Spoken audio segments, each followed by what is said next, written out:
The FIFA 20 South American Cup Series is presented by Gillette and brought to you in part by Turtle Beach.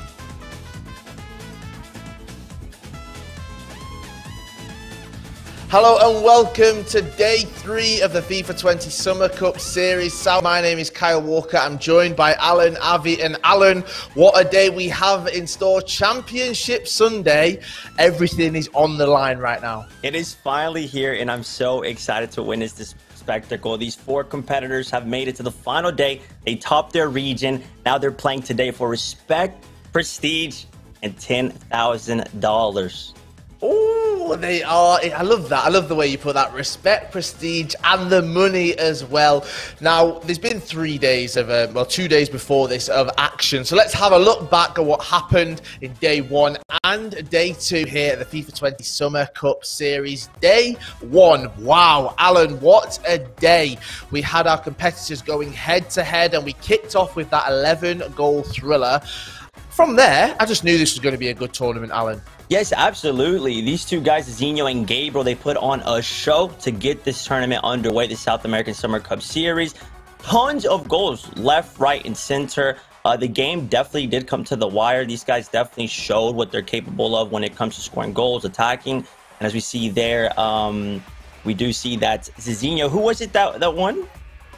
Zinho won that one, so Zinho went through in that winner's bracket. And the second matchup, we had Spidercon taking on West Ham Yargo, and these are the best of this region, Alan. And it did take this penalty right here to separate the two, and then in that 35th minute, that was the goal that really pushed on for West Ham Yargo to go through. We then had our losers matchup, Gabriel taking on Roma Spidercon, and wow, Kevin De Bruyne, I've got to say this, Alan, he scored this goal on day 1. He's just done it in the Premier League as well, the final day of the Premier League. He scored an absolute screamer, and here we are seeing these two going head-to-head. I wasn't sure where it was going to go, Alan. Yeah, you do not want to leave Kevin De Bruyne open. It did come down to a pin shootout. We did see pin shootouts across this Summer Cup Series, South America.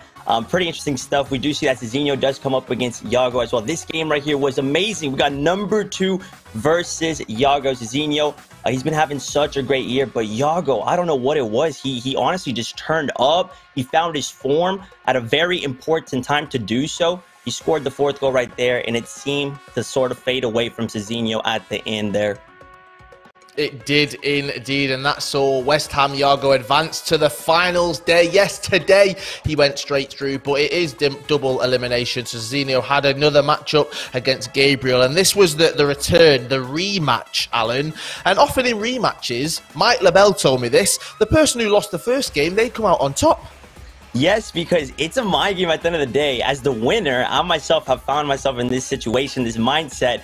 You're like, man, I got to play this guy again. He knows how I'm playing. And look at that right there. Unfortunate from Zinho, to be honest. He conceded in the last minute for Gabriel to win 5-4. So that definitely was a heartbreaking way to be eliminated from the tournament. But yeah, definitely the mindset is different heading into the second game, the rematch as the winner.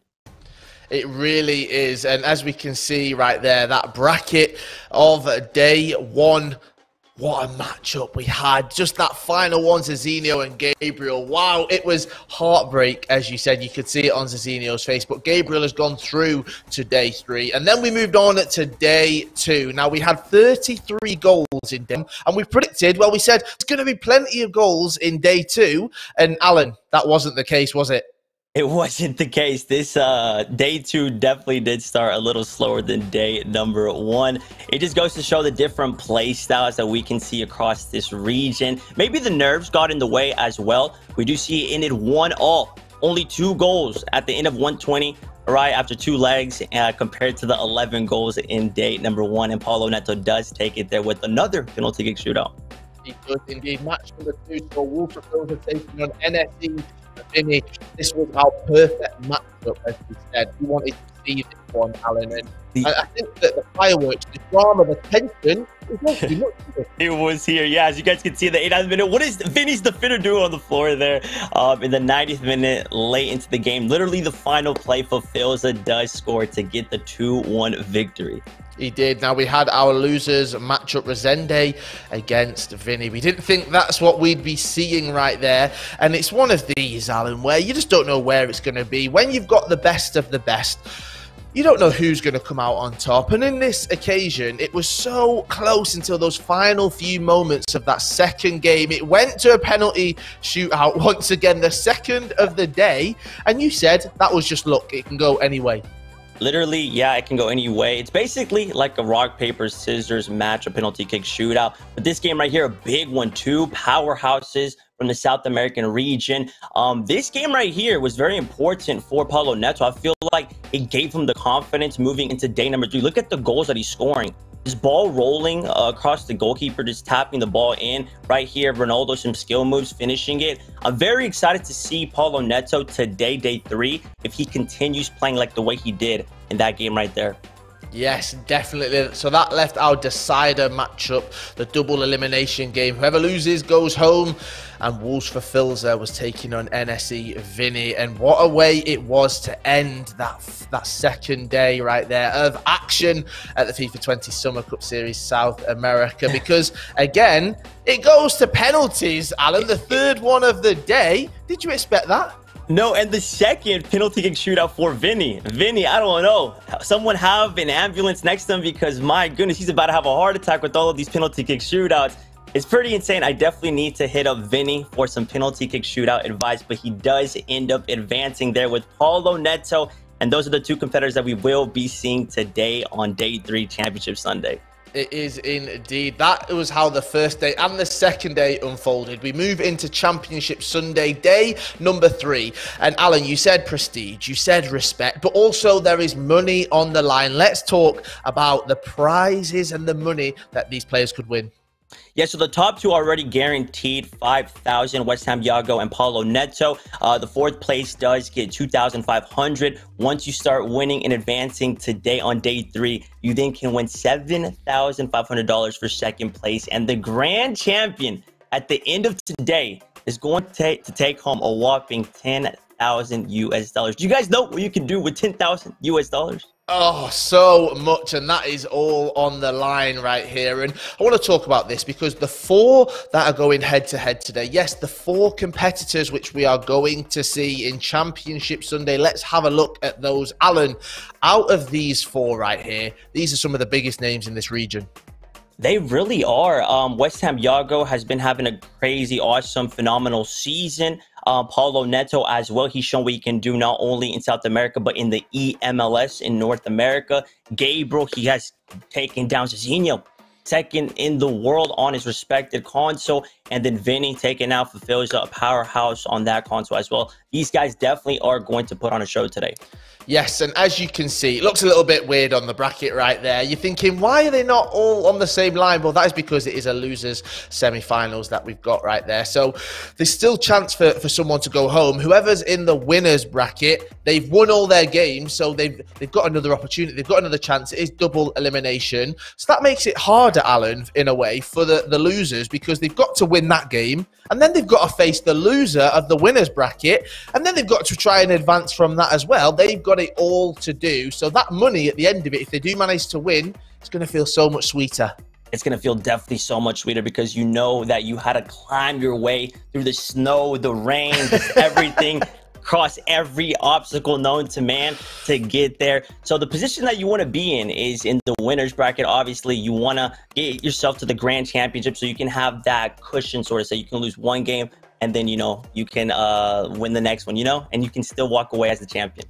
You can indeed. Now, we've talked about some of the drama, some of the upset that we've seen over the first 2 days at this competition. And one of those players that was involved in all of that drama was Zizinho. And before the Summer Cup Series, we caught up with him to see how he's doing. And we thought we'd have a little bit of fun. So let's watch the video.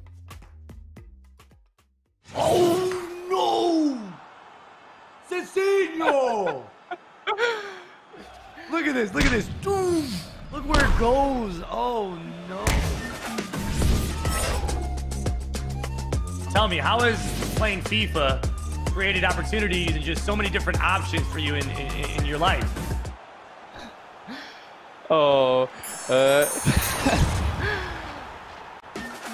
For me, the FIFA created so many opportunities. I wasn't like aiming to be a professional player, but I really loved to play FIFA and really liked to compete in all the atmosphere behind it. I've had so much fun, and I have traveled to so many countries that I wouldn't expect to travel, and that has been one of the good parts. And other part is that I have earned enough to accomplish my dream, that has been to go to med school. I don't know when I will finish playing FIFA. I expect that if I'm good for 1 year, 2 years, 3 years, I'm gonna keep playing until I'm at the game. After this time, I pretend to go to med school, and I hope it goes well and I can help more people over there by saving their lives. I always tell everyone that when they ask, how did you learn to speak English or Spanish or better Portuguese, just by watching guys like you, Bateson and KSI and Minminter, those guys. Yeah, those guys helped me a lot too, and from you guys I basically learned how to speak English, so FIFA has opened so many doors for me and I'm super grateful for it. I was gonna ask is, when I pay attention to the Brazilian community, they all got each other's backs at tournaments, they're all trying to help each other, and they were honestly some of the loudest ones in the arena.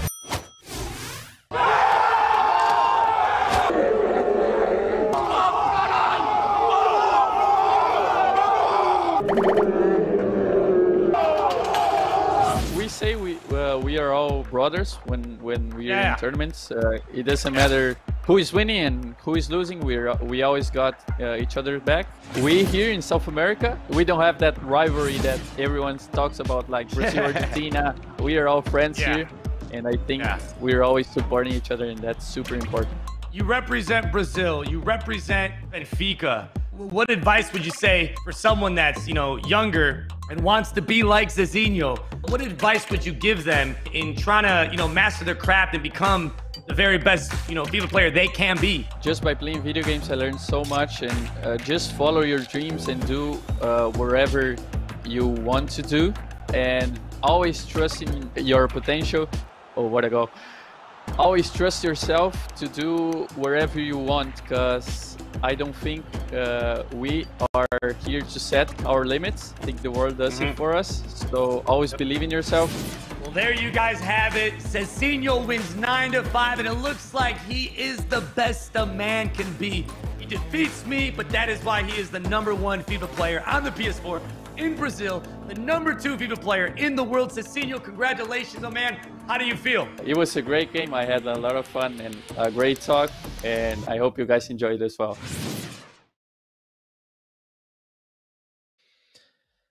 Zezinho there talking all about how he prepares for those tournaments. A smile on his face. What he wants to do in his life as well. He's playing FIFA now, but he wants to be a doctor. I love the fact that he said he's going to play this 2020. They had the picture of him holding the cup. And then 2045, they had him as a doctor, Alan. What are your plans in 2045? Oh, man, I don't even know. We'll see. Hopefully, I'm still up and running. Same Alanavi. We'll see. But Zezinho, yeah, definitely, he's an amazing guy. I got the chance to, know him in the Champions League. I can definitely say that he is an awesome person. I can definitely see him helping out other people. Yeah, definitely. It was nice to see a face with a smile on it as well in that video, because when he did go out, Alan, he wasn't too happy. Let's say that. We could see the heartbreak coming through his eyes. And that's sort of what happens in the competitive aspect of things. We've seen it across real life sports as well. Some of the best players in the world crying and just showing a face that isn't too good to see, right? That's just what, at the end of the day, competitive sports brings.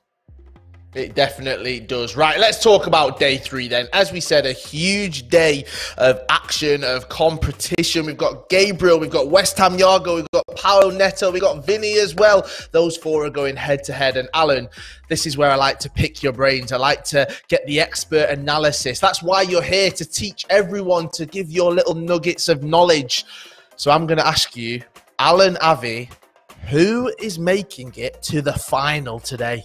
I feel like the 2 players that are going to make it to the final are going to be West Ham Yago and Atlanta United's Paulo Neto. The reason being is because West Ham Yago, he did take down Zezinho, who is #2 on his respected console in the world, We did see what he's capable of doing. He did score 8 goals and only conceded 3 goals. That is absolutely amazing. On the other hand, Atlanta United's Paulo Neto, oh my goodness, honestly, I feel like he has had the performance of the tournament so far.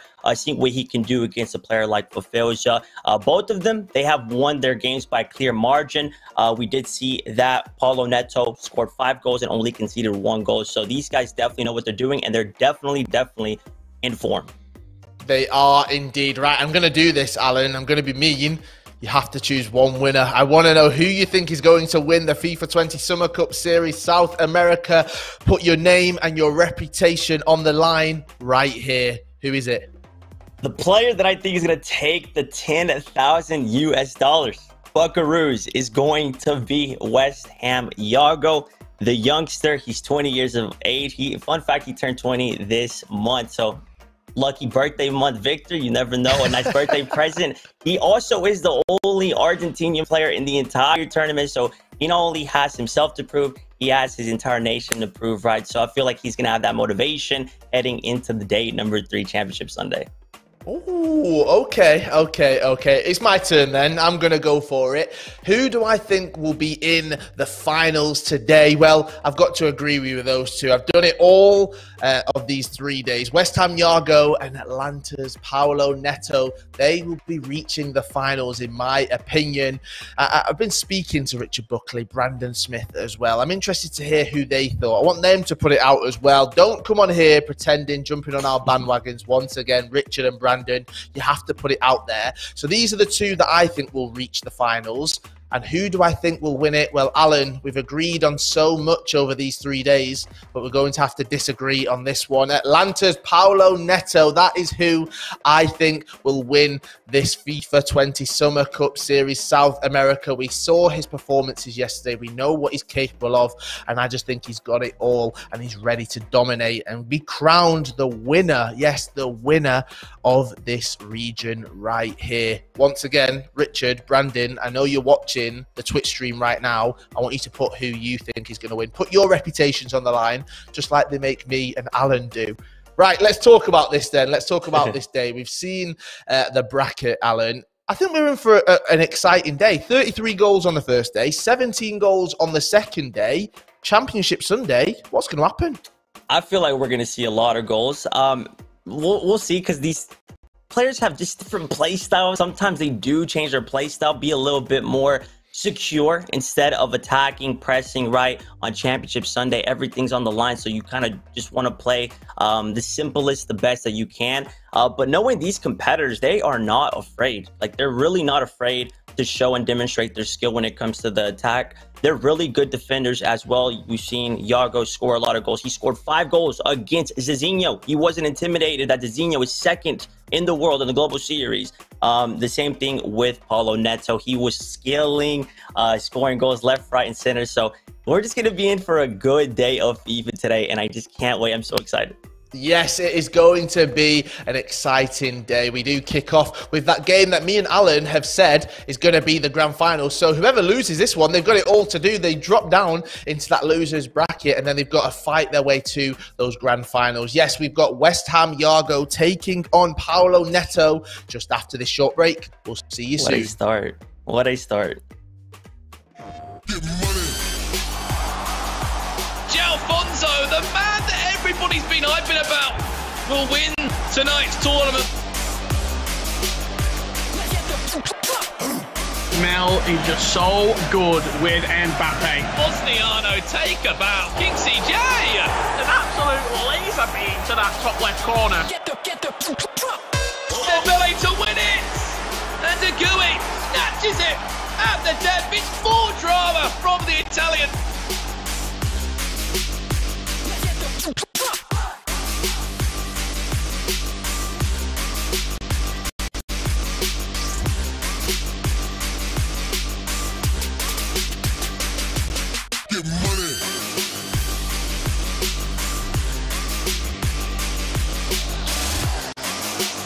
The users Chance to put the game to bed. To put the game to bed.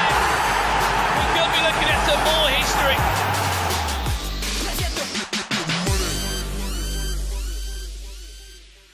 PlayStation If someone asks you what you're made of, don't just tell them, show them. Show them that you're made of proving the doubters wrong. Show them you don't have to raise your fists to beat your enemies. Show them you're stronger when you stand together. And show them, whoever you are, you stand shoulder to shoulder against all forms of prejudice. Because when we show our best side, we don't just play the game, we change it.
FIFA 20 South American Cup Series is presented by Gillette and brought to you in part by PlayStation 4.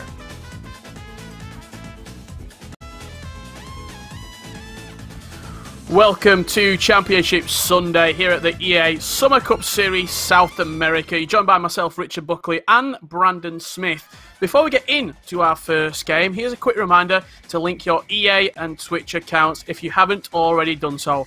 Today's players include Leo Messi, 99 rated, team of the season so far, foot item, and the main man, 97 R9 Ronaldo, prime icon moments.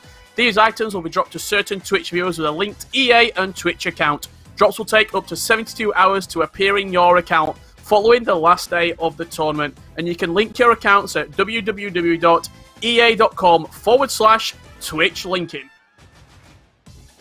Well, as you said, welcome to Championship Sunday. We are absolutely buzzing for it. $10,000 will be going to one lucky South American player. We went from 8 to 4 over the last 2 days, and now it really is the best of the best.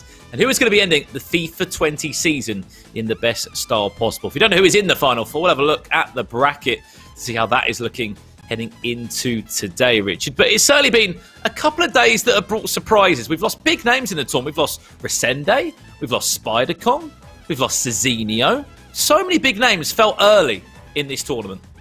Absolutely. Cezinio, Spider-Con, Fafilza and Resende, arguably the top four favourites coming into the competition, all falling out on their respective, you'll say, group stage matches. We're here into the Final 4 right now, and just for a little bit more confirmation on how today is going to go and the bracket will work, we have a winners final, you could say, between Paolo Neto and Iago. The loser of that will play the winner of the elimination match between NSE Vinny and Gabriel. That's then a losers final match. The winner of that goes into the grand final. The person coming from the winners bracket has a 1-0 lead in the series, first to 2. Yeah, that's how it's going to work, Richard. I'm really looking forward to seeing how it will play out. That wasn't the case in Oceania earlier this week. Let's have a look at the stats for this match. As you said, it's pretty much our winners bracket winner against Day 2's winners bracket winner. Both on PlayStation. I think it's great how this Final Four is matched up. You've got 2 PlayStation players and 2 Xbox players. As you said, this is our first game of today. You win this, you fast track into the grand final. West Ham Iago against Paolo Neto from Atlanta United. Had an absolute flawless day yesterday. Won on penalties against Resende after a 1-1 draw. And you would say, sort of swept the floor with Fafilza, winning 4-0. On the other side for West Ham Iago, there is a funny story to tell for this man. Basically, the way it works is coming into the Summer Cup Series, each competitor could obviously list a 23-man squad that they would like to have sort of coming into this tournament, and EA would drop 1-game loan items of those players into the clubs of our competitors, for example. And Iago had R9, the man, as you said, it was one of the drops for today, Richard. He had Hullet, he had Ramos team of the season. What did he do? He was asked to test his connection for a game, and he thought, didn't really think, to be honest. He went into a squad battles game with his full strength team, and as you know, squad battles is going to take a contract, whether you quit the game early or you play it till the end. So he lost R9, he lost Hullet, he lost Ramos, and I think the list just goes on in the players. He might have even lost Edwin van der Sar. That's why he's got Ederson in goal, you've got team of the season Jadon Sancho, you've got Theo Hernandez in at left back. The team is sort of a bit makeshift, but it worked for him in day 1 and he got the job done. Yeah, he absolutely did. He did the deed in day 1, you could say. The person he's going to be playing against, Paolo Neto, had a fantastic run in the tournament. And if you're wanting to learn a few tips from Paolo Neto, here is what he had to say. Last year was where he defended well, but at the moment he's defending woefully. And Paolo Neto. Minha tática personalizada que eu uso vai ser essa aqui. Eu jogo no recuado com 5 de extensão, pois eu acho que deixa meu time não tão aberto, não tão fechado. A profundidade eu deixo 4, pois deixa o time um pouco mais recuado, não deixo tão exposto no ataque. Para atacar eu jogo no equilibrado, pois eu acho que eu consigo criar mais nesse estilo ofensivo. Eu tenho, não é uma posse de bola tanto, mas também eu consigo atacar rápido. Cruyff now gets it onto that right foot. It's Johan Cruyff. A extensão eu uso 4, pois eu acho que meus pontas, eu jogo na 4-2-3-1, eles ficam mais fechados, então eu consigo. Quando eu quero mudar, eu troco para essa formação aqui, essa tática, né? Que é a 4-4-2. No estilo ofensivo eu deixo a armação rápida, pois eu acho que quando eu recupero a bola, meu time vai voltar mais rápido para o ataque, vai dar mais liberdades para o ataque. Neymar then into Messi. And the commentator's curse will strike Dan Gaskin. Aqui vou mostrar agora um pouco das minhas instruções. Eu deixo o lateral para ficar na defesa, os 2 laterais. Os zagueiros eu não mexo em nada, pois eu acho que ele no padrão já é o jeito certo. Os 2 volantes eu boto para ficar na defesa e cobrir o centro, pois eu gosto de deixar meus volantes ali marcando a linha do pivô, então eu boto ele para cobrir o centro para ficar na defesa, para ele não avançar demais quando eu estiver no ataque. Linha de 3 ofensivos aqui eu não mexo em nada, não mexo nada nos armadores, porque eu acho que eu consigo jogar tanto mais pela ponta, tanto mais pelo meio. Quando eu não mexo em nada, eu acho que quando eu boto instrução ele vai tender a fazer mais uma jogada, e eu gosto muito de mudar as jogadas que eu faço. Então... Oh, a little mistake here, Semedo around the goalkeeper. Já no meu atacante, eu gosto dele de fazer o pivô. Eu coloco aqui em corridas ofensivas para fazer o pivô, no resto eu não mexo em nada. Esse é o jeito que eu jogo aí, essas são minhas táticas e espero que gostem.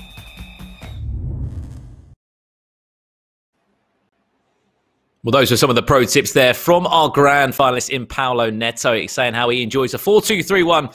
Sort of gives you a breakdown on each individual position, to why he uses that player, how he uses the player with his in-game instructions and custom tactics there. He'll be in action first and foremost, Richard, and I alluded to it a little bit about Iago. We're now going to have the chance to have a look at both of these teams, and you can really see the big difference in both of them, Richard.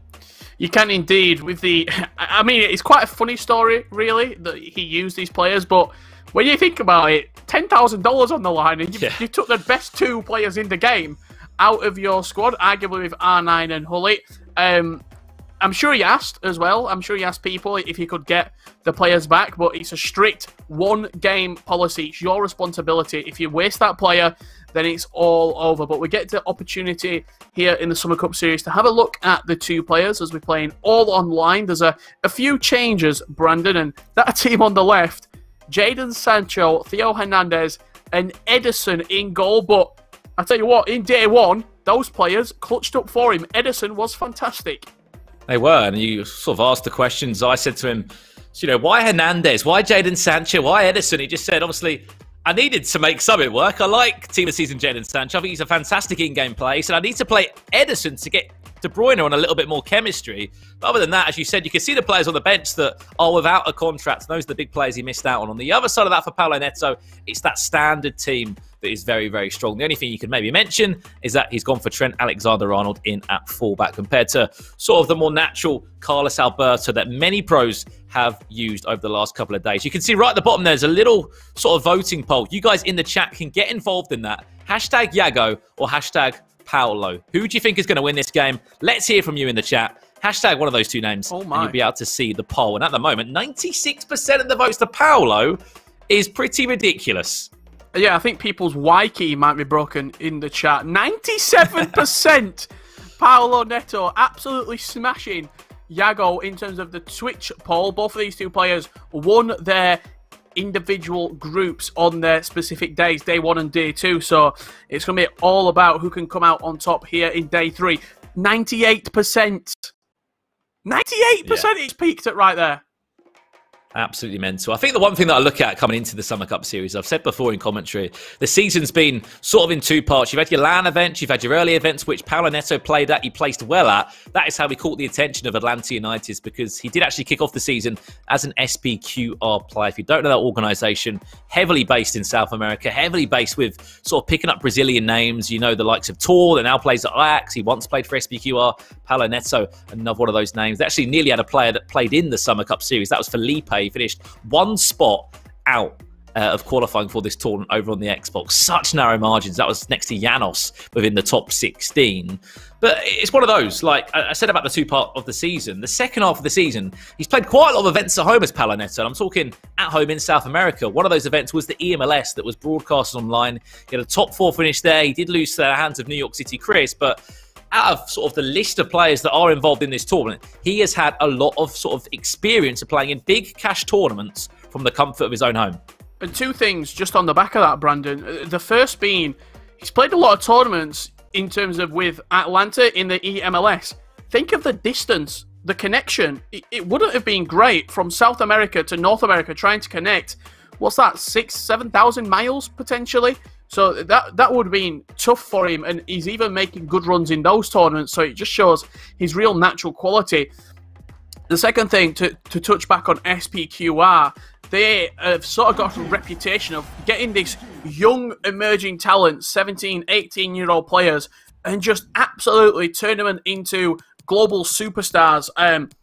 They're getting a real reputation of bringing up unbelievable young talent, almost like the youth academy at like Southampton, you'd say, where they're just creating unbelievable players that go on to have great careers. Exactly what SPQR are doing here in Brazil.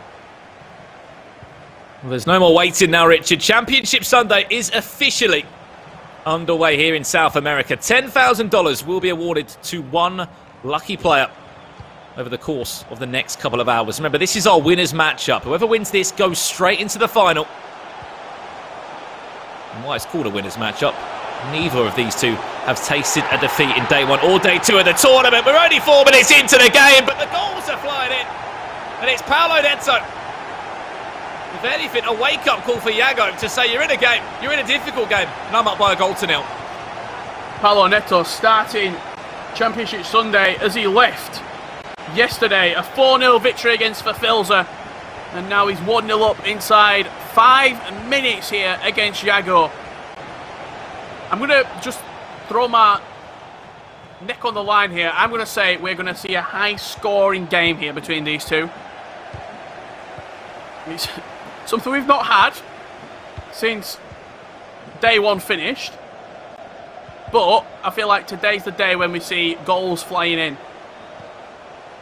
Well, we saw extra time 3 times yesterday, Richard. We saw penalties 3 times. I mean, the games were so tight between the contestants we saw. You know, you look at the games where Resende went to a penalty shootout twice. He lost twice in penalties as well. You have to sort of feel for the 11's esports man. You come into today saying that NSE Vinny is a bit of a penalty king.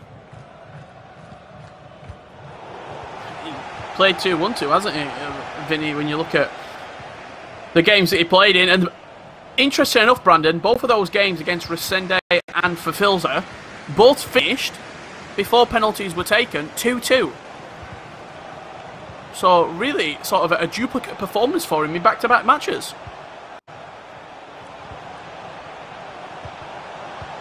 Yeah, looking across the board of results, these two, that Palaneta yesterday kicked off the day with a penalty shootout win.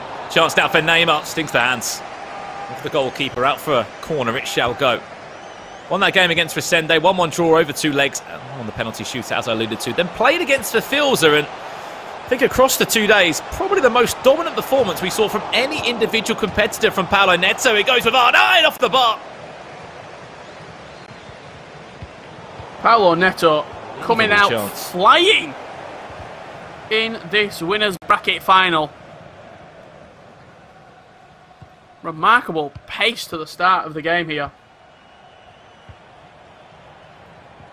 Well, Thiago might be under the cosh at the moment, Richard. He had a really impressive day one of the tournament.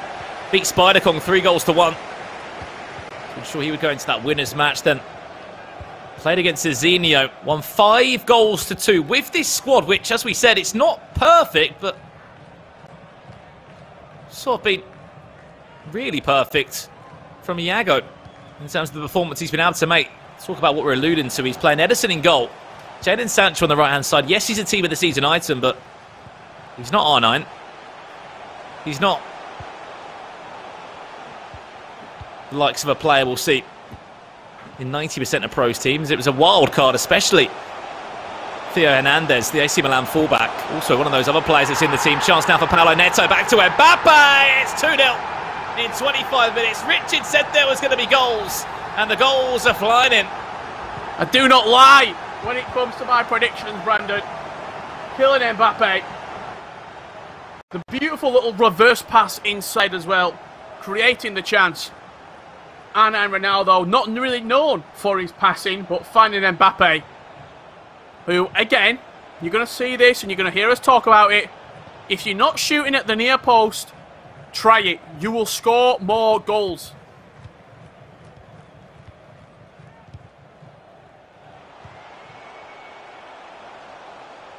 A long ball for Paulo Neto. Bursting forward with Cristiano Ronaldo. Into Neymar. Is it going to be a hat-trick for R9? Elastic off the bar again!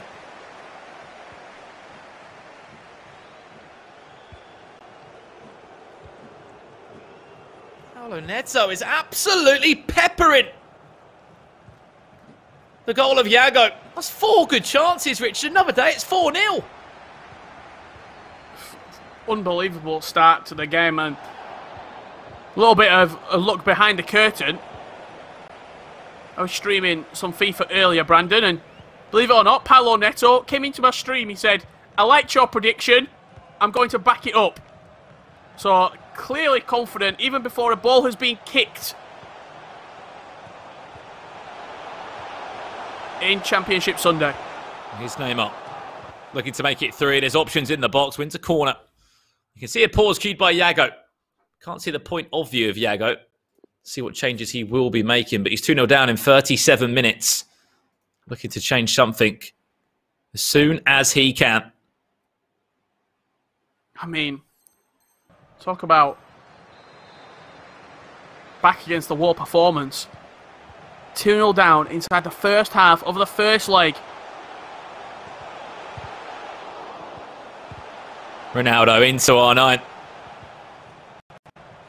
Could have been 3.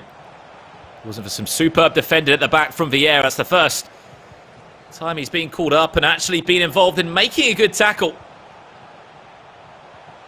Hasn't been able to get near R9 in these first 30 minutes. And that says a lot. It looks like the Twitch chat's prediction of Paulo Neto winning is pretty much spot on at the minute.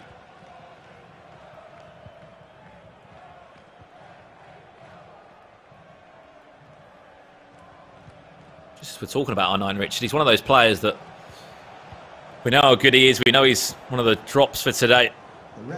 You guys at home can be eligible to earn.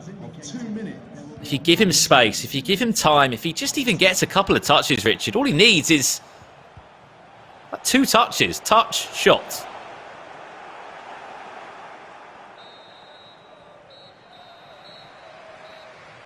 He's a player that is just so hard to manage. Half-time between the two. 2 goals to 0. And as we said, it is the Ronaldo show at the moment. Hit the bar twice, scored 2 goals. He has been brilliant for Paulo Neto.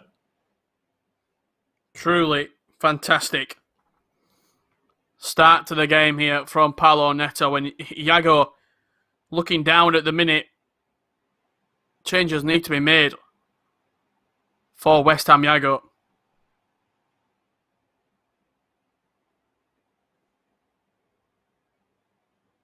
So Iago looking down on his phone, maybe speaking to a coach. We saw him speaking to somebody in day 1 of the tournament. Whether as a coach, whether as a friend.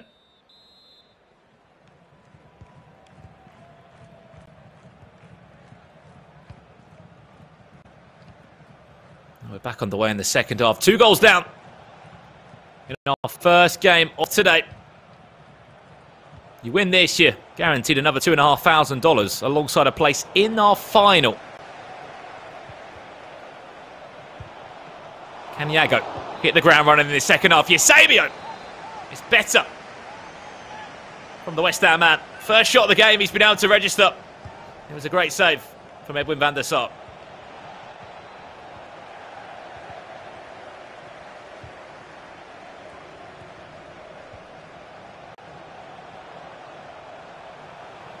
This could be dangerous straight away. Mbappe.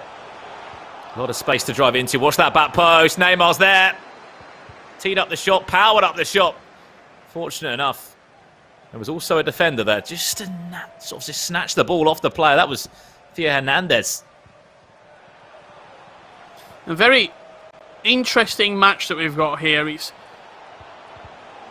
starting to become more and more sort of bubbling. The pot that we have in this winners bracket final, because the ramifications of losing this match are quite large, really. If you win it, you guaranteed yourself $7,500. If you lose this match, not only do you go into the losers bracket, but you'll be playing against a player who's off the back of a win between Vinny and Gabriel. So you've got 2 completely different mentalities. One very negative, coming off the back of a loss. One positive, off the back of the win. You have to pick yourself up off the ground very, very quickly, the loser of this match. Paulo Neto cooking up something on the edge of the box here.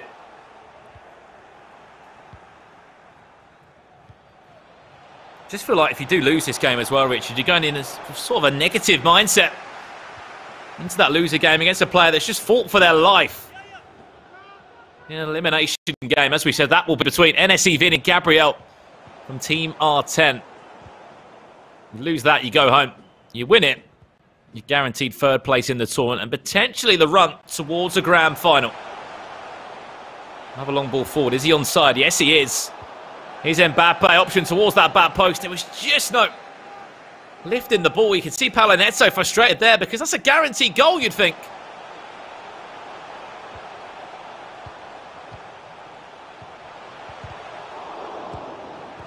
Back to R9.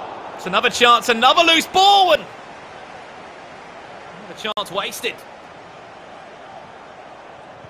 And in all honesty, if Paulo Neto can make this game 3-4-0 inside the first leg, the chance of a comeback realistically happening for Iago, less than 1%. I'm a man of the numbers. I like stats. And the amount of 3-goal advantages that I've ever seen turned over in competitive FIFA, I could probably count on one hand, and I'm not very good at counting either. No, it hasn't been too many.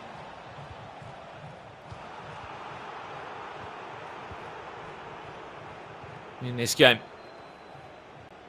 A pause cued by Paulo Neto. He's hit the ground running in the first 30 minutes. Then we saw Iago be forced into making some sort of change, whether it's a custom tactic change or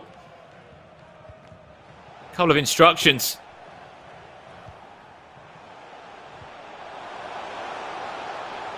Another chance forward. Furlong Mendy all the way from fullback for Paulo Neto. A third goal would make things so difficult heading into the second leg for Iago.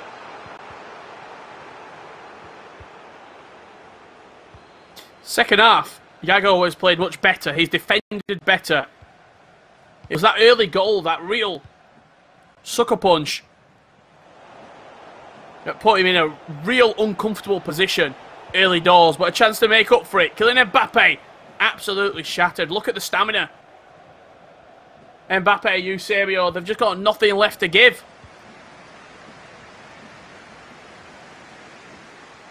I hate to say it, but it's these moments you cry out for R9 to be on that pitch somewhere.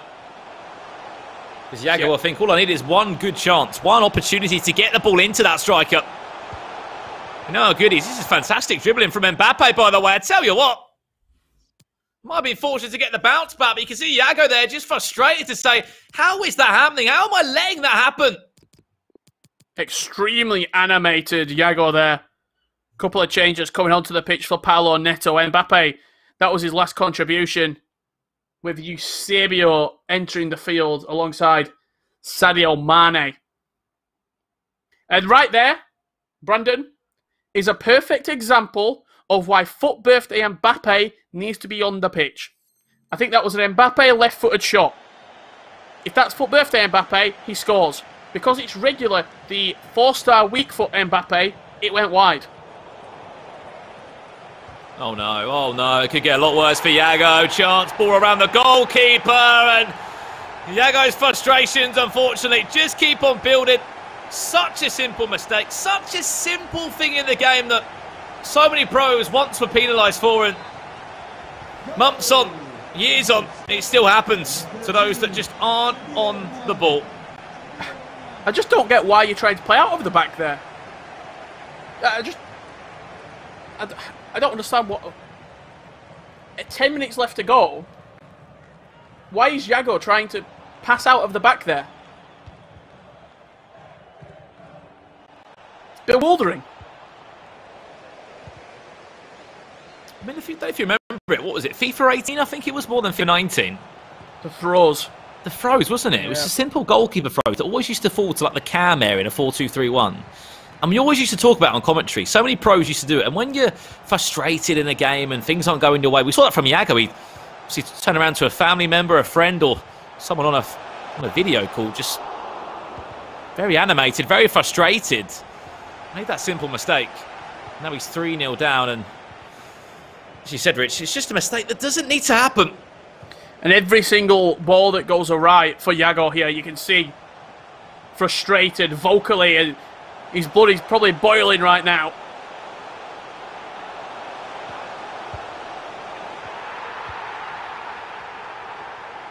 And it's getting a lot worse very quickly for Iago. Honestly, the best thing that could happen right now is for the referee to blow for full time, take a couple of minutes out, reset, before this maybe turns to 5. Fortunate enough, though, we actually are in added time, so there won't be any more chances or any more goals. But 4-0 down in the first leg. Paulo Neto showing no respect to this South America community. Beat for Filza, 4-0 yesterday. And in just one leg, one individual leg, he's up by a goal in this one. There is a goal back, though. There's a little bit of hope. Ball fell to Messi. And Iago finds just a small way into this tie, Richard. A very, very small way. You can see Paulo Neto frustrated and disappointed that he did concede that late on. Because he knows it's not big, but it's a little way back into that tie still. I don't know if you saw the stats there. 12 shots, 8 on target. I think Yago had 3 and 3. About as dominant as a winner's bracket final as you're going to see from Paulo Neto. We're going to get to see the highlights of the match, but a really top-class performance from Paulo Neto in that first leg. Yago with a late consolation goal. He has to build on that. It has to give him some sort of confidence and belief because, in all honesty, at one point in that game, it looked like it was going to be 5 or 6 when Yago was getting animated and getting annoyed.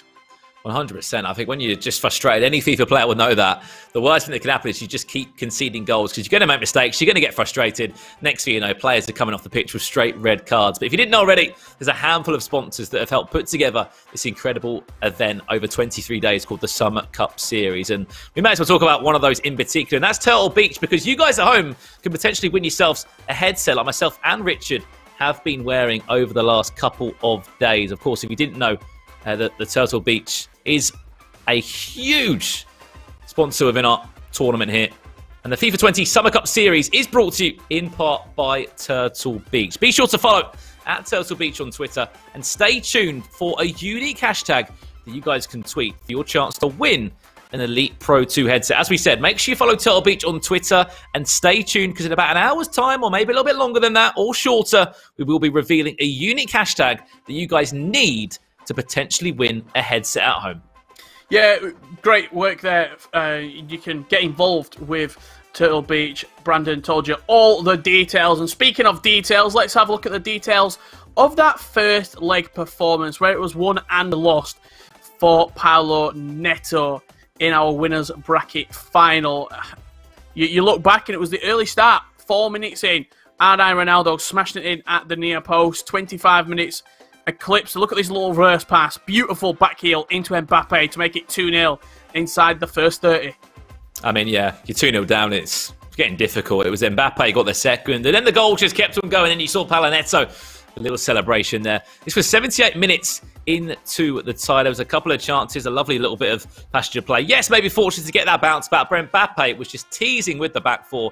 At this point, we just saw the frustration continue to build for Yago. Look at this mistake. This is such a routine thing to do from playing out the back. You don't play out the back when you can see on the mini-map your opponent has got players that are going to press your fullbacks. That made it 4-0. And by that point, we're thinking, okay, this game is getting slightly out of hand. But Yago did find a goal back, Richard, late on. He did indeed. I think that was Mane's first touch, coming on. He replaced Mbappe at left wing. And to be honest, if Mbappe would have still been on the pitch, he might have not had the acceleration to get in front of the defender. So a stroke of genius, really, bringing Mane on and providing the late substitution and the late goal there for Paulo Neto. A late consolation for Yago in this game, but at 4-1, I highly doubt there will be a comeback. Speaking of icons and prime icon moments, while we've got a little break, have you had the opportunity to open any of the prime icon moment packs yet? I haven't yet. I've done a few prime icon packs in the past, and to be honest, we've had Lineker, we've had Pires, we've had absolute nothing on my sort of account, but it seems like everyone else is getting your R9s, your Hullets. What about yourself? I've not had the opportunity to do any yet of the prime icon and prime icon moments. A little bit expensive for my taste buds. I think an 86 and an 88 rated squad is a little bit expensive for me to be indulging. I think maybe if it was like an 87 overall and that was just one squad, I would have tempted to it. But for an 86 and an 88, I think I'm going to pass, as I have already actually packed prime icon moments Butragueno from an untradeable 25k pack this year. Weird flex. But I don't really need another attacker. He's unreal, isn't he, by the way? Really, really Butragueno. Good. Yeah, is Butragueno anywhere near the final third? Absolutely superb. He's the forward. Here we go then. Second leg in front of us. 4-1. Paulo Neto does lead in the tie. And Yago has got to just forget about that last game. Of course, he can't forget about the scoreline, but it's for quite an animated Argentine figure. Should be a couple of West Ham fans looming around that will not want to see him lose his head. And look, you can just see it already, Richard. A couple minutes into the game, he's just wanted sort of a reaction from his team. No one seems to be responding. No one seems to be defending. And Paulo Neto A couple of chances away from being 5-1 up it.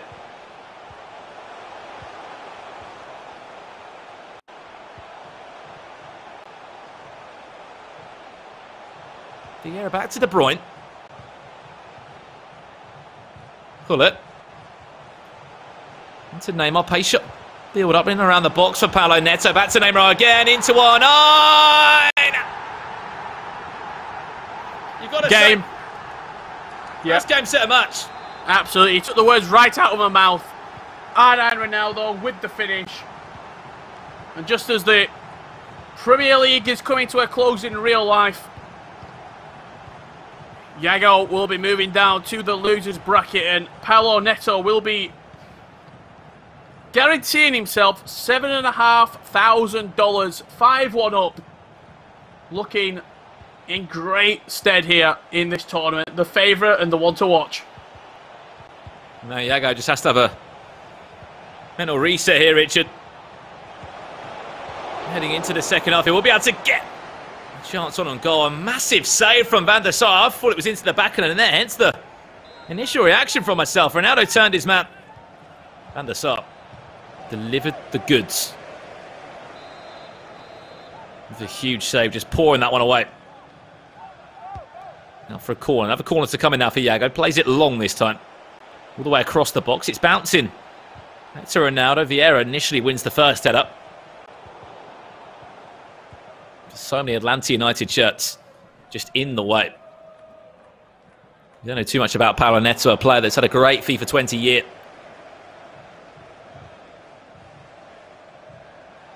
Finished the season in style. In 11th place. Was second, if you can remember, for Champions Cup Stage 2 in Bucharest at the end of 2019. Lost to the hands of Clash Crazy, the player that actually finished top of the pile on the PlayStation Global Series rankings. Followed up with a great performance, though, did Paulo Neto out in Atlanta. Lost in the semi-final there. Played in for Champions Cup number 4, unfortunately was Swissed. They couldn't get past the Swiss rounds. And then, as we alluded to, that recent tournament in the EMLS, a top 4 finish again in his first outing, his first finals, I should say, for Atlanta United. I'm sure they're thinking, right, we've got a serious player here. And if he can go the full way today, Richard, bagged $10,000. What a way to end his FIFA 20 season. Yeah, almost as though they've taken the risk and picked him up and sort of said, look, here's the reins, show us what you can do.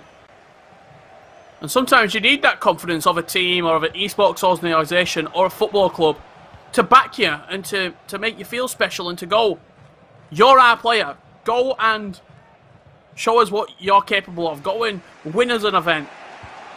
Go and earn some prize money. Get our name out there. And that's exactly what Paulo Neto is doing right now.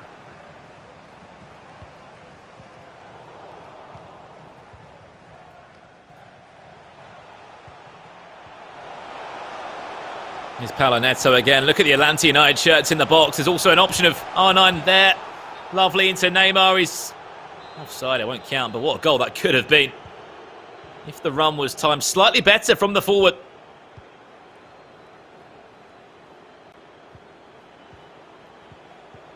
I believe Manchester United have just solidified the top 4 Champions League spot for next year alongside Chelsea, with Leicester dropping out.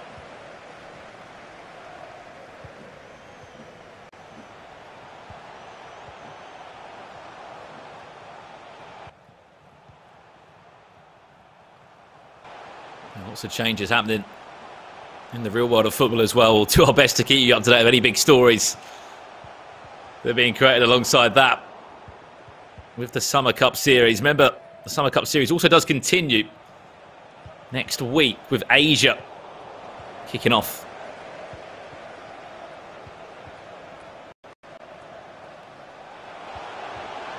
Chance around the corner into R9. Back to Ronaldo. Make that 6. 6 goals to 1.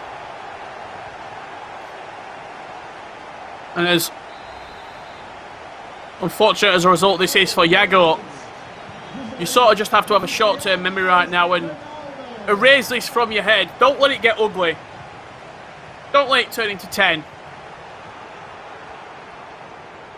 as he will be relegated down to the losers bracket. Speaking of relegation, Watford and Bournemouth going down to the Championship alongside Norwich City.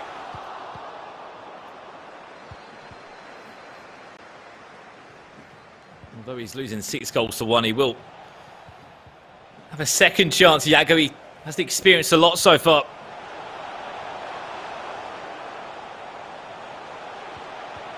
In the Summer Cup Series. Chance to make it 7! Everything that the Brazilian seems to touch turns to gold in the final third. Cristiano Ronaldo runs off in celebration because that's 7 goals to 1. Things are getting out of hand here, Richard. Cristiano, he doesn't care what the score is. If he gets a chance in front of the goal, you can guarantee he's going to take it. 3-0 in the second leg, 4-1 in the first leg, 7-1 inside 45 minutes.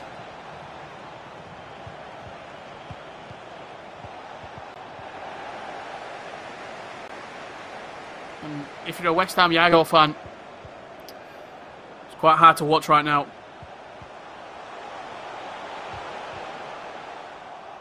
The referee has indicated there will be a minimum of 2 minutes. Added time of just 2 minutes, as you said. Iago, 6 goals down. He will probably be turning his attention to whoever he's playing next. Is it going to be Gabriel?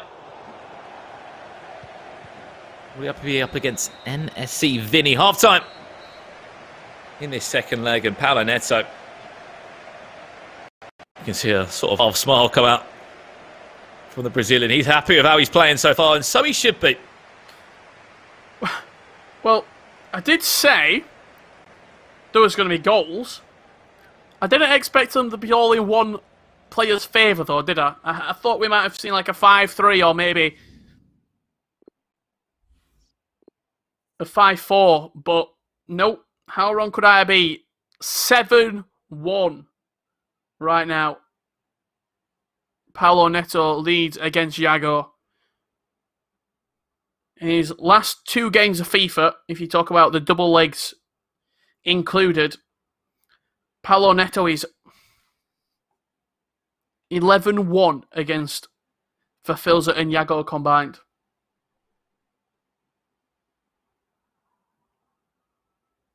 Let's not just forget that, Rich. These are 2 players that are actually ranked higher than Paulo Neto. Of course, you can't look too much into that. They're both within the top 16, and Paulo Neto close to being in the top 10. Sits in 11th. Coming into the Summer Cup Series. Those are the sort of margins. There isn't margins. It's that tight. What's quite crazy to think, if you remember all the way back to Paulo Neto's first game, he was nearly not even in this position. He won on a penalty shootout against Resende, a 1-1 penalty shootout. If that would have gone against him, he could have been in a completely different situation here as he makes it 8.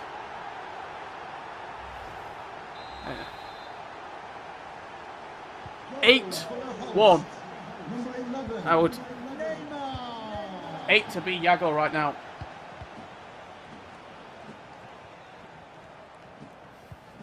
You can just see in Paulo Neto's screen, every single time he scores, it's sort of like a disapproval in terms of how he did shock of how he's scoring so many goals. On the other side for Iago, it's just pure frustration. You can get a stage there where he can only laugh and smile. He's saying he's clicking buttons, but clearly whatever he's clicking isn't working.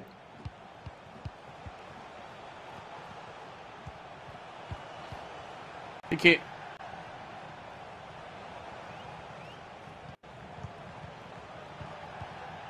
Just got to forget about this game as soon as you can if you're Paulo Neto. I should say Iago. If you're Paulo Neto, get him made into a DVD.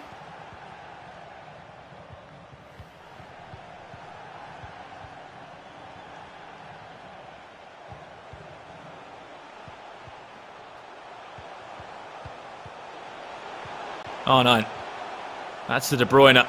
Neymar will try and make something happen there. Instead, R9 will pick up the pieces. A drag back into another drag back. Another shot comes in.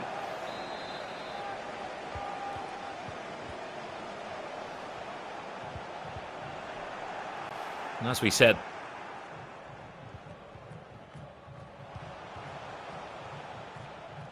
that will be the tie done and dusted. If you didn't know already, don't get me wrong, we saw a 6-5 match, but it was nowhere near sort of the one-sided affair this has been.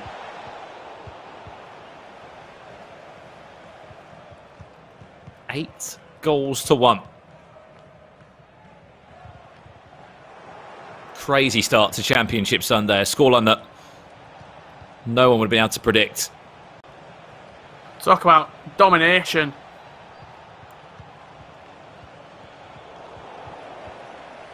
Paulo Neto right now looking like a man possessed.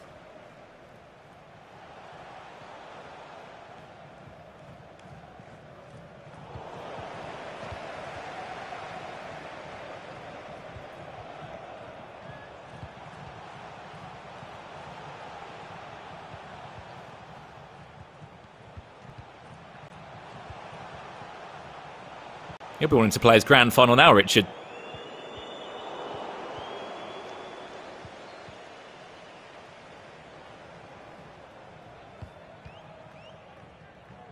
The form that he's been shown now, scored so many goals, 8 goals across 2 legs. Been so silky. Classy in the final third with what he's been able to create and the goals he's been able to score.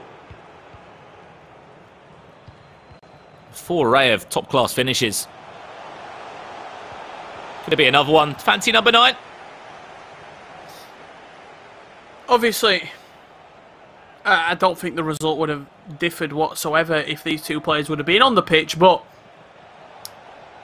if Hullet was in the central midfield instead of De Jong, if R9 was at striker and you could put Cristiano Ronaldo out wide instead of Sancho, it might have made a difference.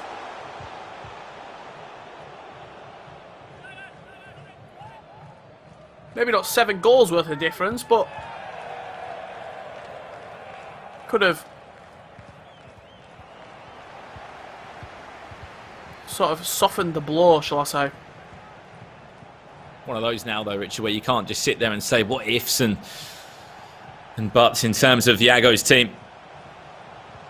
No, it's been smashed. We know he had some unfortunate news in terms of him missing out on key players. Could it be number 9, Neymar? Play goes down to ground. Maldini, he doesn't care right now. Just get this game concluded for Iago. Move on into that next round. As we said, Paulo Neto will go into the grand final. $7,500 guaranteed to his name. 2,500 more than you already had guaranteed. That's before kicking a ball in the final. And I'm sure Alan Avi will be able to sort of give us a bit more insight, but you've got to ask questions about what's happened to Iago here. Has it been... Has he struggled potentially with... Paulo Neto's obviously has struggled with the attack, but did he not get a good night's sleep? Is he not as motivated today?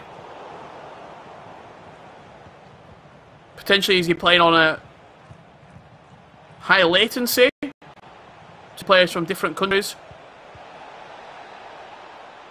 It's not affected Paulo Neto. But all these questions hoping to be answered.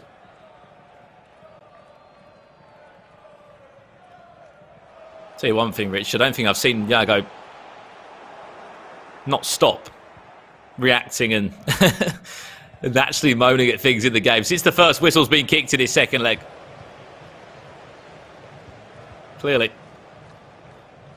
How those last 20 minutes played out, still just naturally frustrating him, and the more goals Paulo Neto scoring, that frustration is only going to build. Added time of just 2 minutes. And this one, Neymar back to Cristiano now to make Diego's first game of Championship Sunday a little bit worse, but that will do us here. Paulo Neto bags 8 goals across the 2 legs. $7,500 is guaranteed in his back pocket, and he will leapfrog into our grand final now, where he'll be waiting patiently for one of the remaining 3 players to go that 4-way via the loser bracket now. Iago drops down to the loser bracket. That's his first defeat he has tasted. I mean, what a defeat it was, Richard, in terms of the scoreline. 8 goals to 1. 8 goals to 1. Yeah, if you are just joining us, you heard it right. You don't need to clean your ears. Paulo Neto absolutely dispatching of Yago. And not only will he go through to the grand finals, not only will he get himself $7,500, but one thing that he will have that no other player in this competition will have is the winner's advantage in the grand final. He will already have one series under his belt. What I mean by that is the Yago, if it is Yago, if it's Vinny, or if it's Gabriel coming from the loser's bracket, will have to beat Paulo Neto in 2 individual, 2-legged games of FIFA, whereas Paulo Neto only has to win 1 2-legged game of FIFA on aggregate. That is the difference, and I don't think, honestly, we've seen someone turn over that, because it's such a big job to do in terms of the grand final. You're up against a player that hasn't tasted a single defeat in the Summer Cup series, and we looked at yesterday's result. As you said, he won on the penalty shootout first and foremost, then beat Fulfills a 4-goal scenario, and then comes into today with that performance, which for me only says he's going to get better and better. I'd love to hear the thoughts of Carl and Alan of that game as they'll join us now to break it down. But gentlemen, 8 goals to 1. I don't think any of us expected that to kick off Championship Sunday. I definitely didn't. We've had more than half of the goals from yesterday in that first game. Alan, Richard had a question for you. What happened to West Ham Yago? You can sit here and break it down. I mean, I did not expect this performance from Yago. We did see Yago sort of moaning and complaining, showing the controller, like Richard said, maybe latency. Who knows if that's what he was trying to get out there. But one thing is certain, that Paulo Neto is ascending. He's just getting better and better. He's been training with some of the best players in the world. I didn't note this down. I was doing some research. He's been training against some players that have qualified to 3 live events, and it's showing here today. It definitely is. Richard, Brandon, 8-1 we saw right there. Now, me and Alan, we said our final game, we thought it was going to be West Ham Yago taking on Paulo Neto. I said Paulo Neto was going to win. Alan Avi said West Ham Yago was going to win the entire thing. What about your predictions? I mean, for me, Kyle, there's only one winner, and it's Paulo Neto right now. I honestly... I don't see, I'm sure Alan will go on to this in a little bit, after losing that heavily, I don't think Yago wins another game. I don't think he's been able to get himself mentally prepared for the winner of Vinny and Gabriel. So for me, I think it'll be Paulo Neto against either Vinny or Gabriel, whoever wins that loser's bracket semi-final. See, Yago's going to need to honestly, forget about that game, which is not going to be easy at all to do. It's pretty tough losing right in front of all the people, the audience at the big stage by a margin of 7 goals. It really is. But, at the end of the day, he needs to brush that off. We can still potentially see another rematch, right? Yago still can make it all the way to the grand final. But as you said earlier, right now, Paulo Neto has all to win right now. Someone is going to have to beat him twice, which is a great advantage to have for Paulo Neto. Brandon, I want your predictions. Who's winning? It's got to be Paulo Neto, isn't it? I don't think you can go into that grand final. Whoever it is out of the 3 players, Gabriel, Vinny or Yago, you've got to win 2 consecutive series of 2-legged games to turn over a player that is scoring goals for fun. He's in an unbelievable sort of period of form. Can we just I'm stopping you there, Brandon. I said this before that first game. Shock, big surprise. Richard and Brandon have come on here after Paulo Neto wins 8-1. Whoa. Let's just wait a minute. I think I was the only person yesterday to say Paulo Neto would go through. All right, so... No. Yes. I've got picture proof if you want it. I don't know why he's coming into your stream saying good prediction. I predict him to go through. Because Richard Buckley speaks the truth. I am the messiah of predictions, and I think it's going to be Paulo Neto against Vinny. I'll even give you that. I'll give you that for free now. Vinny's going to beat Gabriel. Alan's the only one where it looks like he might not get what he's saying right now. Alan, how are you feeling? Look, Yago, right? He did lose. That's my prediction. Who's going to win the entire thing, the entire tournament. It's still not over. He can pull the incredible comeback, which would be an even sweeter victory at the end of the day. Don't rule him out, right? He's probably going to have to talk to his friends, his family. You guys seen him on the phone vigorously texting, really fast. So hopefully he has the right people backing him, giving him the correct mindset heading into the next game that he's going to play.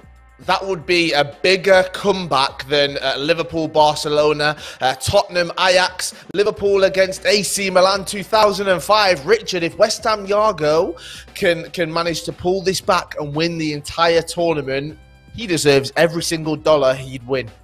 Oh, absolutely. I mean, look, if it'd be a bigger comeback than probably, I don't know, me not having a receding hairline. Do you know what I mean? It's just not gonna.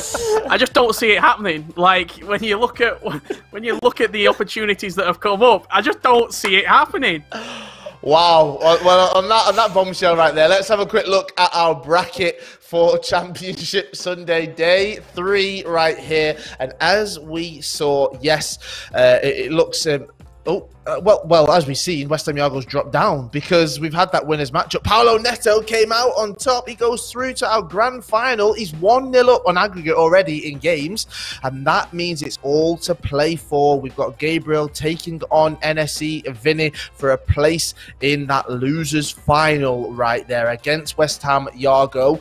Now, Alan, NSE Vinny and Gabriel, they're going to be looking at this matchup, looking at this bracket and thinking, do you know what? We've got a great chance. Whoever goes through here, West Ham Yargo's nerves, his confidence is going to be shattered. Definitely, 100%. The two players that we are about to see are definitely watching the previous game. They've seen what Yargo is capable of. They also seen what Paulo Neto is capable of. But they have to focus first and foremost on the game that's ahead of them right now. But definitely, I'm pretty sure in their mind, they're like, if I win this game, I could potentially make it the grand final against Paulo Neto. Definitely. Brandon, when you're going up against Paulo Neto, you're already losing 1-0 in games. You need to find something deep within, like you try and do on a weekly basis, when you're trying to get through, when you're trying to power through. How's it going, Weekend League? I think I'm the only one playing in July still. I think everyone's left me, to be honest. So there's quite a lot of free wins about if I can get my words out. But no, regarding Paulo Neto, I feel like, I mean, it was stacked. We knew South America was stacked, but the fact we lost Cezinho, we've lost Resende, we've lost Spider-Kong, and then you look across the board of other big names that have achieved big things this year. Don't get me wrong, that the 4 players today have all been great this year, but Paulo Neto has come off the back of good performances in the EMLS, which is an event at home. I said this in commentary. I feel like there's been 2 parts to the season. There's been the part where everyone's been travelling to events. There's been the sort of recent part where everyone's had to play from home and people have had to adapt. And naturally, just some people can play better from home than others. And Paulo Neto is one of those. So he really is a strong favourite today. He really, really is, especially after that performance right there. Alan, let's look at the FIFA 20 Summer Cup Series as a whole. We've had Europe, we've had Oceania, we've got South America right now, but moving forward, you've got Asia, you've got North America, you've got Middle East and Africa. These champions that will be crowned in each of those regions, do you think that possibly they will be the best of that region? Or as we're seeing right here, it's actually just going to be the player who's feeling the most confident, the player who's been practicing the most, warmed up the most, the player who's just got the little pizzazz in their system for that tournament? Very, very great question. Yes, you know, honestly, you can rule aside the FIFA 20 Global Series, like what has happened in the past. It all comes down to the final Global Series Summer Cup, right? It definitely does come down to who has prepared the most, who feels better playing in an online environment, because there's a big difference between playing live and in an online environment. You know, who just ready, who eats breakfast right at the start of the day before the tournament. There's a lot of different superstitions that come into place. At the end of the day, it just matters who turns up when it really matters in that day, right? When the Summer Cup Series is starting. It definitely does. Right, Richard, Brandon, thank you so much. We'll see you a little bit later on. We do our grand finalist. Paulo Neto is joining us here on the stream after that 8-1 victory. Paulo, how are you feeling? Surely you're on top of the world right now. Oh, I'm feeling really good. I think that I played really good at both matches, so I'm really confident to the final. I hope to get this title, my first title on the FIFA competitive scene. This is very important for me. Paulo, I just have to ask, like, what did you eat today before the tournament? Can you walk us through your game day routine? Oh, I ate three eggs, some tea too, and a lot of water. I didn't eat a lot on the lunch. I was a bit nervous, so that's it. Water and tea. Now, Paolo, you said that it's really important for you to win your first FIFA 20 or FIFA competitive title. Why is it important? Why do you want to win this competition? Have you got something to prove? Do you want to show that you are the best in that region? First of all, I think that it's very important to have a title. And I think this year being the South American champion, it's very important because it was a year that the South American players were very good on the competitive scene. It's a special year, so I think that this is the most important thing. Represent Brazil, South America, because it's one of the most important things to get this title. It is indeed. Look, we'll let you go. We'll let you go and have some more of those scrambled eggs, some more tea, some more water. And good luck for that grand final. I cannot wait for it, okay? Enjoy your time, and we'll see you later on. Thank you, guys. See you. Now, Alan, something that he did mention there was the nerves that he's feeling. He's not been able to eat lunch. He had breakfast, but at competition, at tournaments, do you feel like the closer you get towards the kickoff time when it's about to get ready for your time to go on stage or to compete, that you get those nerves as well? For sure. It's definitely a commonality throughout all of the pro players that compete at these events. I myself have felt those exact nerves. Some players, they really want to stay away from communication with others because they just want to focus on themselves, sort of ease the nerves. Everyone has their own way of easing the nerves. However, though, whenever the referee blows the whistle, I feel like the nerves sort of leave the body, right? You start feeling comfortable. You know why you're there playing the game. You know, you made it that far. And at the end of the day, those nerves just vanish and you just start playing your game. Well, two competitors which will be going head-to-head to play in that losers semi-final. Gabriel R10 and NSE Vinny. They're going head-to-head to see who can progress through here at the FIFA 20 Summer Cup Series South America. And we've got that coming up for you after this break. If someone asks you what you're made of, don't just tell them, show them.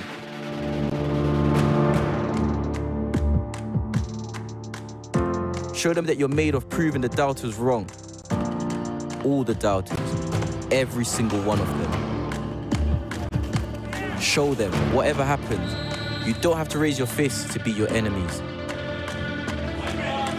Show them you're stronger when you stand together. And you never leave anyone out on their own. Show them that where you're from is as important as where you end up. Sterling has called for players and fans to unite against discrimination and abuse that's overshadowing football, demanding action. And show them, whatever our rivalries, whatever our differences, we stand shoulder to shoulder against all forms of prejudice, so it's got no place to grow. Because when we show our best side, we don't just play the game, we change it. Turtle Beach, proud partners of the FIFA 20 Global Series. Hear everything, defeat everyone. It's going to be FIFA 20 tournaments every single week. Up in the air and into the back of the net. With an absolute laser beam to that top left corner. The next PlayStation FIFA superstar. Neymar is in. What a finish from Neymar. Bosniano. He's writing himself into the history books. It's the story of dreams!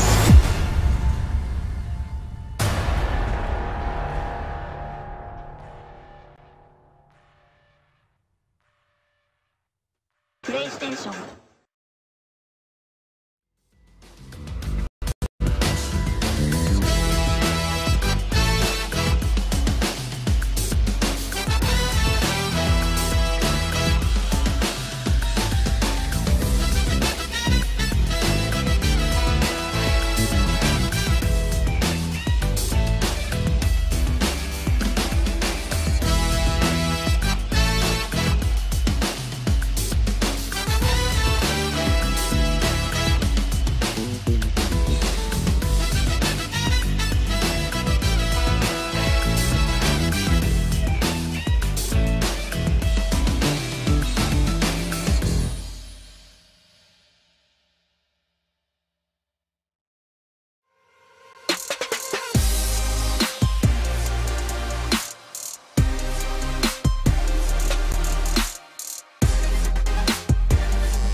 FIFA 20 South American Cup Series is presented by Gillette and brought to you in part by Turtle Beach.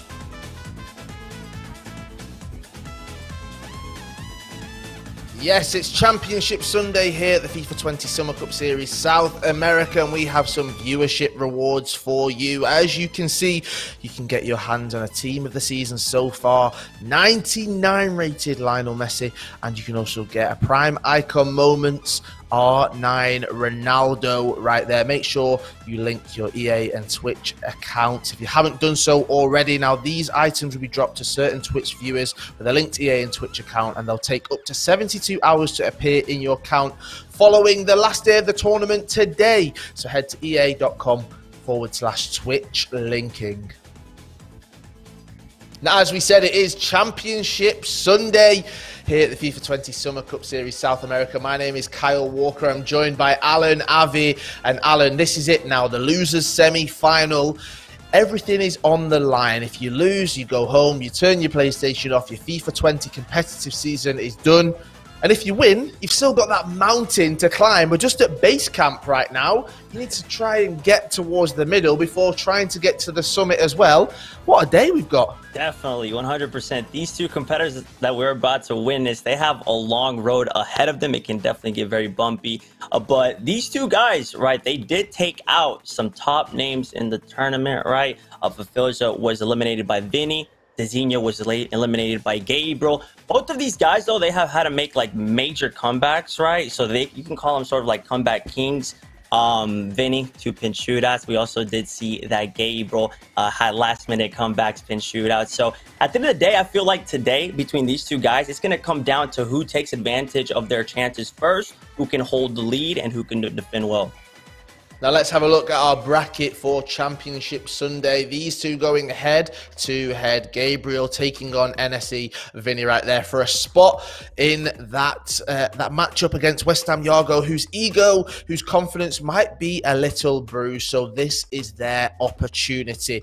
Now, Alan, I want to talk about the losers bracket because double elimination. We're not used to that, are we? We normally see the Swiss format, especially at the Global Series, the FUT Champions Cups that we've had as well.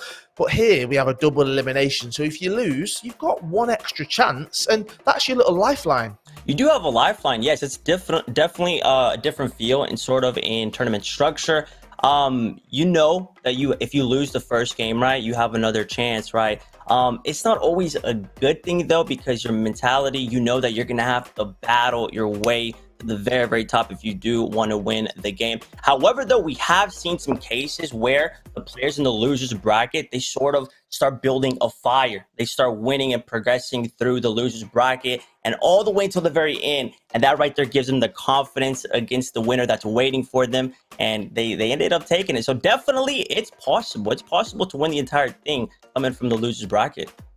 Let's have a look how these two match up their stats from the tournament so far. As you can see, Gabriel 13 goals, 12 goals against though, with an average of 2 goals right there. NSE Vinny, 5 goals, 6 against, with an average of 1 right there. So, Alan, again, we can look at the stats, but that doesn't matter, does it? Because over this possible 210 minutes of FIFA, plus possibly another penalty shootout, anything can happen. Yes, and like we've seen from the stats, like these guys have been on the ropes trying to defend themselves, and thankfully they didn't get knocked out, right? They managed to prevail and keep moving forward. But today's a different day. It's a different day. You can sort of brush all of those stats from yesterday, from the day before away, right? You have to focus on this game. I did see that Vinny tweeted out yesterday. He was like, man, honestly, I got through, but I just did not play my very best. I'm going to get some rest, and hopefully I'll play better today on Championship Sunday. So definitely, I feel like we're going to see some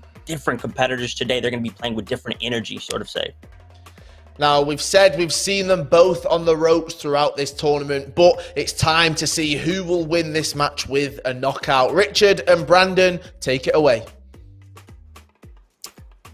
Thank you very much, gentlemen. And yes, we are ready to jump into our second game of Championship Sunday. And that means, once again, we want you guys at home in the chat to interact. Hashtag Gabriel or hashtag Vinny. Who do you think is going to win this match? You guys can speak and let us know in the chat. Richard, these are the teams. We'll have a quick look now and a further chat as the game does kick off. But this is a loser bracket game. You lose, you go home. Simple as that. I see 2 or 3 changes in between the two squads. Carlos Alberto, the only personnel change, right back for this particular player here in Vinny. On the other side of it for Gabriel, it was Kenny Lala in at right back. And then the only other changes are strictly item swaps. So team of the season instead of team of the year, or team of the year instead of team of the season for Ronaldo and Van Dijk. And a big sort of statement, shall I say. One player deciding to go with team of the season so far, Kylian Mbappe. The other player going with the FUT birthday Kylian Mbappe. I hear you ask, but why would anybody go for a player that's 4 less ratings? It's because the FUT birthday Kylian Mbappe has a 5-star weak foot that can be a huge impact on the game, giving you great versatility to turn left or to turn right. FUT birthday Kylian Mbappe, in my opinion, in a lot of pro players' opinion, in Brandon Smith's opinion, is the best Kylian Mbappe. I think it's just those big match moments, isn't it? Yes, you've got, as you said, a +4 in that rating, but you've just got big moments in the games where you can finesse it in from the left, from the right, and when you've got a weak foot, you can be dead in front of goal. That's why so many players love Eusebio, Johan Cruyff off the bench, and R9. Yes, they're fantastic players. I mean, yes, they're unbelievable in front of goal, but the 5-star weak foot just adds an extra sort of dimension into attacking play and also trying to defend a player that's got a 5-star weak foot, because you're always guessing they can go on their left, they can go on their right, and that's why so many pros will always sort of look to vie for an option like that. The game is going to get underway now, but I mean, both these two players have had different stories in how they got into the Final Four. I mean, they both did something though, Richard. They knocked out big names from this tournament. Cezinio fell in day one to the hands of Gabriel in what was a dramatic, and I'm talking dramatic, last couple of in-game minutes of R9, turning the match round from Cezinio being up by 3-1 to turning it around to being down by 4-3. On the other side of that, for Vinny, might as well just call him the penalty king, if anything, Richard. The man went to 2 penalty shootouts yesterday, and both times he held his nerve from the spot. He also got revenge against Verfilza. Verfilza beat him earlier in the day, and Vinny came back and beat him on penalties to eliminate him from the tournament. If day 1 and day 2's got anything to go by, day 2 was a lot better defensively, less goals conceded, and in all honesty, that showed in the first game as well. Iago conceded 8 goals, Paulo Neto only 1. So day 2 has been... The day 2 players, I should say, Paulo Neto and Vinny, defensively have been better thus far in the tournament. Is that trend going to continue here in the losers bracket semi-final? Let's find out over the next 45 minutes. Yeah, they have been absolutely brilliant. 2 completely different stories, and 2 players that recently have been sparring against each other quite a lot. I spoke to Vinny and he said they have been sparring, you know, of course, going into tournaments and heading into Brazilian championships. You see the selection process for the national team as well. It's always changing, ever changing. It's that national lineup of who should be sort of the star players to represent Brazil in online friendlies and competitions. And Vinny said, we played quite a lot. I've won quite a few games, but as you know, Pro FIFA, such a tight margin in so many opportunities when they play against each other. So to be honest, it's like a 50-50 swing. It can go anyway. But Gabriel, speaking of Brazilian legends and icons in the game, does represent the team that Ronaldinho founded late last year in 2019. Team R10 picks up a handful of Brazilian players. This has been his best season in the global series for Gabriel. Handful of events, handful of FUT Champions Cups. You look across the board of where he's been. FUT Champions Cup number 2 in Bucharest. He was in the top 4, losing to NSE Vidi, which makes you laugh, doesn't it? Yeah, it's poignant, isn't it? It's quite poetic how things go around in circles, it seems like. In a roundabout in competitive FIFA, if you try and do FIFA math, I don't think you get anywhere, really. Well, you beat that player, I beat him, which means I beat you. It just doesn't work out like that. In fact, they're both matched up in such a big game.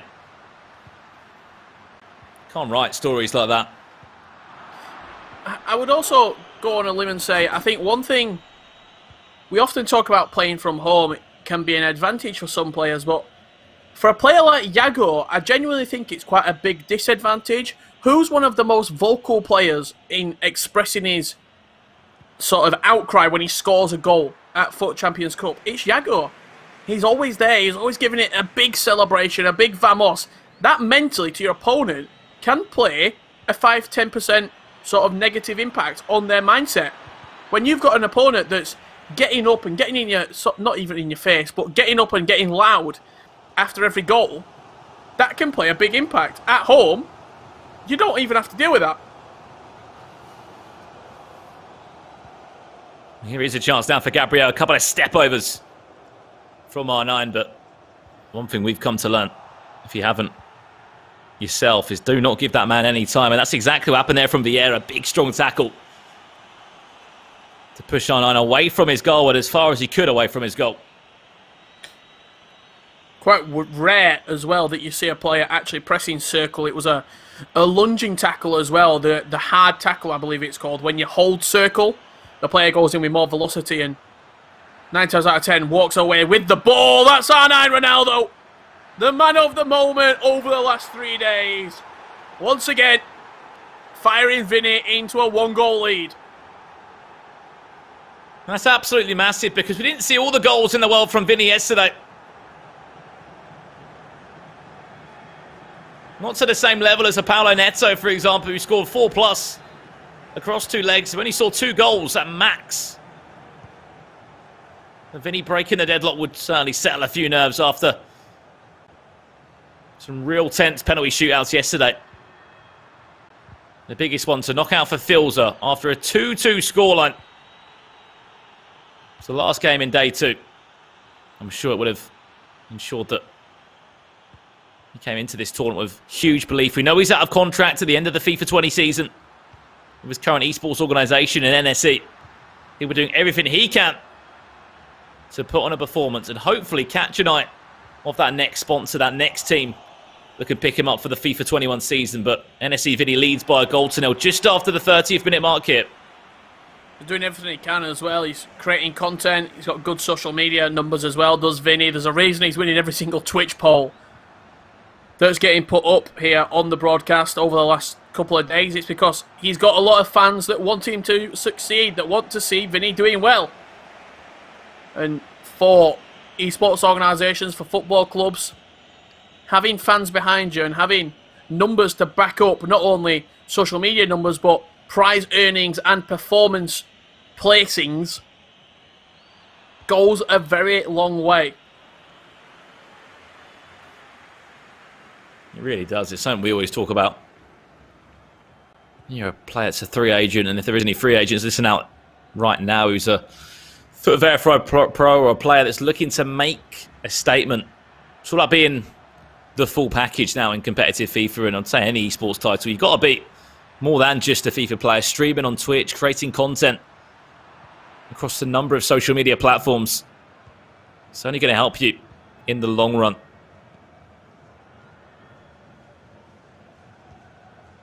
There's a set number of players out there that are really starting to understand that, and more, day by day, are adapting. Ball cleared long, and that is half-time here in leg number 1. Vinny leads by a goal to nil. Was R9 that got that goal, of course. Who else would it be? And the Brazilian forward. 0 shots. He may have had possession, Gabriel, but if you're not shooting, you're not scoring. Quite dominant as well in terms of possession. Usually you see around 56, 57, but that above the 60% mark for Gabriel. He's going to keep himself calm, though. It's only 1 goal to nil. He knows that this game is far from decided at half-time.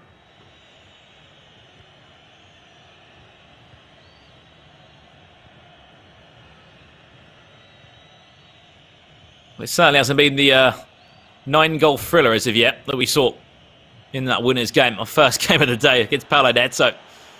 In Iago, chance now to find a second. Does go down to ground, goes out for a corner, nothing more than that.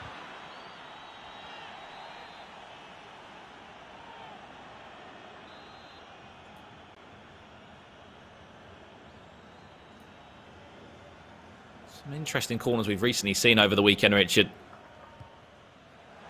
Players still experimenting in terms of how they take the perfect corner. The near post flick on is certainly gone. The days of that are well out the window. Sometimes you'll see it, but very, very rarely, Brandon. If you've got maybe Cristiano Ronaldo at the near post, he can offer you that headed goal. But very rarely, maybe 1 in 10, will someone actually cross the ball in and score or create a chance from a corner. I seem to remember I was watching you earlier, Brandon. You were playing Weekend League and you conceded a header, didn't you, at the near post? Actually scored one as well. It was that much of a shock for me. Don't normally score from corners. But what pros are seeming to do, Richard, is of course either play short, which you see many do, but on top of that, a really long, deep ball seems to clear the whole of the defence and everybody in the box, and often there'll be someone like Hullet at the back post who could head it back into the box, or often will take a touch and try and whip it into the box. Yeah, it's been a pro club's tactic for years, that little dinked one into the tall man at the back post and then just an X-header back across the box, or you can even go onto the edge of the box on the D, dink it into there, and then you just head it back across into the danger area. People don't realise this with corners, but the more power that you put on the corners, you're not putting it any deeper, you're just putting so it's whipped in more. So what you want to do, if you are wanting to go to the back post and you want it to be a lofted corner, just tap the square button. You don't have to put any power on it, just tap it with the placement of the little reticle and it will float into the back post, meaning you can compete for it in the air. Maybe one of these two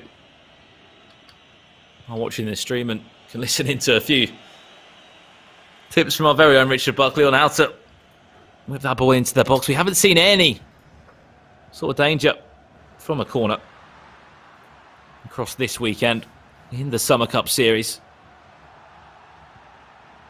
We see it in this one. 65 minutes of this game gone. Gabriel looking to find an equaliser. Does go down to ground on the edge of the box. Speaking of free kicks, we saw a direct free kick going to the back of the net from Kevin De Bruyne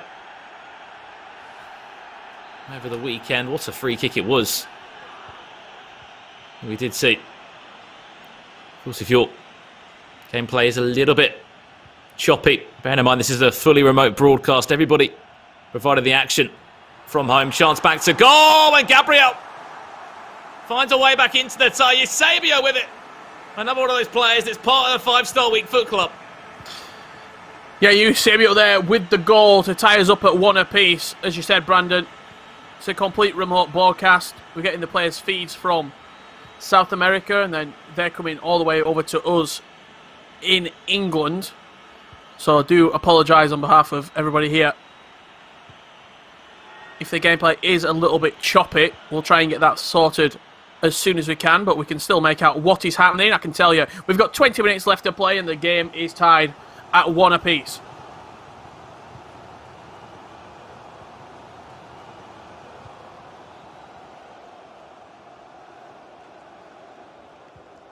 I still think it's pretty incredible how we're going to have 6 different tournaments across 6 different regions.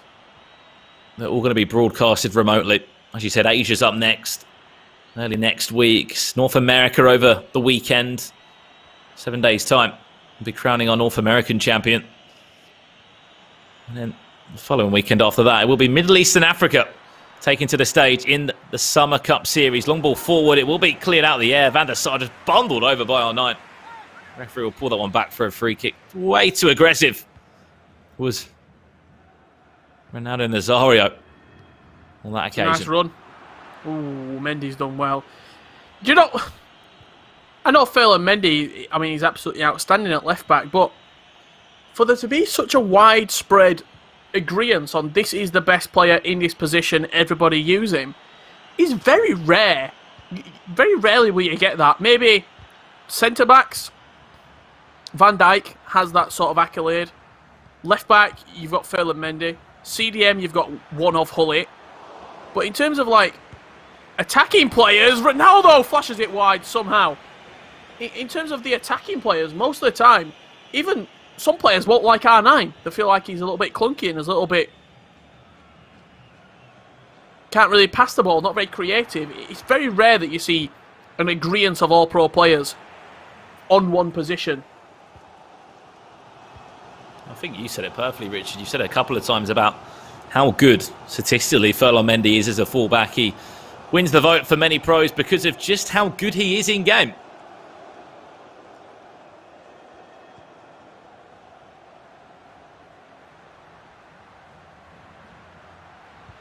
There's a pause cued by Gabriel, but honestly be surprised if he gets it before the end of this tie. 3 minutes left, plus additional time, trying to build it into the final chance of the game. He was clutch in day one of the tournament against Zizinho with R9 in these dying moments. Can we see it again here? Eusebio, the goal scorer, to bring this game all back square into an even playing field. Looking to be the assister or the provider this time. Could be a counter-attack, in fact. Vinny with De Bruyne. Mbappe will get it. De Bruyne will also try and get a chance to get that ball into the box. We know how good he is.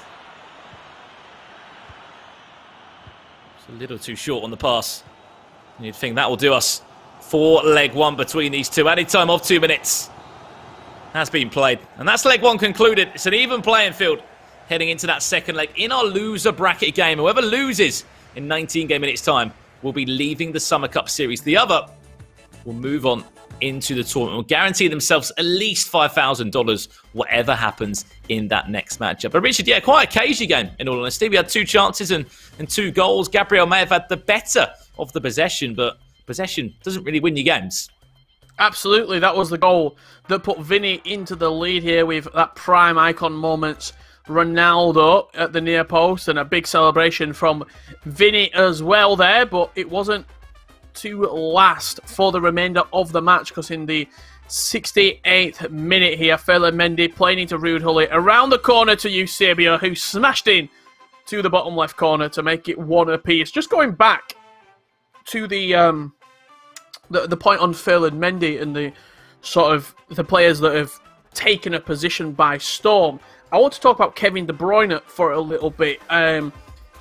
In real life, he's been unbelievable. I think he just tied the, potentially tied the assist record, or today, I know that was up for grabs, but he scored an outrageous goal as well. Kevin De Bruyne in FIFA has 10. That's 10. The team of the season so far, Kevin De Bruyne, has 10 99 stats on his foot item. That's in-game stats. To put that into perspective, Prime Icon Moments Ruud Gullit has 1. Team of the Year, Frankie de Jong, has 1 99 stat on their foot item. That's without a chemistry style. So when you look at Kevin De Bruyne's actual stats and what he possesses, he absolutely blows everybody out of the water. High work rates, 5-star weak foot. He is the ultimate CDM, centre-mid, centre-attacking midfielder. I mean, look, you could even play him striker if you wanted to. I've seen players playing him wide cam. I've seen players playing him right back. He can literally play anywhere on the pitch. As we said, and I think a lot of the people joked as when we saw that item released with the team of the season so far promotion, is that it's not the Gullit gang, it's literally his own gang, the KDB gang. He said it perfectly, the in-game stats there. A player that is involved in these pro teams, and I'm sure any football fan out there would have seen the goal that he scored today and the performance that he had on the real pitch for Manchester City. That is why he is so good in the game, as he's continued to play better for his, of course, current club, Manchester City. That foot item has only improved. And, I mean, that's why I love the end of the competitive year. I'm gutted there's no playoffs. I'm gutted there's no FIFA E-World Cup Grand Finals this year, because you always see a couple of different names pop up into the teams as we sort of head towards the end of the year, in all honesty. I remember we saw, like, Leon Goretzka a few times towards the end of the year, like, just random players. I know Kevin De Bruyne is a little bit different to that, but with different promos and stuff towards the end of the year, like even the summer heat, we could say, we could even see like Franck Ribéry coming at a FIFA E-World Cup Grand Final. If that was to be the case, unfortunately it isn't. We have the Summer Cup Series in front of us instead, which is instead an amazing opportunity. As we get back into this second half now, will Kevin De Bruyne be the star of the show, as he always has been since the Summer Cup Series kicked off last weekend in Europe? Yeah, I mean, even looking at the players last year in the Footies promo, Paul Pogba made an appearance at the Grand Finals. He was there. He was ever present in a number of the squads. But with the Summer Heat promo, we saw Bruno Fernandes in the Oceania region. Ferland Mendy has obviously taken that spot. if Musa Sissoko and Ndombele were... If the players didn't have the loans that they had, I'm sure both of those two would be in the teams as well. Could this be an early start for Gabriella with Arnon on the edge of the box? Might play for R10, I think. He'll be on the bench, though. Not the team owner in Ronaldinho. Not really a starter. You could probably say one of Brazilian's most flair players on the ball. He's certainly great in-game. Some of those other great icons, the likes of Pele, they'll come off the bench. There won't be a starter for many teams. The only Brazilian star that will come into the team is R9. You'll be able to see exactly why over the next couple of hours of how good he is in front of goal. He's a player that is so in demand. I think it's pretty insane how EA have made an item that is that good, that desirable. Yeah, truly remarkable, isn't it? And also, I've just been having a look at De Bruyne's in-game items there. I actually missed out Vision when I was doing the count-up. He's got 11.99 stats right there. Clearly, 2020 Vision for Kevin De Bruyne. Like a sat-nav. Navigates the pitch. If you were to say the second best finisher in the game behind R9, would you say Cristiano Ronaldo team of the season so far? Would you say Eusebio? Who would you say? Tough question.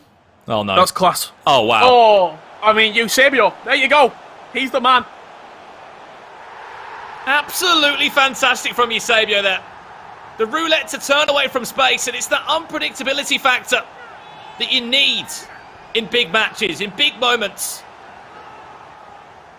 And Vinny finds the back of the net. Unbelievable roulette. Into the right bottom corner with the finish by Eusebio. And just like that, Vinny back in front by 2-1. Prime icon moments, Eusebio.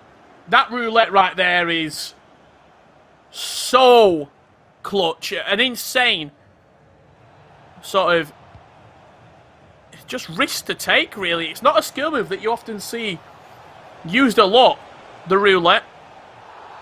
But perfect timing of it right there.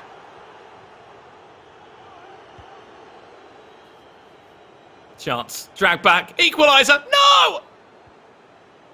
It didn't take long for Gabriel to respond, for Cristiano Ronaldo to respond. Team of the season, CR7 right there. Beautiful drag back and then just digged out into the near post. Straight away, answering the call. The free kick, that's where it came from, Brandon. He dinked the free kick onto the edge of the box. And then recycled the play back into the box, finding Ronaldo.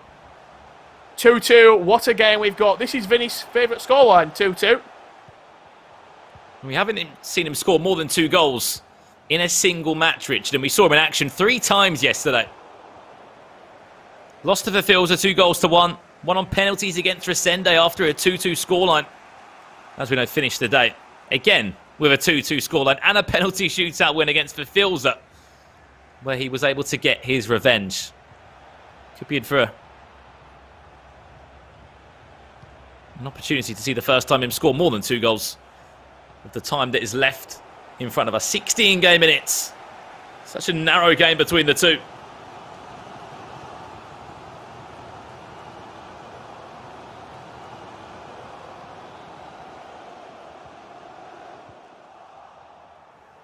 Both players, as you know, went through the same route as well, Rich. They both dropped down into the loser bracket. Gabriel losing to Cezinho 6-5. And getting that revenge later on in the tournament. 4-3, 90th minute winner. That's something they both got in common. They both sort of knocked out massive names in that Brazilian scene, but also been able to get revenge in the format that we've got in front of us. A fantastic format that does give you a second chance if you need it. Yep, both players claiming victory over their nemesis, shall we say, in the respective day 1 and day 2 formats. When you look at what Vinny did, a 2-2 penalty shootout win against Resende, keeping his bottle. Not only that, but then to knock out for Filzer from the spot kicks again. 2 penalty shootouts back to back is very impressive. That is unbelievable right there. La Croqueta timed perfectly. And once again, yeah, to slot home. This game, Richie, just flips on its head. Forget Vinny being in front. Gabriel, for the first time in this tie, across the 2 legs, has been able to take the lead. 3-2.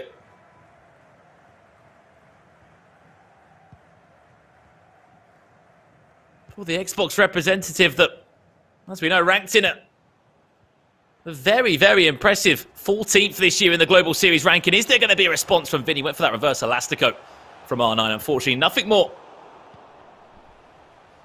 could be done on that occasion. Now, added time off, just 2 minutes in front of us, but we've had 3 goals in this half, Richard, and the game, once again, is completely changed.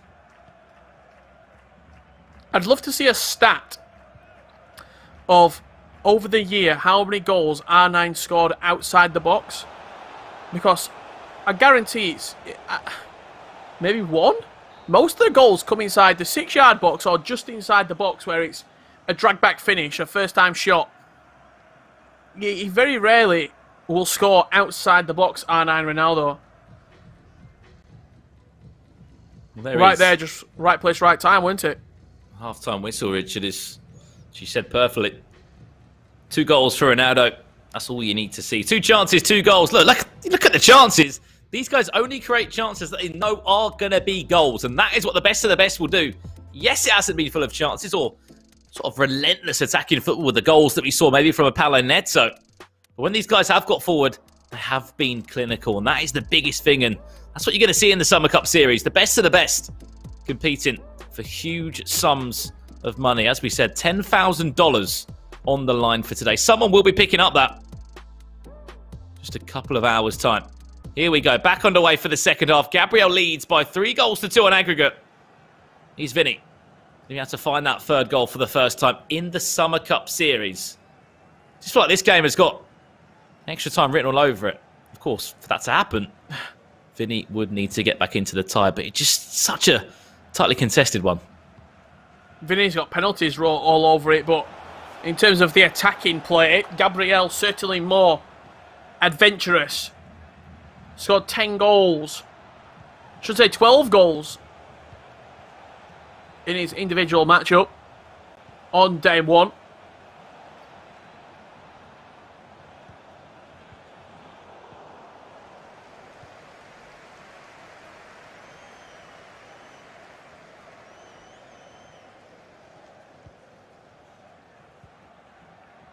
Yeah, scored a handful of goals, didn't he, in day 1 of the tournament, and had some really entertaining games against some of the best players in the world. 2nd-ranked player, Zizinho. Gabriel knocked out. 4-3. That was our last game in day 1. The man has beaten a champion, a name that is so respected in the South American scene.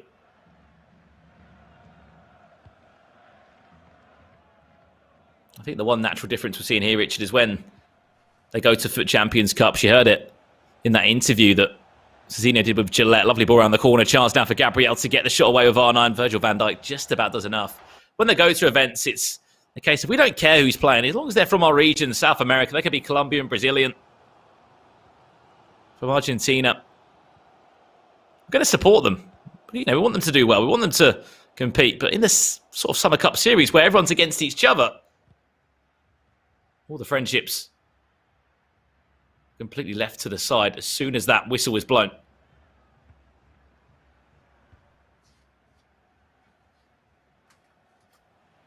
Yeah, Paulo Neto said it perfectly. I've not won a FIFA title yet. This is a serious deal for me.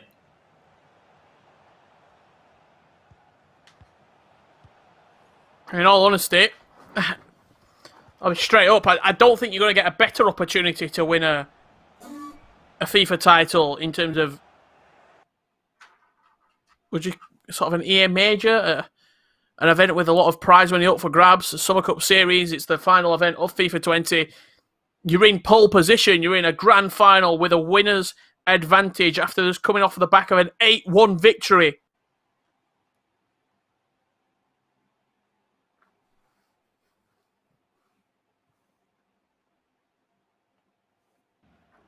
At the moment, Vinny is 27 in-game minutes away from leaving the tournament. At this stage. If Gabriel's able to find another one, it certainly would be game over. Here's a chance for Vinny. Not for so long. Furlong Mendy just breathing down the back of his neck and able to turn over possession. Just a couple of in-game seconds. R9. Into Cruyff. He's fresh off the bench. Can he be the player to turn this one around? He would have been offside there. You could just see the lineup. Needs to pick up his flag if Cruyff was to get a touch in. Fortunately, didn't on that occasion.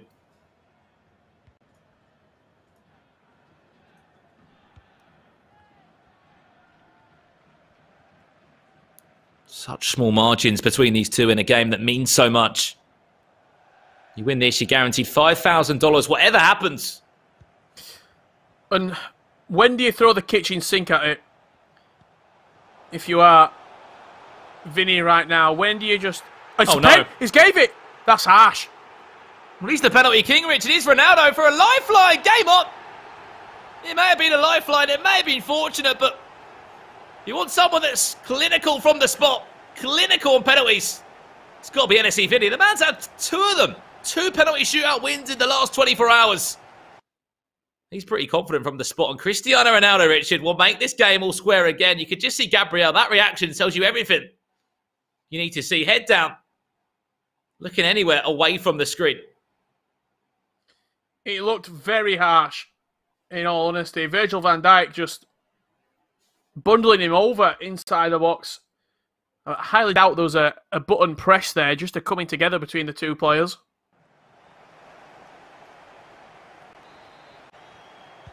Game on. Just so we're talking about him having to attack and throw the kitchen sink at it. Now, tied level yet again. It's how players deal with those decisions. Yes, at times you're going to get unfortunate. We've had some referee calls that haven't been perfect with certain free kicks in the past or decisions that the referee hasn't blown up on. It can be so easy now for Gabriel to lose his head. We saw that with Yago. A couple of goals he conceded. Next thing you know, he was down by 1, 2, 3, 4. Then finished 8-1 in the end. Difference is there was so much time to play in that one, and there was still a second leg here. There could be extra time. I did call it. Did fancy an extra 30 minutes between these two. There will be one more chance at least, you'd think. Mendy into De Bruyne. Ronaldo will have space to drive into.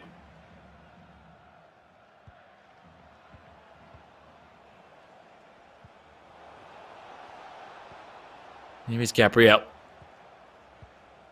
De Bruyne into Mbappe. Back to goal for R9. Virgil van Dijk just pushes him out of the way.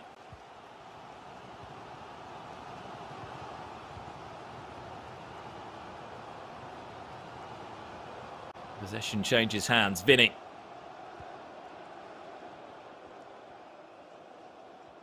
As we said, an absolute lifeline to get back into the tie. Fortunate penalty. Cristiano Ronaldo still had to step up and ensure he was able to defend. Kevin De Bruyne now. Back to Mbappe. Nice pass around the corner into Johan Cruyff. Goes for the near post finish. The ball still in the air. R9 could maybe have a touch of it. Gets pulled back for an offside and possession changes hands once again, Richard. 5 minutes left in this one. Are we going to extra time? I was about to say, why did he not pass that to R9? But it turns out he was offside all along. I thought the shot was from a very, very tight angle, to be honest. It worked the opportunity really well, did Vinny, but a little bit rushed. But this is a crazy tight game here with 3 minutes left to go. Edge of the seat action.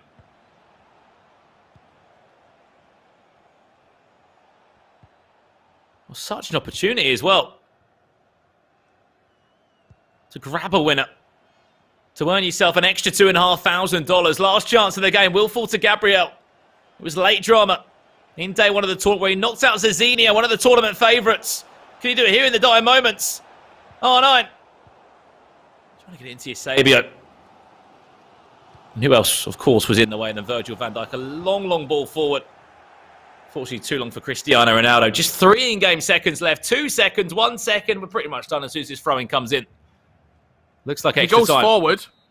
Will be in front of us. 30 more minutes needed, Richard, to separate these two here. Yeah, even when the timing's over, you still have a chance as long as you keep on going forward with the ball. It's when you decide to go backwards, that's when the referee will blow time. But 30 minutes of additional time to be played here between Vinny and Gabriel. You see the team of Vinny on the screen there. Just for a couple of seconds, it looks like something's happened. I'm not too sure what.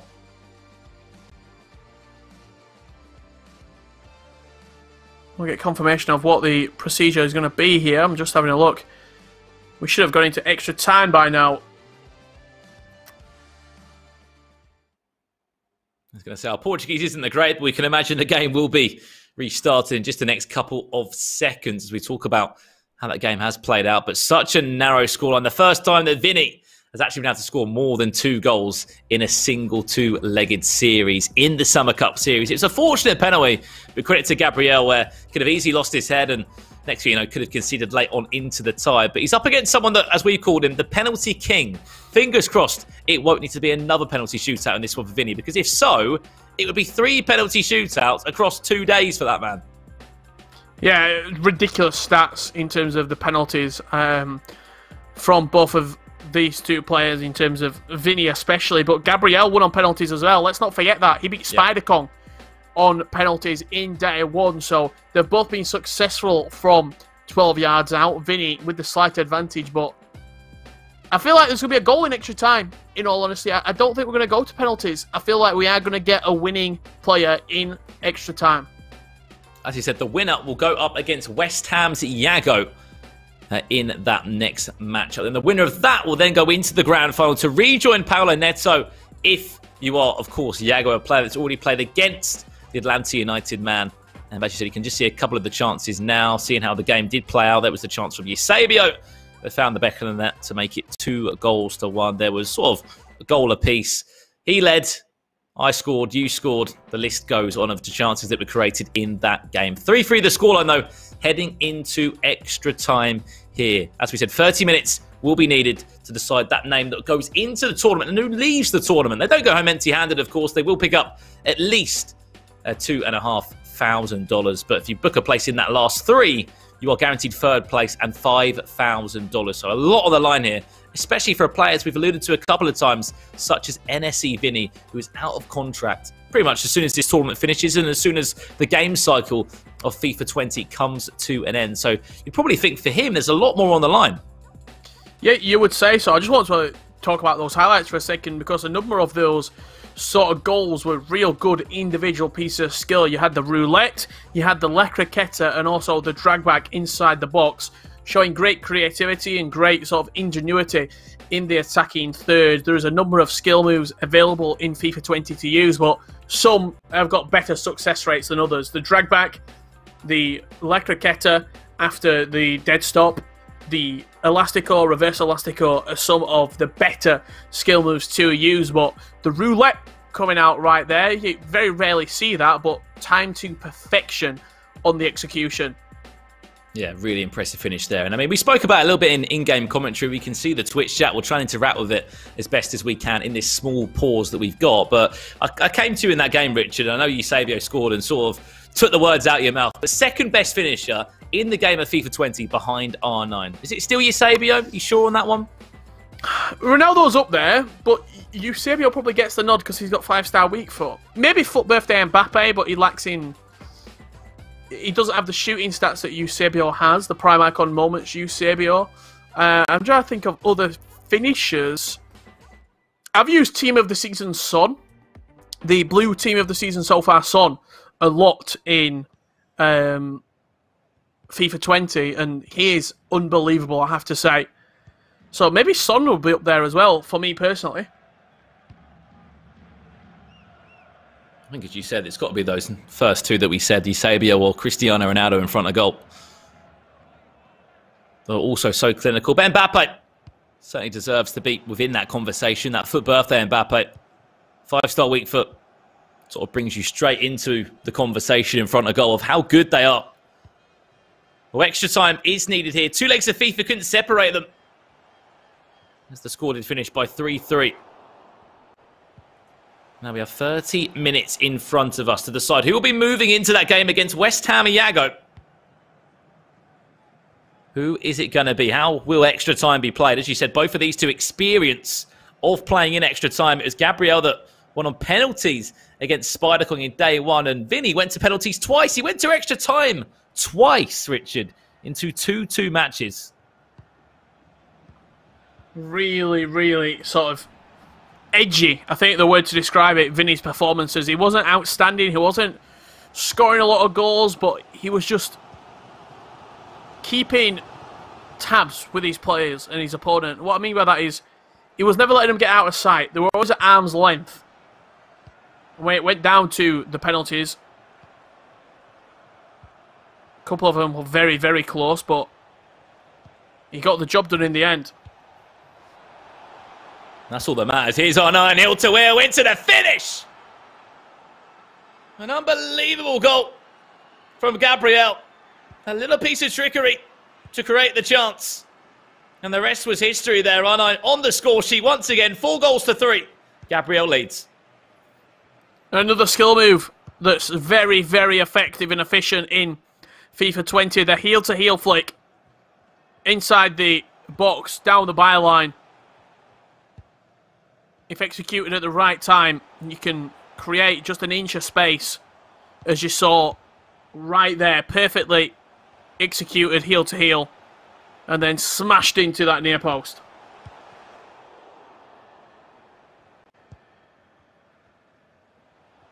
As you said, in extra time, you're lucky to get one decent chance in front of goal. That will pretty much do us for half-time in extra time. That's the goal.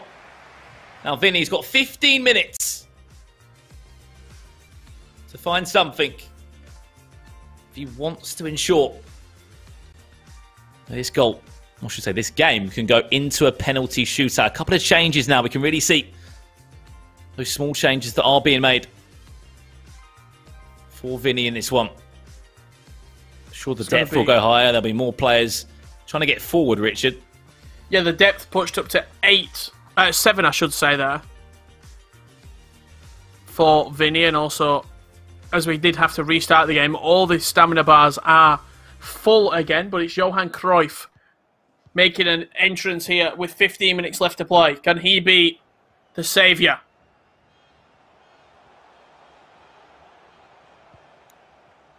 Cruyff on for Eusebio. The only change that is made for Vinny, alongside a couple of in-game changes, custom tactic changes.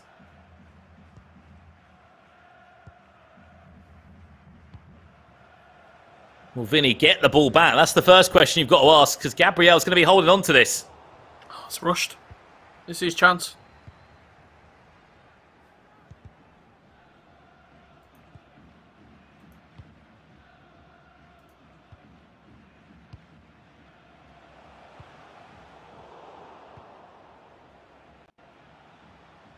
That was his one chance there, Richard. Giving the ball straight back every single second. Gabriel can keep the ball.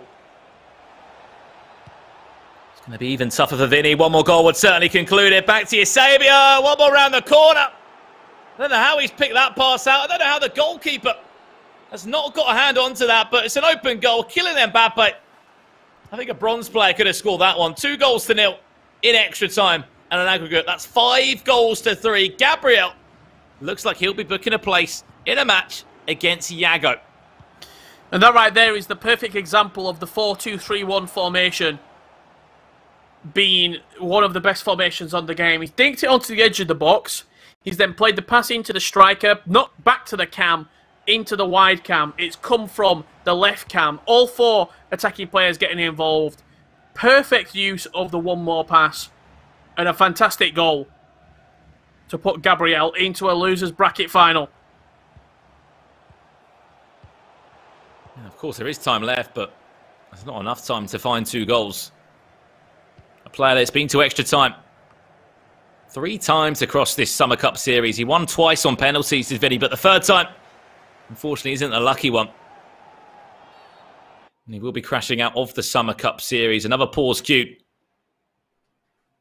Sure, that's from Gabriel, just to ensure he can lock the door and ensure there's no way through. You can see Vinny there not even making a change. Why should he? He knows it's all over. There's not enough time left to find 2 goals for him. He'll leave the tournament respectively in a 4th place position. I know it won't mean much to him right now, but he's got to look at the positive in the long run. Yeah, 100% Brandon. Knocked out for Filza in day 2. He had a better finish than for Filza, Resende, Zazinho and Spidercon. 4 players who are all above him on the Global Series rankings. But for this game in particular, it's going to be Gabriel moving through to the losers bracket final. He'll be setting up a tie against West Ham Iago. NS Vinny crashes out of the tournament here in our Championship Sunday. Gabriel, PN of Team R10, wins it in extra time. 5 goals to 3. It's another $2,500 in the bank for him, as he's guaranteed a 3rd place finish, whatever happens against Iago in that next game. Now, as you said, 3 players left in the South America Summer Cup Series. We know that Paulo Neto is in that grand final, and shortly we will be finding a winner between West Ham Iago and that man who just won by 5 goals to 3. But yeah, you alluded to it perfectly. NSE Vinny, he may be out of the tournament, he may be out of a club contract in the next couple of months, but he finished 4th in that South American region for this year on FIFA 20. That's a positive he has to take alongside leaving the tournament of $2,500 for playing in this tournament. 100%, and he's not done himself he's done himself all the world of good playing well in this tournament, finishing top 4. We get to see the highlights of the game that did win the match in the end, those 2 pivotal goals in extra time. We went into the break at 3 apiece, but Gabriel pulled away to win 5 goals to 3 in the end. And these 2 players, Iago and Gabriel, both played on day 1, but they never matched against each other on day 1. They seem to just avoid each other on the bracket, so we get to see who would have come out on top. Yeah, that means the only player from day 2, Paulo Neto, is the only one that still is in the tournament. As you said, day 1, the 2 players that played well, made a grand final, they have done enough to stay in the Summer Cup Series for South America. As we said, a really impressive game now. I believe we are going to speak to Carl and Alan to get their thoughts on that tie as well. A really big performance in the end. A really, really impressive win. $2,500 extra there. We're going to throw it over to Carl and Alan now to break down the game and to get their action on what went down. Richard, Brandon, thank you so much for that. Wow, Championship Sunday is providing all of the goals. Alan, Avi, what a match. Absolute scenes, right? It's been a constant pattern between the 2. They like to make comebacks like Gabriel. He's the comeback king. He has been down so many times, but then he manages to equalize and then take the lead. You just really can't rule him out. And then they just can't seem to double the lead until the very end there. He did take the 2-goal lead against Vinny, knocking him out. He did indeed. Right, let's look back at some of that action as we go to our game highlight presented by PlayStation. So here is a highlight that I did choose. It was a very good goal. Definitely it was. It does come from Vinny. So the ball is out wide right now. He's taking a look inside. Take a look at what he does right here. He does the inverse Elástico, and instead of taking the finesse shot, you know, on the right foot to the right post with R9, he decides to go inside. And that just shows you guys how overpowered, how good it is to take the near post shot. It will go in. Trust the near post shot. We've been talking about it throughout this tournament. Take a look at it one more time. He could have easily done the finesse shot. I feel like most people would have done that. And also keep in mind that's R9, 5-star weak foot. And that right there is the benefit of having a 5-star weak-footed player. It's those small margins which I think separate those pro players from the rest of us. Not you, obviously, Alan, because you are a pro player yourself. But if you're sat at home and you're thinking, oh, I want to be that good, I want to compete against the best of the best, well, you can. Yes, you can with the PS4 Open Series. You can do that from the comfort of your own home.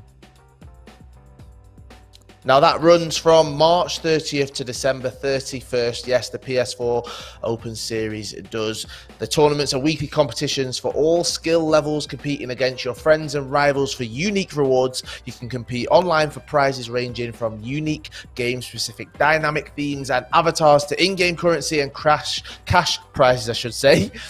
Join Brandon Smith and Richard Buckley weekly for broadcasts hosted by PlayStation, where competitors in the PS4 Tournament Open Series show off their skills to friends and compete for those cash prizes against their rivals. Now, the competition center, that is where you need to go to, compete.playstation.com. That's compete.playstation.com, and sign in with your PSN ID. It is that easy. Right, Alan, what a day it is being here on Championship Sunday. Let's look at how our bracket is shaping up right here.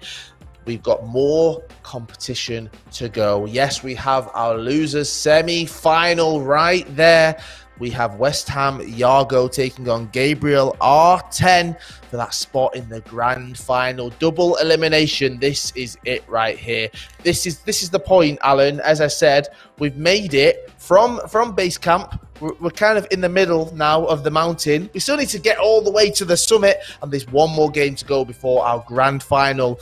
This is the losers final right here. They're going to be nerves. They're going to be a little bit worried, aren't they? Exactly, especially Yago. You can definitely say that Yago's going to come into this game sort of nervous. On the other hand, you never know. He can come into this game trying to seek revenge, a vengeance, right, for what happened against his first opponent. He did go down 8-1, I believe, against Paulo Neto. It's going to be an interesting one. Both of these players definitely know that this is it. If they lose, they are eliminated from the tournament. Keep in mind, if they do win this game, their cash prize earnings are only going to increase. So more money to play for, pride, prestige, everything on the line. They definitely will. Now, someone who's already sat at the summit is Paulo Neto. He's just sat there watching down, seeing them trying to climb to the top. And that's the difference when you're looking at the winners bracket and the losers bracket, is that winner, they can be up there relaxing. They can get into the right frame of mind, the right mindset for that grand final. They've not got too much to worry about, and he's going to be more relaxed and more confident. Exactly. He's sort of like the king on the top of the hill. You know, he's the guy that's currently looking down, trying to see what knight is going to come and try to dethrone him, sort of say. So like right now, he's definitely going to be analyzing these two guys' play style. I'm pretty sure he already knows, because they're all familiar with one another throughout the FIFA 20 Global Series. They're all from South America. Paulo Neto, though, definitely, I don't know what it is about him. I asked him earlier what he ate. I need to start eating the same thing he eats, because man, hopefully I can play at that level. You know how he is showing in the Summer Cup Series. His attacking is so good right now. After watching all of these competitors today, I can definitely just sense that Paulo Neto is a lot more confident when it comes to attacking. He's creating chances that not all of the other opponents, all the other players are creating. So it's gonna be a treat, and let's see if, you know, Paulo Neto, the top of the hill right now, he can get dethroned, taken down. We'll see.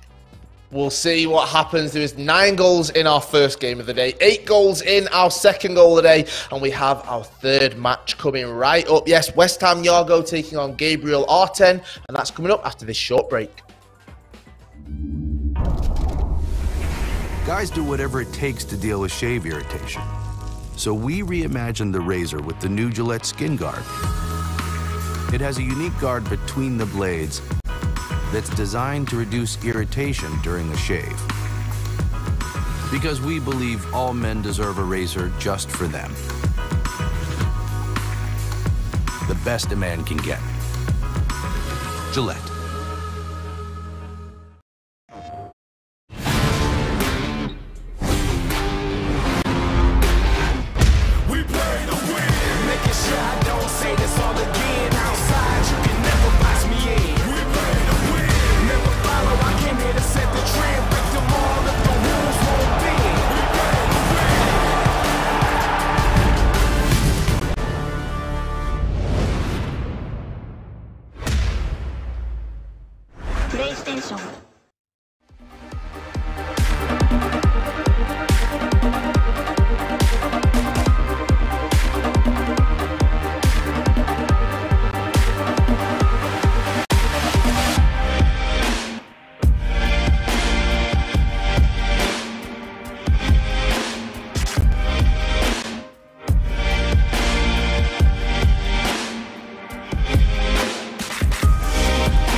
FIFA 20 South American Cup Series is presented by Gillette and brought to you in part by PlayStation 4.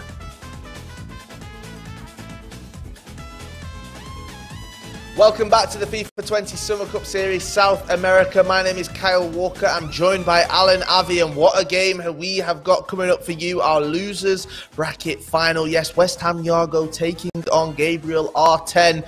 Alan, let's get into this because both of these players now, they're going to be opposites, yin and yang, let's call them, because West Ham Yargos come off the back of a heavy defeat, 8-1 as we said against Paulo Neto. Gabriel, he's coming off the back of a victory against NSE Vinny right there, so they're kind of going to be in different mind frames right now. They really are.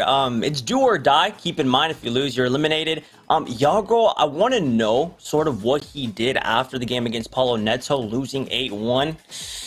You know, that's not a good place to be in. Definitely the mindset could definitely be affected heavily. Hopefully he did get the condolences from his teammates, his coach, whoever it may be. Keep in mind, I did say that West Ham Yago can win this tournament. He's still not out of it. We'll definitely have to see. Gabriel on the other side of things, he just came out of a very close game, and he knows that Yago sort of is vulnerable, so we'll see if he takes advantage of it. Alan, you're clinging on to that prediction that you made before, okay? I'm seeing you holding on to it, and it's still there, so we'll give you that. Right, let's have a look at these players going head-to-head and what they've achieved in the tournament so far. West Ham Yago, 8 goals, 12 against. That's a goals average of 1. And then Gabriel, 18 goals, 15 against, with a goals average of 2 right there. Now, Alan, I want to ask you, would you rather be in the tournament playing more FIFA and being able to get warmed up against your opponents, getting used to the adrenaline, the nerves, or would you rather play less games and just go through the winner's side of it? Definitely play more games to sort of get warmed up, but in the sense of this tournament, I'll play less games and be at the very top because, right, you got there for a reason, right? And you have more cushion than these two guys. Like we said, Paulo Neto, he can afford to lose to one of these guys, the winner of these two.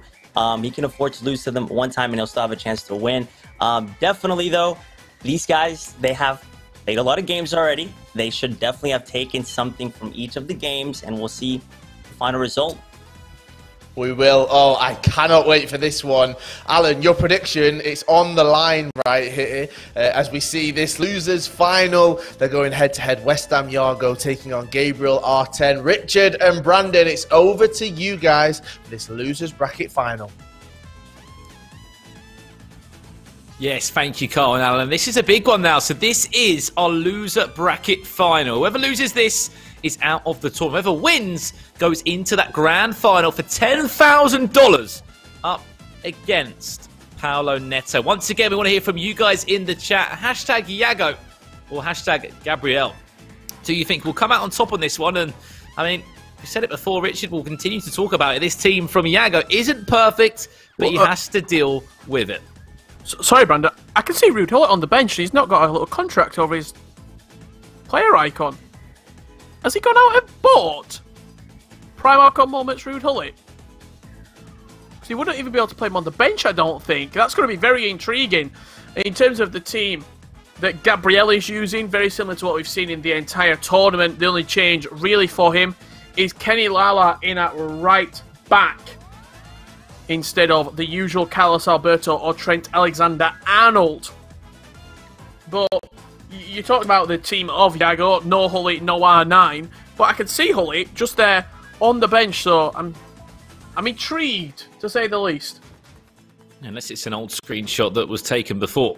Potentially, yeah. Kicked off in day one of the tournament, but certainly that's how the team's looking, that one. I mean, how's Yago feeling, Richard, coming into this game? Because he just lost 8 goals to 1, and yes, he's had a game off to think about it, and probably about an hour to think about it, but he was getting so animated, wasn't he? And so sort of angry with how he was playing. Something was clearly not going in his favour. It was latency or just a bit of input delay with his controller. It wasn't a performance to remember. How does he go into this game trying to book a place in the grand final? Well, you can see, not only, before I give my opinion on the game, Yago is winning the Twitch poll right now as well. Hashtag Yago or hashtag Gabriel in the Twitch chat. Yago with over 60% of the vote, so people think that Yago is going to take this losers bracket final. In my personal opinion, he looked very deflated, didn't he? I think you've just got to walk away. right there. If you lose in that fashion, you have to leave the station that you're on, leave the PS4, walk away, have a little break, maybe get something to eat, have a drink, have some ice cream, do anything that's going to help you relax, okay? Just get away from the console for a little bit. There's something at the events that you have the luxury of doing, because most of the time, you'll play a game, for example, you're playing Swiss, you'll play one round of fixtures, and then maybe 15, 16, 17-minute break in between one round of Swiss and the next round of Swiss. Whereas here, he's had a long, elongated break. I expect him to come out fresh, I expect him to come out strong, and I think it's going to be very, very tight between the two. But if I was going to put either way, I think I would agree with the Twitch chat, and I think I'd be going with hashtag Yago. It's a big call to make as well. I just feel like anyone that's come sort of down that loser bracket after losing by such a big scoreline against Paolo Neto, don't get me wrong, a player that was unbelievable in that game and a player that is on form, it's just a big, big job to do. And Gabriel's fresh off the back of that game. It was an extra time game that was narrow, sort of narrow margins, small margins between him and the competitor in NSE Vinny, who he said goodbye to just 15 minutes ago. It's hard to call this one. It really is. The Twitch chat, as you can see, is so tight. 60-40. Yago is in favour, but Yago hasn't got R9, and that's been the storyline throughout this tournament. Why he hasn't got him, Richard? There is a story behind it, and it was certainly an interesting one. He had to try out his connection coming into the Summer Cup Series. Played a game of squad battles just to see what the feed was like. As you know, this is a fully remote broadcast, the Summer Cup Series. Who was playing in that game? Hullet, R9, on one-game loans. Unfortunately, those loans sort of expired, and now he is without some of those players in the team, and he's had to make do, which in day one of the tournament, he really did do well with it in terms of making do. He had Jadon Sancho in there, Theo Hernandez, he's got Edison in goal, and he didn't look off par at all. He didn't look like he was without R9. He looked better, if anything. Yeah, 100%. He only played 2 games. Let's remember that. He's not played as many games as other players that we've seen. He beat Spider-Kong 3-1 and then beat Zazinho 5-2. But Zazinho were leaking goals all tournament long. He leaked 5 against Gabriel. He leaked 3 again against Gabriel in the final. So if you're taking that result in particular and how either of these two players are looking coming into it, you look at the mutual matchups that they've had. They've both faced Zazinho. Yago beat him 5-2, and then Gabriel lost one game 6-5 and then beat him 4-3. So really tight sort of contested games right there, but I expect Yago to come back. I expect him to come back strong, and I think he's going to take this game. I think he is indeed. Well, I think before we go into that game, I mentioned it perfectly, a Turtle Beach hashtag, a unique hashtag that you guys needed at home to potentially earn yourself a headset like myself, Richard, Cole, Alan that we've been wearing alongside all the pros. And there is that hashtag right now. If you didn't know already, the FIFA 20 Summer Cup Series South America is brought to you in part by Turtle Beach. If you want to get involved in this competition, it's a simple 2-step sort of guidance. Go and follow Turtle Beach on Twitter at Turtle Beach and tweet using the hashtag Ultimate Headset for your chance to win an Elite Pro 2 headset, guys. So go on Twitter, take a screenshot of the stream, me and Richard, a favourite play you want to see win this tournament over the weekend, and just use the hashtag Ultimate Headset. And who knows, you may be in with a chance to win an Elite Pro 2 headset. And of course, they're very decent. We do recommend them before we jump into this game. Absolutely. Something I also recommend is trying to keep you cool in a game of FIFA. That's something that we've seen Gabriel sort of doing better than Yago in this tournament thus far.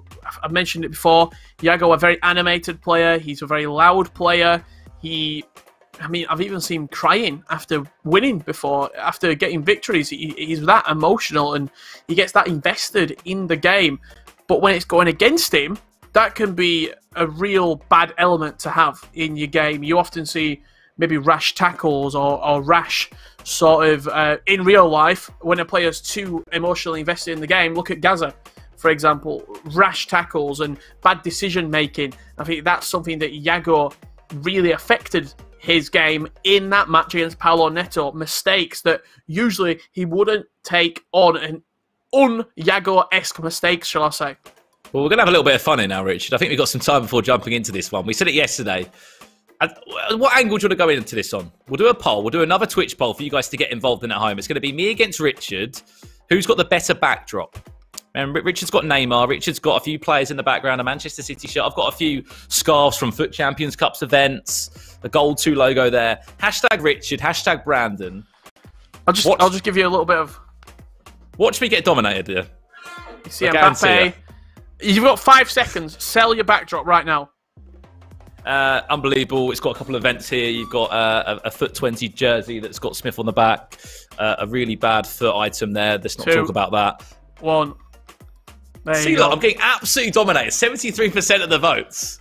5 seconds. 3 of the best players to ever play right there. The best 2 players to ever play football there. A signed Man City top as a gift from the Centurion season. Game over. I think you completely dominated me on the poll there, to be honest. GG's in the chat on that one. It was like 70%. It completely rushed in your favour there. We are going to get into our game now. Don't worry. No more about our backdrops. We're just going to be looking at this matchup instead. Here we go. Maybe I'll come back later on in this show. I'll have to think of another poll.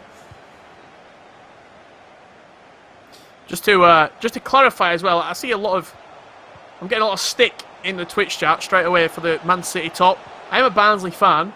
I've lived in Manchester the last 4 years, and it was a gift that I got sent to me from the history-making Centurion season. It's got a bit of football memorabilia, so I thought I'd get it signed and framed.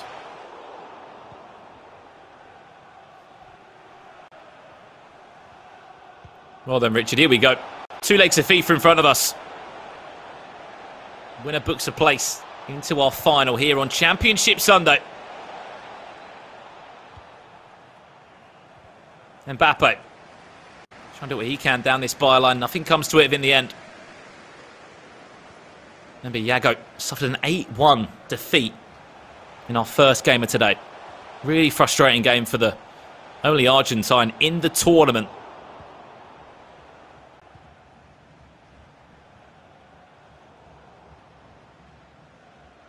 The question is, can he bounce back now from that result against a player that just snatched an extra time winner? 4-3 did Gabriel.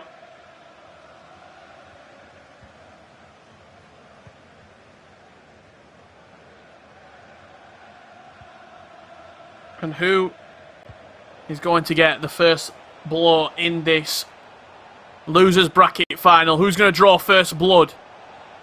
Is Gabriel going to continue to pile under pressure onto West Ham Yago? Into Eusebio. First chance of the game for Gabriel. Just couldn't get that final shot off from Eusebio. A couple of ball rolls. It was either he goes on his own or he gives the ball into R9 instead. Tried to go on his own, did the Portuguese icon. And ran into the mountain of a man in Virgil van Dijk. Once again, in the right place at the right time with the big defensive blocks. It's going to be a tight one, this one. A real narrow matchup. These two on opposite consoles. They wouldn't have faced before in a global series event.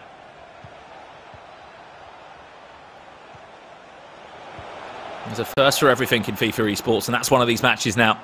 Eusebio, back to goal, chance, cuts it into R9, drops the shoulder and into the back of the net. Gabriel feeling his way into this match, 19 minutes into it, and continuing to find that form that he showed us just 20 minutes ago in that knockout game against NSE Vinny. He played the fake pass so nicely. He let the runner go past him when he picked up the ball with Eusebio, which gave R9 just a heap of room on the right-hand side. A little offload pass. And R9 smashing it in. The most reliable finisher on the game. Once again, proving that 15 million coin price tag.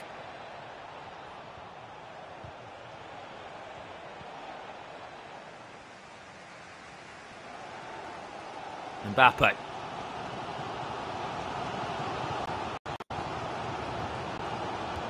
Everything he can to get that ball forward. 15 million coins, you said it perfectly. That's how expensive these players are. They're so good. Can Yago find a way back into the game? Jadon Sancho, of all people. Eusebio gets denied by a huge save from Van der Sar. Back to Eusebio again. It's just wide. This is better from Yago, though. Creating chances and coming so close to making this game all square. That's the only thing that matters. He's fighting back into the game, isn't he, straight away.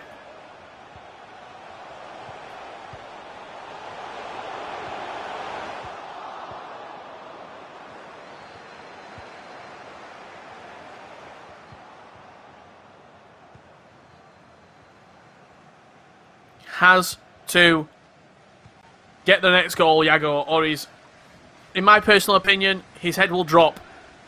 After suffering such a heavy defeat to Paulo Neto earlier, he has to score the next goal, Brandon.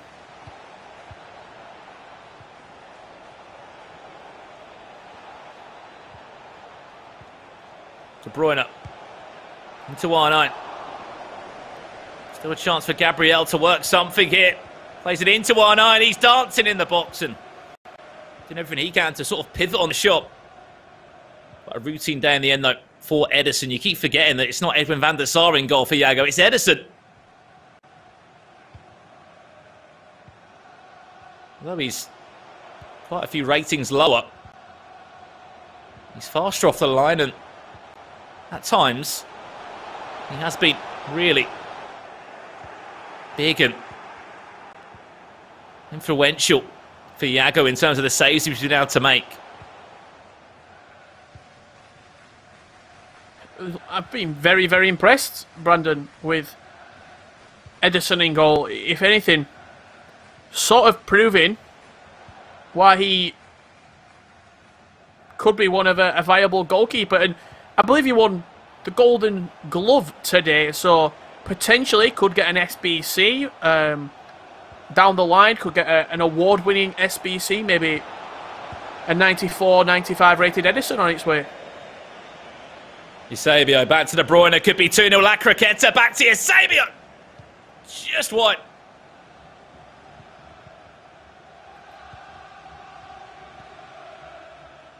Nearly. Could have been 2-0 for Gabriel, and it would have been an awful start for Iago again.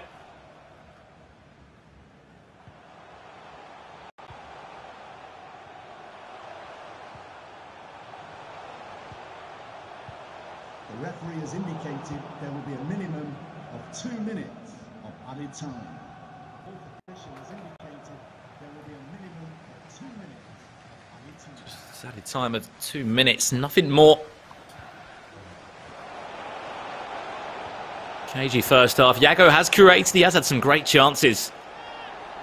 Eusebio had 2 of them actually. Mbappe back to Hullet. Added time of just 2 minutes left. Last chance of the half, and it will come to nothing. De Jong back to defend for Iago, and Iago still animated. Still not happy. As we said, this is a fully remote broadcast, and of course these guys will be playing at home.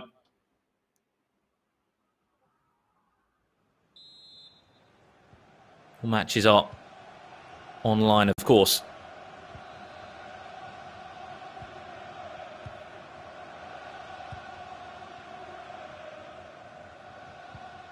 Quick refresh at the break from Iago and straight back into the action. There's the change. Hullet. Yeah, he's got him. Is in this team. I imagine he's turned up, Richard, but he's here. He's probably gone out and bought him. He's probably sold something else, Brandon, and gone out and bought Ruud Hullet. That's awful, awful goalkeeper movement right there. Iago knows it. I don't know where he's trying to move his goalkeeper. He was trying to predict it. Opened up the entirety of the right-hand side of the goal. And he looked to the heavens because he needs some divine intervention to get back into this series.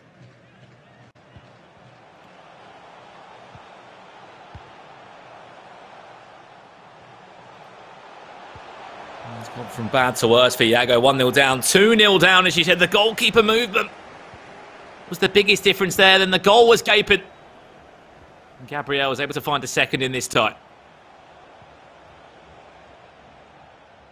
Huge long ball forward. Gabriel wants to get a third. Oh, Elastico teasing with the fullback in Theo Hernandez. You know, even if Hullet is involved in this team, Richard, you'd say, why is he not starting? Really cannot tell you. Maybe they have to start with the same team before making... Maybe submit a team? I'm not too sure, Brandon. It's a question that I'm going to have to ask him.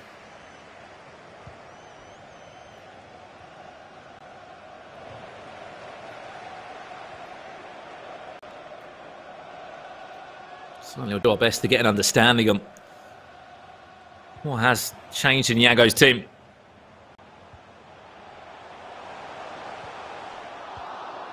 Currently 2 goals down. Gabriel, the player on top.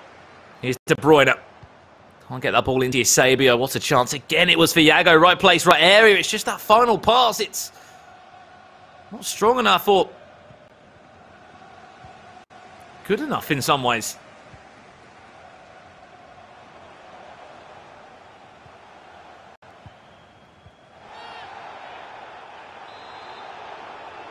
Just struggled to create anything clear-cut, hasn't he? Gabriel's pressing as well has been very impressive, I have to admit. Winning the foul there as well after stealing the ball back.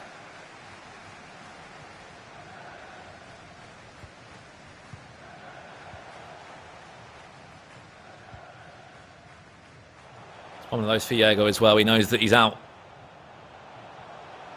on his own in terms of having no R9 and obviously not Hullet as a player that can start in the games. He could easily sit there and sort of blame himself in terms of what could have been. We can try and make something happen here. Eusebio down to ground. It's going to be a penalty and a lifeline for Yago. Up steps Eusebio. Chance goes down the middle. It's saved on the rebound.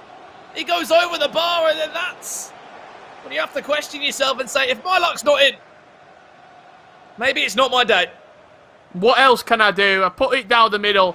The goalkeeper's got his pinky on it. His pinky toe. And he's on the counter. R9 Ronaldo. 1-on-1. Fake shot. Oh, he's done well defensively.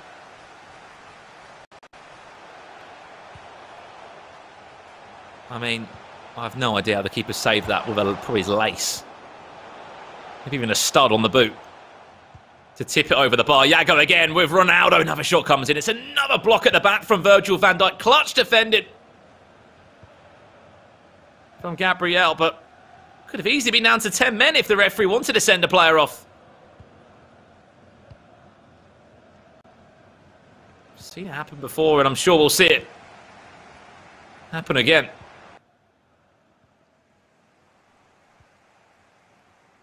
Starts to feel Yago, though, feeling his way into the tie, a little bit more confident. 15 minutes left it.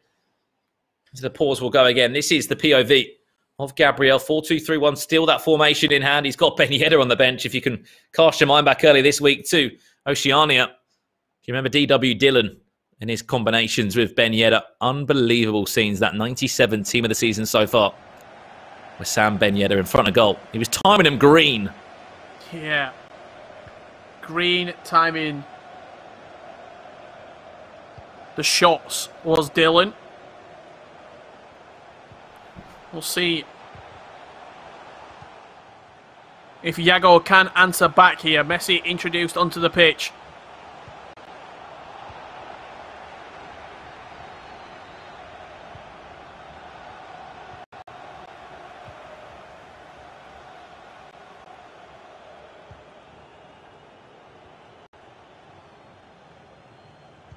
Just one goal, Richard.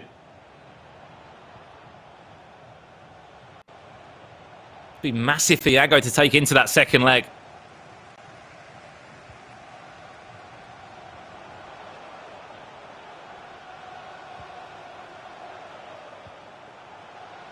Messi into Mbappe. Certainly feel like Yago is building now. What's he building to? The question is, though, Brandon, it was sort of a capitulation, you have to say, in the second leg after he got that late goal against Paulo Neto earlier on. Yago, we made it what, 4-1 and 3-1 I think, and you thought chance to get back into the game here, and Paulo Neto just took over in the second leg.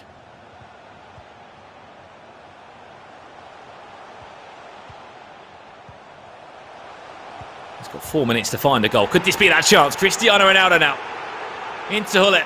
Mbappe drops the shoulder into Ronaldinho. There's the lifeline. And Yago finds a way back into the tie, finally. Ronaldinho with a potential series-changing goal against Gabriel, who plays for Ronaldinho's esports team. Talk about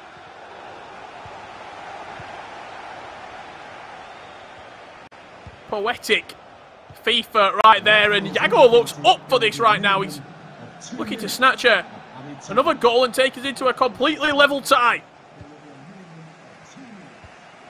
Added time of 2 minutes. It could be heartbreak again, Rich, if Gabriel can make something happen. Last chance off the tie falls to Iago. Cristiano Ronaldo. Into Kevin De Bruyne, into Ronaldo again. Messi will have a bit of space to try and make something happen, but the pass was just off from Ronaldinho. And that will do us for leg 1 in this loser bracket final. 2-1. Gabriel leads, but what a second half that was from Iago. A better second half from the West Ham United FIFA Pro. You could just feel, I can just sense that he was building into the game, and the belief was back for Iago. It was there. He looked confident. He looked really sort of aggressive when he was going forward as well. We get to see the highlights from the match here. That beautiful extra touch with Ronaldo to settle himself at the near post. This was the second goal right there. The goalkeeper movement just poor, in all honesty, and you saw Iago. He knows that was a mistake on his own part. Saved the penalty, and you thought, surely this isn't going to be my day. But a late flurry from Iago, led by Ronaldinho coming off of the bench, made it a 1-goal game going into leg number 2. Does make you think, doesn't it, Richard? If that penalty goes into the goal, we could be leaving this game with a completely different storyline, in all honesty. I mean, what a save it was to get just a toe on it. A stud, whatever it was. From Gabriel's goalkeeper. Then to tip it over the bar with that touch and for it to bounce back, not on the line, onto the top of the goal to ensure it would go out for a corner in the end there. But yeah, 2-1. This game is still so narrow, still so tight. And I think it's still all to play for, Richard, in all honesty here. Winner plays into that grand final. He will join Paolo Neto for a chance of winning $10,000. But it's a difficult grand final, Richard, because they're coming through the loser bracket, which means they have to win 2 separate 2-legged series of games. Yeah, it's really a tough format if you are in the losers bracket, because not only do you have to beat Paolo Neto once, you have to beat him twice, whereas Paolo Neto can lose that first series of an aggregate scoreline, 2 games, and then bring it back in the second matchup. We'll see whoever it's going to be, either Iago or Gabriel. Can they do that against Paolo Neto, or will it be a clean sweep for the Brazilian from Atlanta United? Yeah, I think it's crazy as well to think that these two played in day 1 of the Summer Cup Series here in South America. And these two didn't match. They were on opposite sides of the brackets in different winner games. And we know how sort of crazy this format can be in terms of we've seen rematches time and time again. You see Gabriel lost to Zezinho, then knocked out Zezinho. That's how crazy the format can be across the 3 days in general. But the fact these two have not played yet was always a surprising one. They've never faced off before because Iago's a PlayStation player and Gabriel is an Xbox player by trade. So they've never matched up in the Global Series, but in the Summer Cup Series, we're starting to see that. We saw that more in Europe. You know, Texas, an Xbox player, would never play against someone like, you know, #Tom or Olilito, so not Olilito, Oliboli or Maestro. But those matchups were happening because the consoles just come together as one in the Summer Cup Series. Absolutely, yeah, and another great sort of tip of my personal hat to EA for giving the players the loan items, making sure it's a completely level playing field, unless you are Iago, who uses them in squad battles. But they're the rules. It's a 1-game loan icon, and or item, I should say, and if you do waste it on squad battles, foot rivals, or champs, well, tough.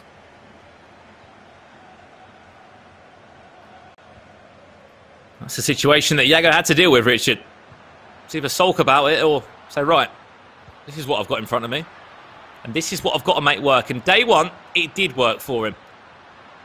He was the best player of the day. Of a Championship Sunday. That's thrown him a couple of hurdles. However, there's a reason why he's 9th in the world. There's a reason why he's so respected within this scene. If that's not said enough, there's a reason why he plays for a Premier League club.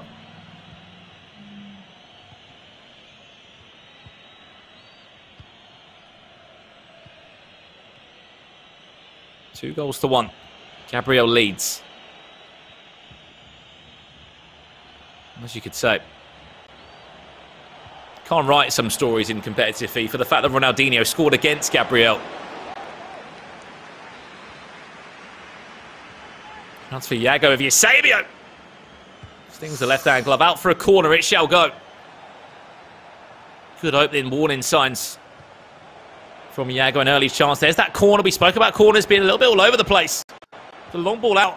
Headers and volleys in the box for Yera. Ronaldo linking up time and time again. Back to Ronaldo, into Eusebio, back to Kevin De Bruyne. Iago starting to cook now, starting to make something happen in the final third.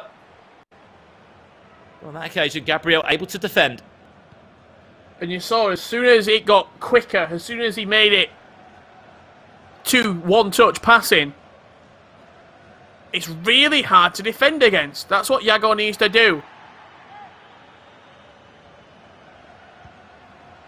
He looks up for these games again. What I mean by that, he's not dejected. He's not slumped in his chair. He looks motivated to turn this game around.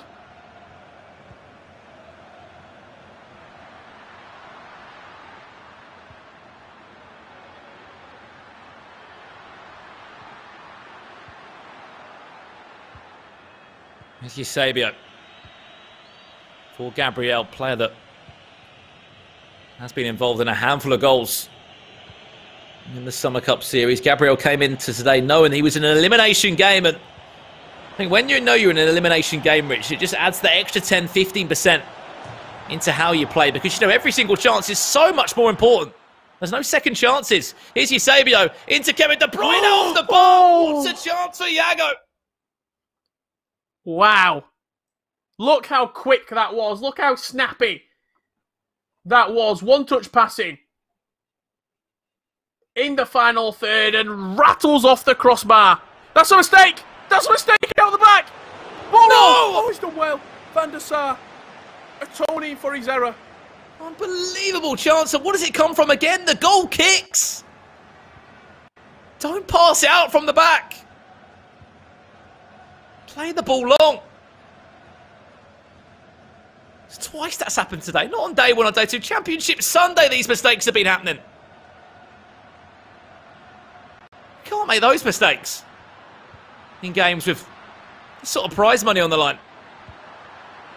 Here's Gabriel, not for too long. Hullet gets intercepted by Kevin De Bruyne, and possession changes hands again. Iago. You can tell he's up for this now. Back to finding that rhythm that he showed us in day one.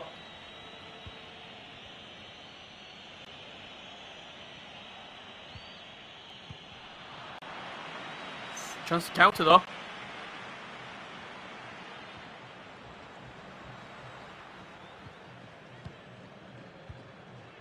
Done well just to slow it down a little bit.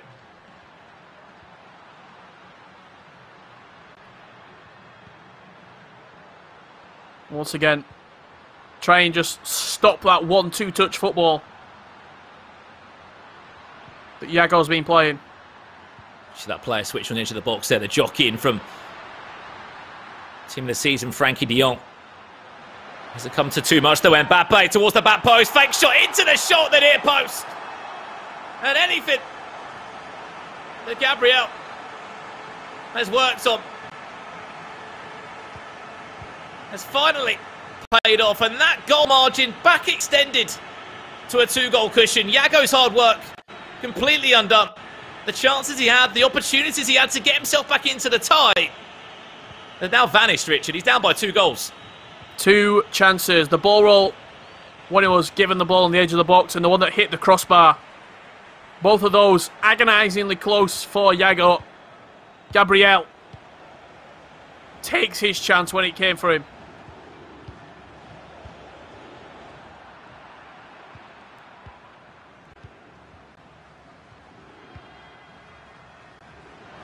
What a ball that is from Ferland Mendy to find Cristiano Ronaldo.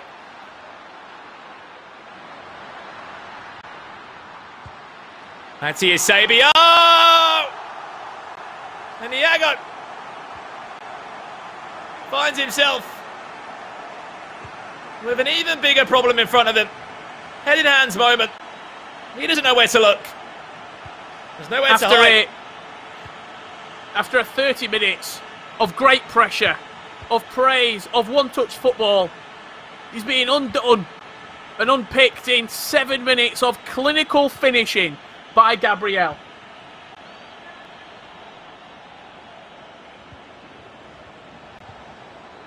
Sancho back to De Bruyne, back to Jadon Sancho, Kevin De Bruyne, and I think that says all you need to know in terms of the chances that Yago's been able to create. Hasn't had the rub of the green.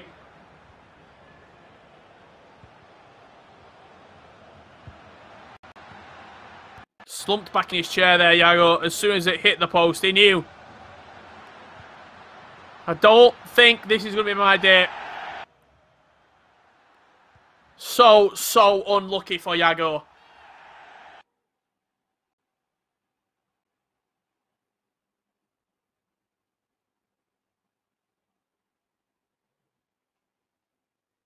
Just see him there in his webcam. It's difficult for him. We know how good he is and how good he's been in this second leg, Richard. Undoubtedly the better of the two in terms of the chance he's created, how he's sort of just gone about this second leg. And now with those goals going in, just seems deflated.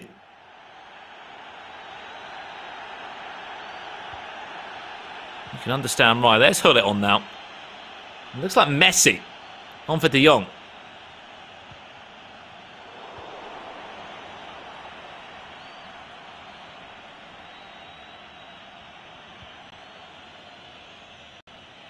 Fresh legs on for him. Down by 3 goals, though, on the aggregate scoreline.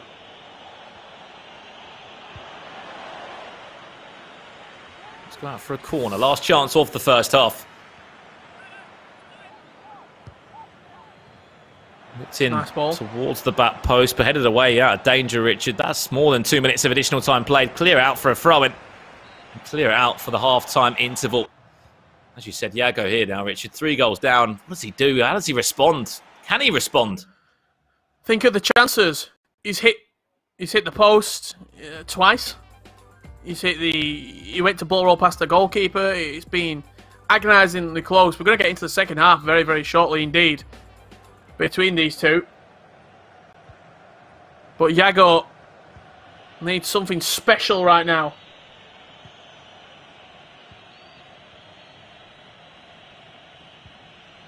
If you haven't been following the format of this tournament, we know that Paulo Neto is in the grand final.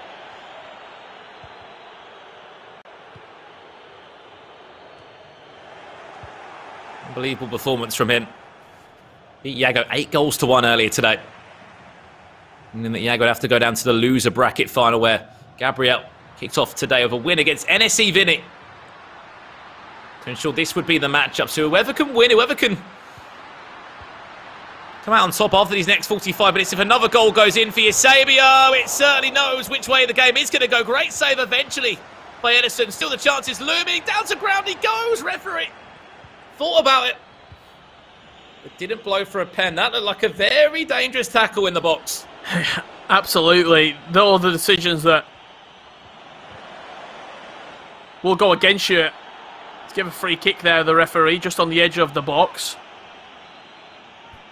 Well, this game's not over yet. Dinked onto the edge here from Messi. Ronaldo on the header, flicked it in. It's going to fall to De Bruyne at the back post, who hits the post again. Follows in the rebound, 4-2. Game on. I mean, you couldn't imagine, could you, Rich, if it hit the post and hit the other post or hit the bar afterwards. I think that controller would not be in Yago's hands anymore. However, De Bruyne is able to find the back of the net on the second time of asking. Has that goal given Yago the confidence? And I'm sure it will plant a seed of doubt into the mind of Gabriel. There's plenty of time left in this one. Yago is relentless in the attack. He's brought on Hullet. He's got Messi on the pitch now.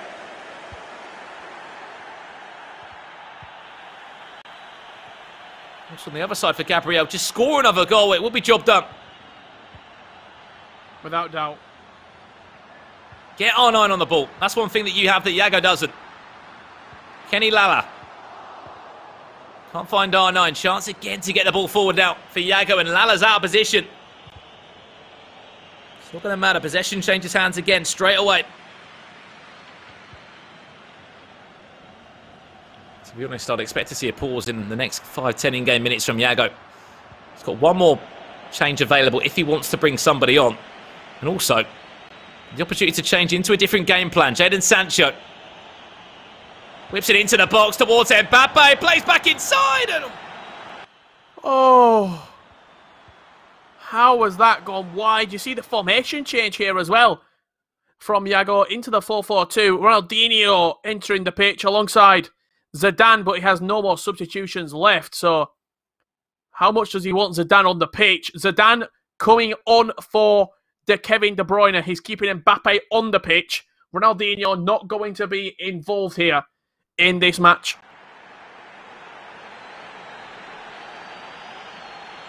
Last chance. Iago to stay in this tournament. We've seen a couple of remarkable games of FIFA in the Summer Cup series. A couple of comebacks in the mix as well.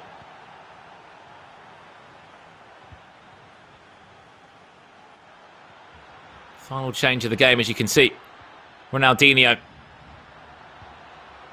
On for the player that plays for his team, in Gabriel. 20 minutes away from booking a spot in the grand final.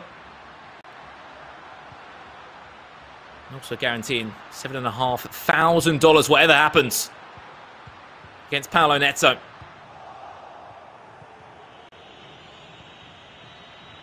Look across the board, Richard. Gabriel was the lowest ranked Brazilian to come into this tournament. I know it was only by a couple of spots here and there, but out of all the players, he picks up the least global series ranking points. Played the least events. Of course, the event he did play, and he had a great run there. Top 4 finish for Champions Cup Stage 2 in the Summer Cup Series. No one. Looks like only snuck into the Summer Cup Series in sort of the lowest ranked position, did Gabriel. And, in all honesty, Brandon, making an impact here. The only reason I say it so much as well is because on the Xbox it was so tight. It was Janos and SPQR Felipe that were next door to Gabriel in those rankings. They would have been desperate for a chance, desperate for an opportunity to get in the Summer Cup Series. That goes to show there's pros out there. There's extra weekend league, those PlayStation Country Cups, Foot Champions Cups, any event that gives you global series points. It's worth playing in every single competition. Track back from Ronaldo.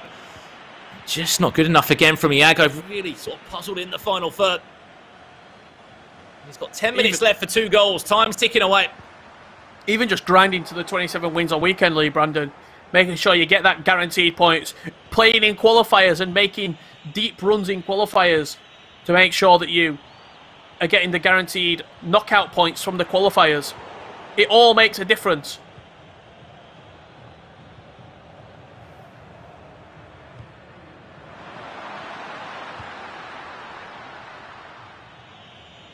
He's doing everything he can to find a way back into this tie. Here's Iago.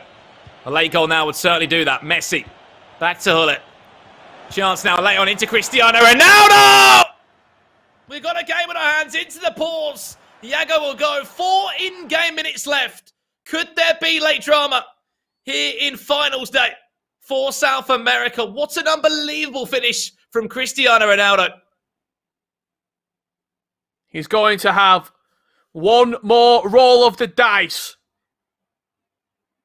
Is Iago. 86th minute on the clock. 3-4-1-2, the formation of choice. Has to attack the game.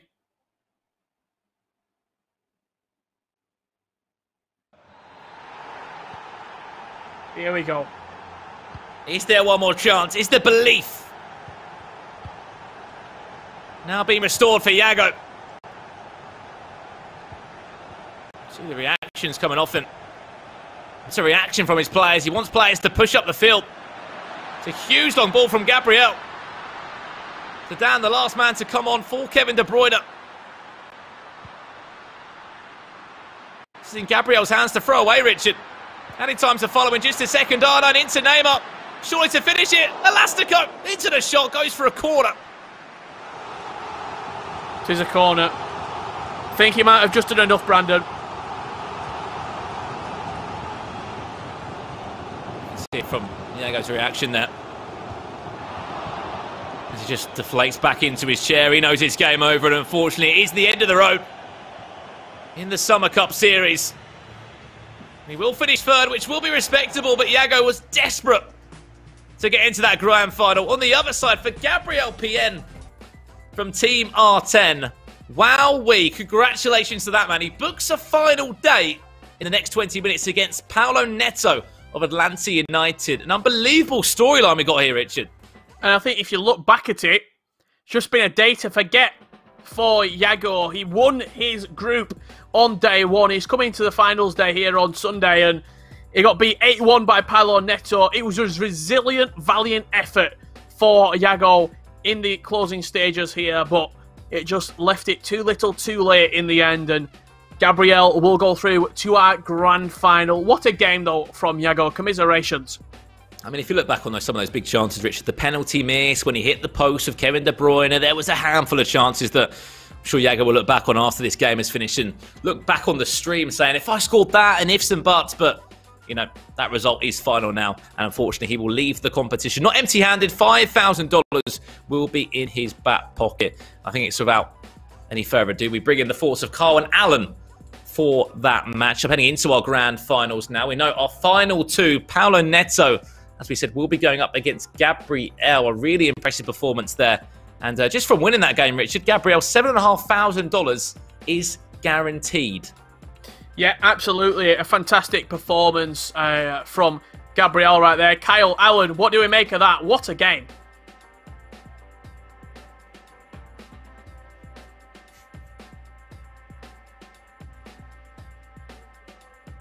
Yeah, it was drama written all over it.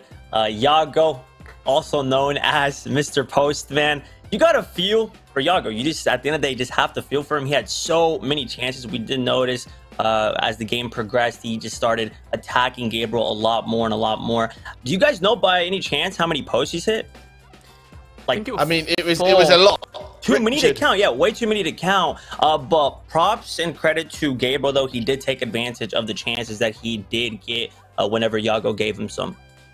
He definitely did. Richard, Brandon, if that game would have gone to extra time there, do you think that the momentum would have gone with West Ham Yago? Do you think that he would have been able to carry it on? I mean, obviously it didn't happen, but hypothetically. Yeah, I think he would have. Absolutely. I think he'd have pushed on. I think he would have probably taken the game actually away from Gabriel, because it's all that mental side of the game. If you've got a 4-1 lead and you let your opponent get back into it and you choke a 3-goal lead in the second half of a second leg, mentally you're already defeated. You've then got to go into an extra 30 minutes of play, and that's when the momentum switches. You feel like all the bouncers start going against you, and Yago probably would have found a winning goal. Oh, heartbreak. Absolute heartbreak right there. Richard and Brandon, thank you so much. We will see you for our grand final. Alan, Avi, we've talked about the drama. We've talked about Championship Sunday. It throws up some spanners in the works at times, because we don't know what's going to happen in those final few moments. If Yago would have got that ball, I just think he would have gone on to score. Honestly, he had all of the momentum going into the final half of that game. You can definitely tell that it clicked a little too late for Yago. If only it would have clicked earlier on in the day, maybe against Paulo Neto in the first leg against Gabriel, it would have been a completely different result. Very unlucky for Yago. Maybe if it was a different day, maybe if he slept on the other side of the bed, the results would have been different.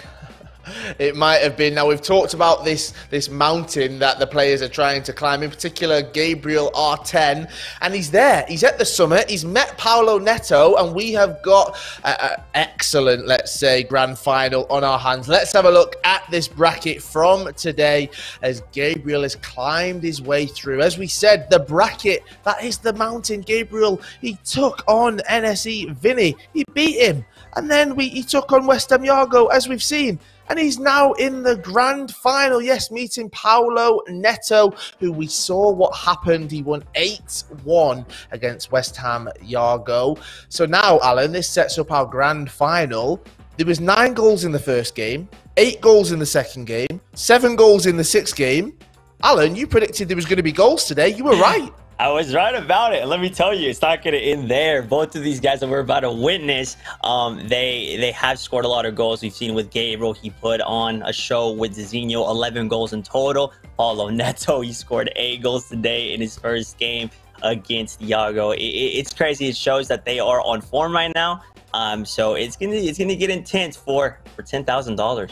It is indeed, and that is all going to come to a head just after this short break. We have our grand final of the FIFA 20 Summer Cup Series South America. Yes, Paulo Neto is taking on Gabriel R10. We'll see you soon. If someone asks you what you're made of, don't just tell them, show them.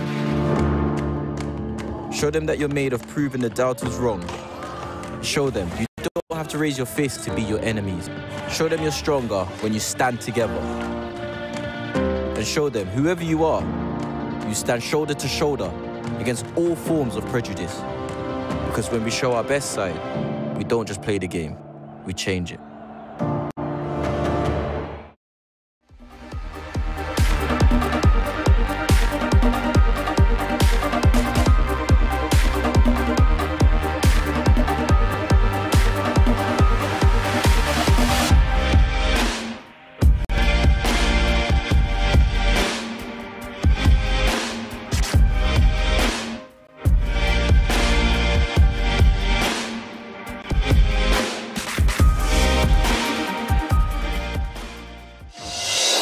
FIFA 20 tournaments every single week. Up in the air and into the back of the net. With an absolute laser beam to that top left corner. The next PlayStation FIFA superstar. Neymar is in. What a finish from Neymar. Bosniano is writing himself into the history books. It's the story of dreams.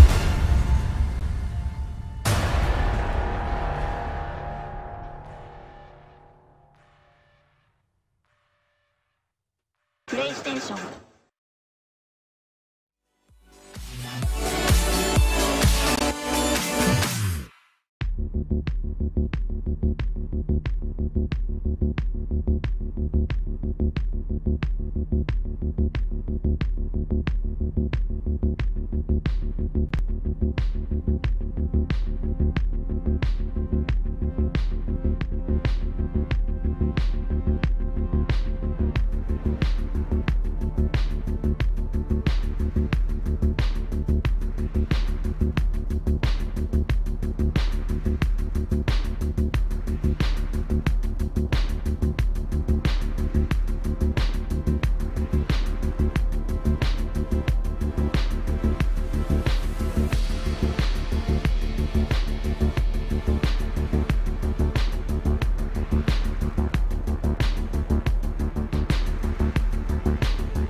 FIFA 20 South American Cup Series is presented by Gillette and brought to you in part by Turtle Beach.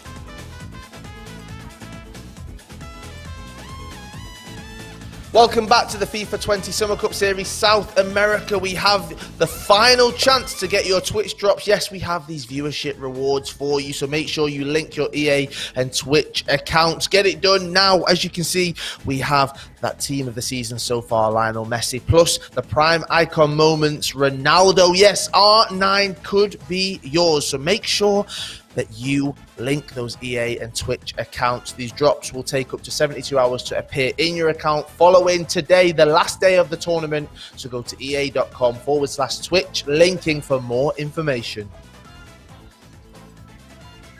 Championship Sunday is in full swing. We are here at our grand final. My name is Kyle Walker.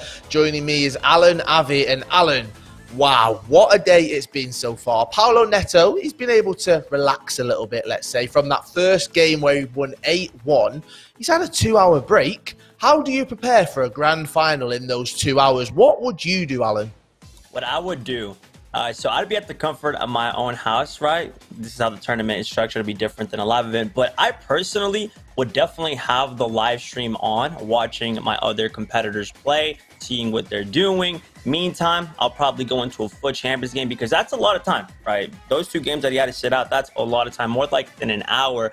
Definitely listen to some music, whatever you feel comfortable with, right? We don't know what Paulo Neto, probably have to ask him in the upcoming interview and whatnot, but definitely you just have to maintain your mental state how it was, especially after that game where you won 8-1. You definitely do. We've talked about that break. Let's have a look at how today has played out. We have our bracket for you.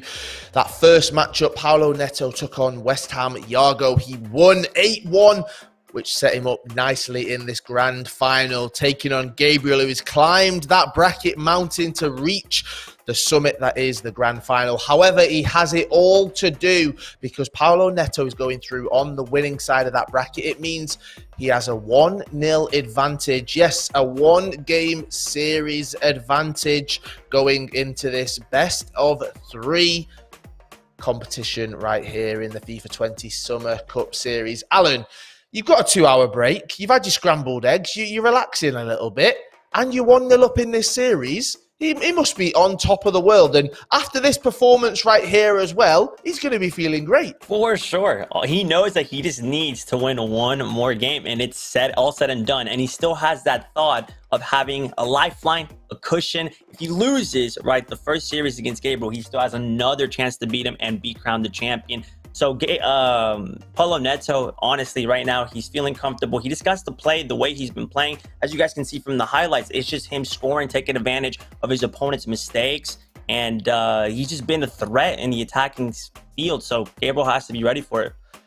He definitely does. We can see highlights from that game right here. Now, I've got to say, we've now got Gabriel's game against West Ham Yargo, the highlights of that next to us.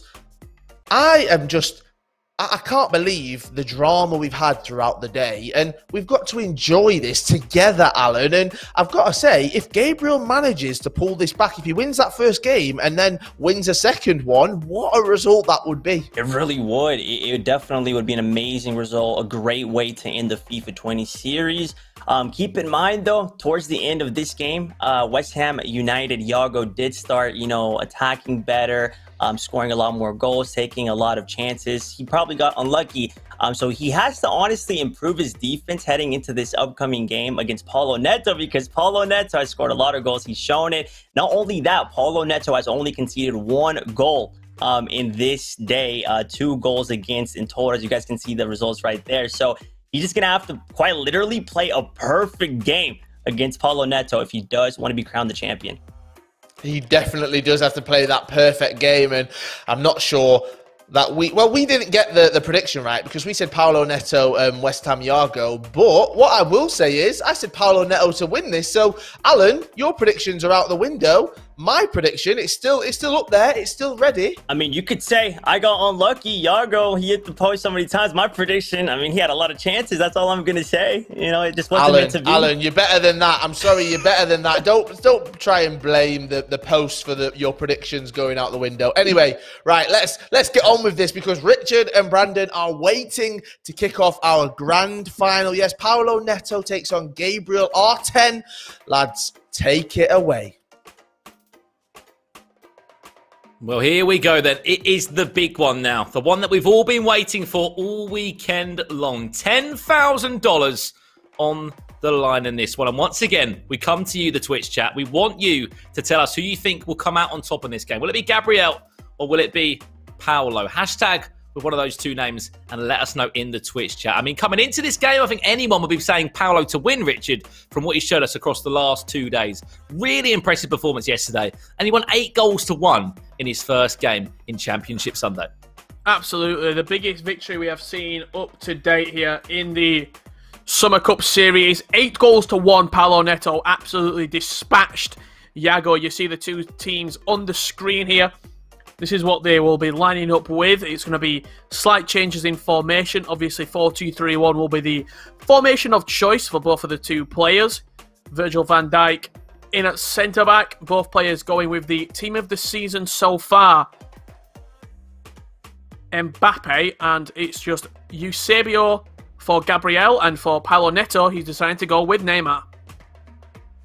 Yeah, I was going to say pretty much the exact same team, other than just one change going forward and one change in at fullback. Kenny Lala and Trent Alexander-Arnold, respectively, in either of these teams, Richard. But, I mean, we gave predictions, I think, in terms of who we thought was going to make the grand final over the 2 days. I think, you know, me with my hands held up, I've looked at the likes of Cezinho to go and make a grand final. I think we looked at Resende. I said Resende as well. Paolo Neto, I did mention yesterday. But on top of that, I said Yago. I mean, those are the 4 names. Only one of those out of the 4 is standing in this grand final. And I think a lot of us expected at least 2 of those names to be in our Championship Sunday final.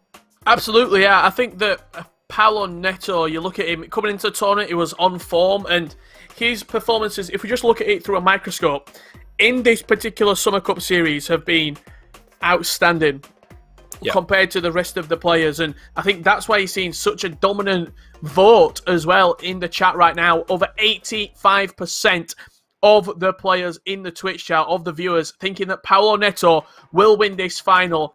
The question is, Brandon, do you think he'll do it in 1 game, 2 legs of FIFA, or will it be forced to a game 2? I generally think that this is going to be done and dusted in 1 game, Richard, for Paolo Neto. From what we've seen today, I feel like no one is beating Paolo Neto here. Anyone in this region, I don't think, is honestly beating this man. From, as I said before, from what he's been able to show us this year, what he's been able to do since he signed for Atlanta United, top 4 in the EMLS, he's come into the Summer Cup Series in this South American region and literally just played everybody off the park. And the one thing he's done, Richard, he scored goals. Yeah. He's beaten Filza 4 goals to 0 yesterday. 4 goals to 0. 8 goals to 1 against Yago. Big results. His tightest game was against Resende, where he won on penalties. And they're the small margins. If that goes against you and you lose that match, we always talk about small margins in terms of losing. But if he won it, he won that game by the small margins in a penalty shootout. This entire Summer Cup Series could have gone a completely different way. Yago could have been in the final right now. Resende could have made a tournament run. But here we are in our final. And Brandon, what a game we have in front of us. Well, it's all came down to this one now. Our 3rd Summer Cup Series grand final. As we've moved over to South America for the last couple of days, and what a journey it has been from start to finish. Gabriel probably wouldn't even imagine being in this final from the run that he had to face. He lost 6 goals to 5 against Cezinho in day number 1. Dropped down into the losers bracket, and ever since, he's had elimination football to play, in all honesty. 1 on penalties against Spider-Con after a 2-2 game after 2 legs, and then played against Cezinho again to round out day 1. First chance of the game coming in from R9. Just stings the body of the defender. Of course, we don't know who is who. Gabriel kicking from right to left in this one. And as you know, in the Atlanta United strip, it will be Paolo Neto, a player that, as you mentioned, caught the eye of the MLS club earlier on this year after some really big performances in the FUT Champions Cup. Stage 1 and 2. Recently was playing for SPQ Up. An organisation that just seems to keep on pushing through Brazilian talent. Another name on their list and their books that has gone on to huge things. Without doubt, the real top quality talent in South America. We've talked about it all weekend long, and I think this right here is the perfect example that backs up the point that we were making of the talent in South America.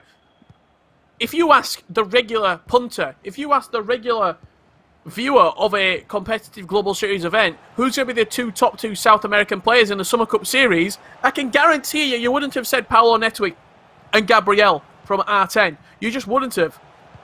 And again, it shows you what underlying talent is in this region. I think what Paulo Neto said earlier today, Richard, sums up everything you need to know about this man. He said, I've not got a title under my belt yet, a competitive FIFA title. I've not earned one yet. This is my opportunity to close out a FIFA 20 season, which has been fantastic for me.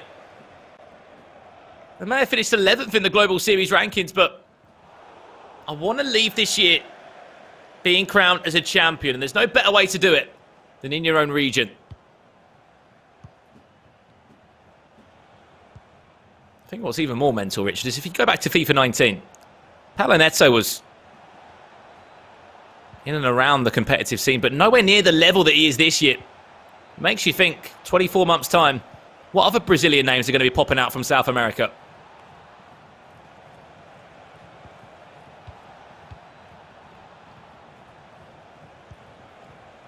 Here's Gabriel now with his Eusebio. Story to interrupt. It's Ronnie Eusebio. Well, it was R9 for a split second. It is Eusebio in the grand final, breaking the deadlock. 23 minutes on the clock. And if anything, just toying with both Virgil van Dijk and Kevin De Bruyne there, just faking left, going right, and finding the back of the net. And just what I was about to say there, as that goal did come in, Brandon, maybe a little bit of a slap of the face here to Paulo Neto. Needed. Wake up! You're in a final right now. That break might not have done him the world of good. Gabriel just had a real tight contested series. 4-3 against Jago, whereas Paulo Neto had about 2 hours off to relax. I'll ask you this, Richard. What was the score before that for Gabriel? It was 4-3 again. Sort of played his games back to back to back.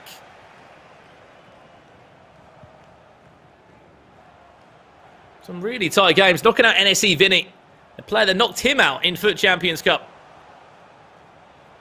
Number 2. Getting his revenge. Maybe quite a few months on, but it doesn't matter where that revenge is. He's in a knockout. Can't get my words out. Cristiano Ronaldo. Just reacting to a cross that's fizzed into it. Caught me off guard so much that completely lost the gist of what I was saying. Richard Buckley, 32 minutes on the clock. We're all square. And the Paulo Neto that we saw in the previous rounds starting to get warmed up right now. Beautiful La Croqueta double tap cross into the box and just smashed in at that near post. Is Paulo Neto about to put on a clinic? Oh, well, Gabriel, you have to say, caused a little bit of a upset and an underdog storyline here and take us into that decisive game 2.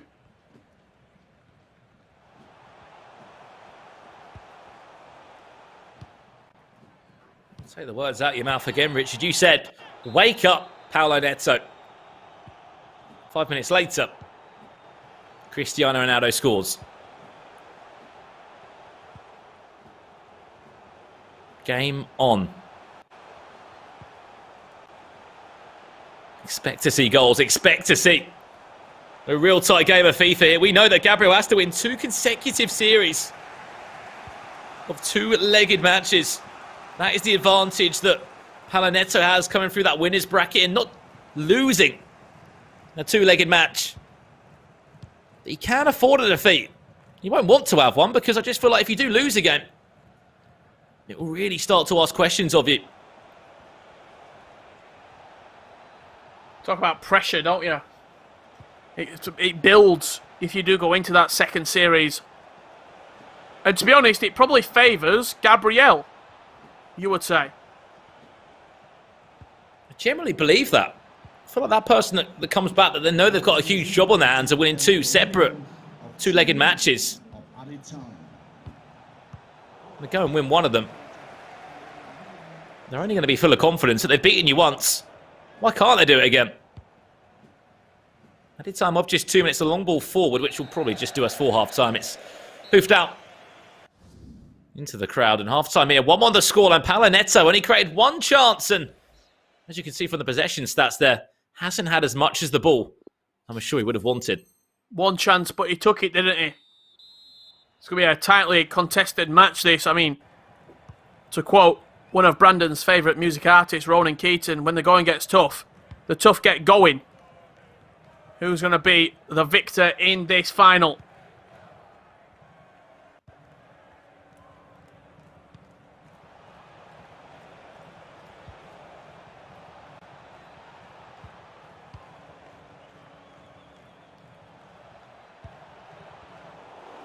Needs to do more.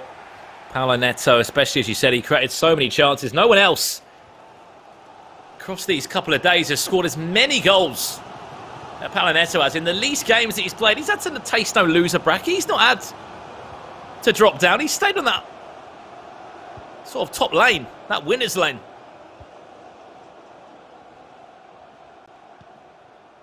He's never had to come really from adversity, would you say, either? The most adverse situation he's been in was that penalty shootout against Resende. Since then, 4-0, 8-1. The scorelines of choice for him.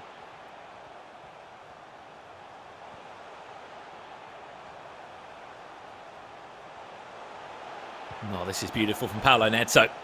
And for the cutback, and the touch wasn't great. Van der Sar cleans up the danger, tries to play out quickly. It's Mbappe that has to pull off some sort of acrobatic touch to ensure the ball stays firmly within the hands of Paulo Neto. Not for so long though. Possession changes hands once again.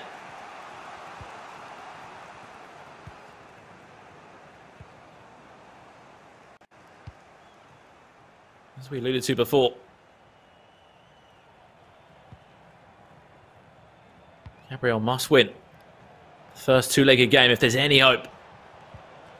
We're sending this into the final matchup. It is R9 now. Chance for Gabriel. Half a drag back, teasing with Hullet. Trying to pull out that defence, trying to find a gap that just wasn't there. Fortunate for Paulo Neto, his route Hullet was.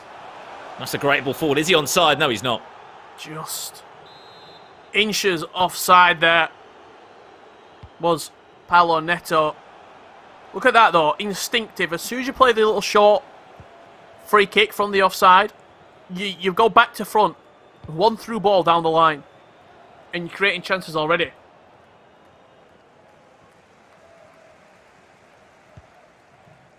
I mean, it's something that we've seen quite a few times, haven't we? That through ball down the line.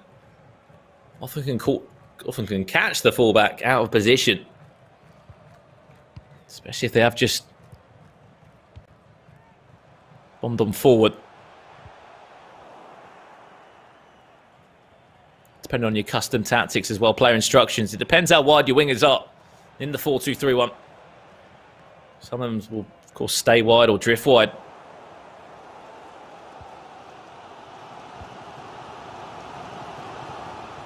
Others will always look to cut back inside and try and support that central cam or striker.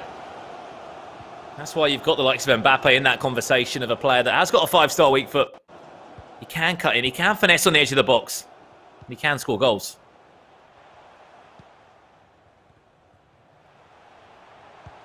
Speaking of the play, he was just on the ball there, not for so long.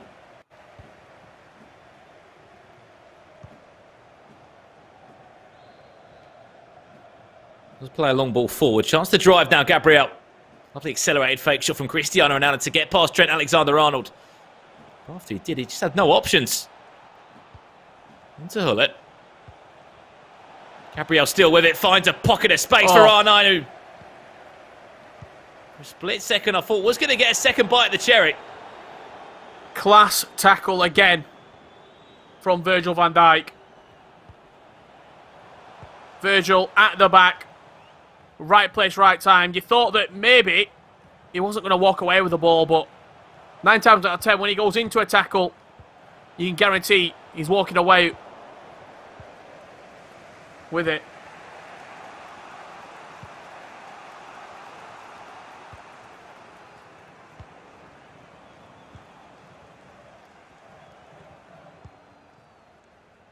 Was cued by Paulo Neto. Completely different game, isn't it, Richard? It's, if any, we look back to that game against Resende. Was the last time that Paulo Neto looked sort of shocked and in a position where he was struggling to create. That game was only 1-1 between the two, and it went to penalties in the end. Gabriel was sort of told Paulo Neto that I'm not going to let you play like you usually do. I'm not going to let you create chances, and touch wood for him at the moment. It's all going well.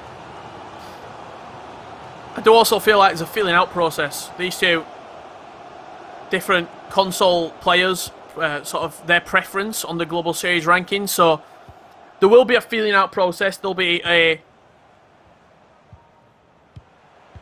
process of feeling out the other player, their tendencies and what they like to do. That's a free kick in a good area for Paulo Neto. 5 minutes remaining. Is it too late for a change? Eusebio, a player that's not even starting this game. For Paulo Neto. Also, Mane will come on.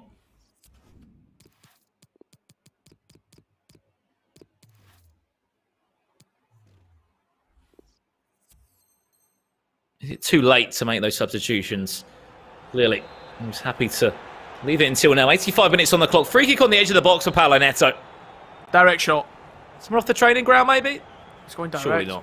Messi He's going free for kick. it. Please. Top bins. Messi. Oh! Off the line. Think that's going in? I think it is. Keeper had sort of no idea where that was going. Hull with the chance off the post, and Paulo Neto coming close on 2 occasions. Holding on right there, Gabriel. Good wherewithal to pull a man back onto the line. To head it off as the ball seemingly looking goalwards. Ronaldinho getting the better of Phil and Mendy there at the left-back position. So watch the runner in the box as well, because Neymar's there. Pull it. Chances at either end of the last couple of minutes here. Added time of just 2 minutes. Fizz that ball into R9. Chance for Gabriel around the corner. Shot comes in. It's parried away by ter Stegen towards the back post. And the German shot stopper will ensure he's got 2 hands on it. A big clearance long. And going into leg 2, everything is square, Richard. It's an even playing field here. Great bit of goalkeeper movement as well. Moving him to that near post to make sure that he was in the right place at the right time. That Hulic strike, though, off of the post. Don't get much closer than that. Perfectly poised going into the second leg. If you think that you can compete like these pro players at home, make sure you're getting involved with the PlayStation 4 Open Series. It's a competition that's ran every single week by PlayStation in Europe and in North America. You can sign up through the PlayStation tab in the bottom right corner there. You link your ESL account and your PlayStation Network account. You go to compete.playstation.com. You'll then be invited into a number of weekly invitationals and weekly tournaments, resulting in the top 64 players every single month competing in a monthly final where there's more prize money, more dynamic themes, and more avatars to be won. Compete.playstation.com is the place to sign up. Yeah, it is indeed. You feel like you could be the next Mo Alba, the next PlayStation champion. Maybe such as Paulo Neto. There's tournaments for North America and Europe with the Open Series, plus many more for you all to get involved in. As you said, the link you need is compete.playstation.com. Sign up today, and who knows, you might be one of the next FIFA players that we could be talking about in a stage like this in 12 months' time. Let's have a look at some of those highlights, Richard, in that game. There was only 2 goals to talk about, but the game went through stages. It was sort of a period of attacks from either one of these 2 players. Gabriel started the better of the 2, completely sort of just suffocated Paulo Neto. Didn't let him have any of the ball, didn't let him attack. Paulo Neto did find a way back into the game by Cristiano Ronaldo. And late on, there was a couple of chances here and there. We saw a direct free kick coming from Messi, a shot off the post from Hullet that you can just see there coming in. And then there was one more chance down the other end, but it was a great save from the goalkeeper to ensure there was no way through in the end. And at half-time, in between these two legs, it is 1-1. We must say it again. If Paulo Neto wins this next game, it's over. He is the champion. Gabriel must win to send it into another series, another two-legged game. I do have to admit the game had a great ebb and flow to it. It was going either end. There wasn't a lot of chances, really, but there was a lot of really good play. There was also really good defending from both players. A lot of manual defending, sort of a chess match in terms of the goalkeeper movement as well, setting us up perfectly, literally perfectly, one apiece for the second leg. I mean, fingers crossed, Richard, it will deliver. We haven't seen all the goals in the world, but that just speaks, as you said, volumes of how competitive this has been. And they're in that, as you said, that feeling out stage where they're trying to work out how each player is using this 4-2-3-1. Who is the deadly players? It says a lot when Paulo Neto isn't even starting Eusebio in that start. A player that many look at and go, he has to be in that team. He has to be in that starting 11 for me. Yeah, Eusebio is one of those players where if you would rather have more of a goal scorer, I think, at centre attacking mid, Eusebio's the man. If you want a more creative player who can also possess the 5-star weak foot, but has the ability of the 5-star skills, Team of the Season Neymar is the man. You just got to get him in on chemistry. Just see a Twitch poll there launched into the Twitch chat now. You guys can have your vote. Who's going to win the FIFA 20 Summer Cup Series? Paulo or Gabriel at the moment? As we saw in that poll earlier today, Rich, just like 80% of the way to Paulo. Paulo getting the fans' vote here in our final. But Gabriel don't care about that. All he cares about is forcing a game 2. To be honest, Gabriel, I thought, was absolutely brilliant in that first game. Look at what he's been able to achieve this year. Certainly a breakout year, to say the least, as R10 sort of came onto the scene.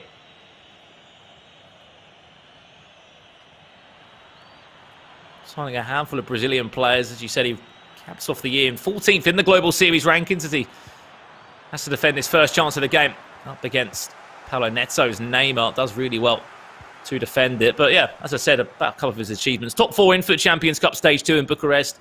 Went out to Atlanta, lost to an actual fellow teammate in Team R10 in the round of 16. But other than that, hasn't really had too much to talk about, but still making 2 FUT Champions Cups out of a region which is so competitive. Deserves all the credit in the world. 100% agree with absolutely everything you just said there, Brandon.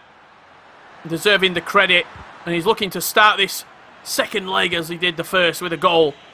But again, right place, right time, defensively.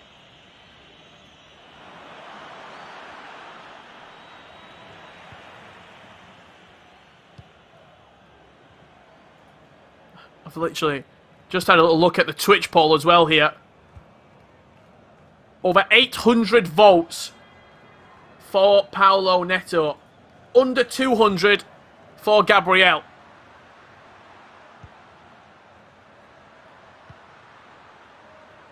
Let's just hope that Gabriel isn't got his headphones in with the stream.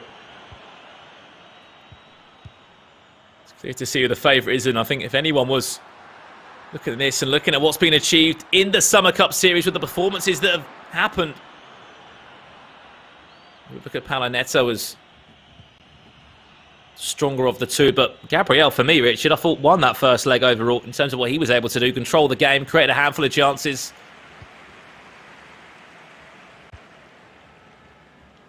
Just looked the more composed, I'd say. Yeah, I would agree with that. I think composure, and I also think the event level experience, I would say, is in Paulo Neto's favour in terms of also the experience from playing at home as well. Those EMLS matches, Brandon, they're strenuous, they're tense, they take a lot out of you.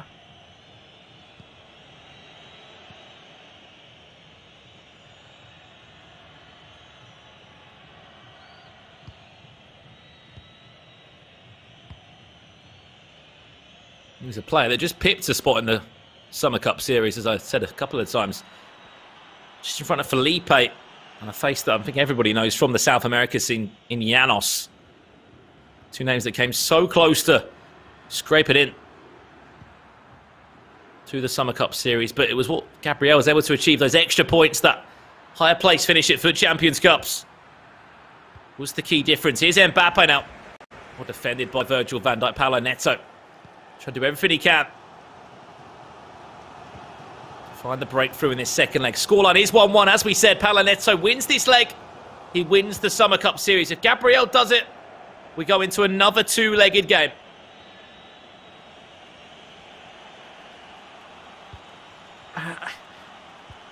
You can't really predict where or when or how this game is going to finish, because for all we know, Gabriel could snatch this result. He could take this win. And then we're going into a game 2 where the tide will probably sway in Gabriel's favour, but Paulo Neto looking to end that. Great save from Van der Sar. Brilliant save from the Dutchman. Parries that one out for corner ball though. That's played short. Into Kevin De Bruyne. This is still Paulo Neto. Trying to build into this attack. Needs to get those attackers on the ball. The R9's the Ronaldo. Here is Cristiano Ronaldo. Chance into the box. A great save once again. Now for a corner, it will go towards the front post. It's punched away by Gabriel's number 1 in between the sticks.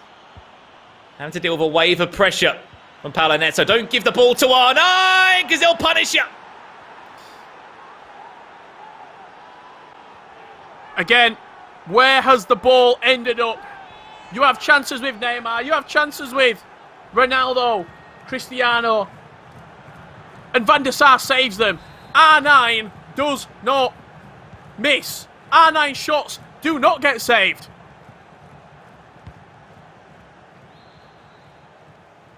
You saw him peel off and make that run into the box. All Cristiano Ronaldo had to do was just feed it through. And just before the 40th minute mark, we have a breakthrough in this tie. The first goal in the second leg. Could be all done and dusted. He's just over 45 minutes away from banking $10,000 alongside his first ever title in the competitive FIFA scene. Is Paulo Neto. Has it eased a few nerves?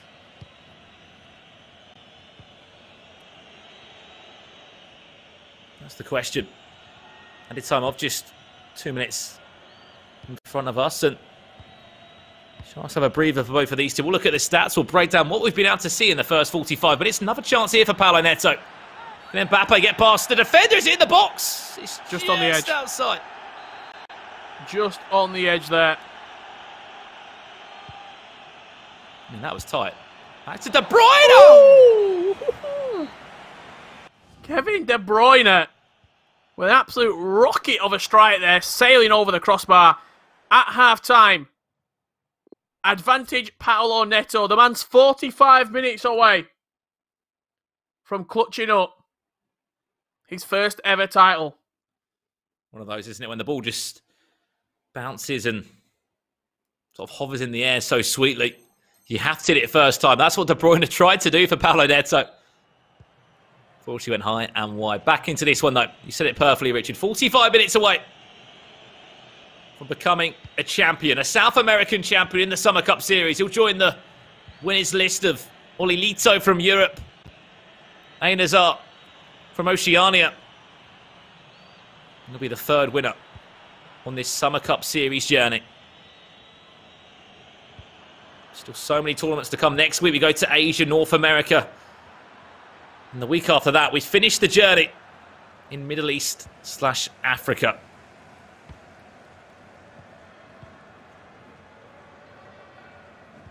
The last chance to play competitive FIFA in the game mode of FIFA 20. And it'll be all eyeballs on FIFA 21. Which you've already said for some players, it's all about playing well here. People have got contracts on the line, extensions on the line. Livelihoods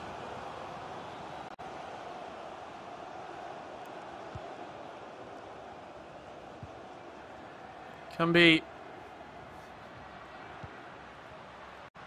changed right here with a result, with a win. Pull it. Out to Mbappe. Apparently he's onside, and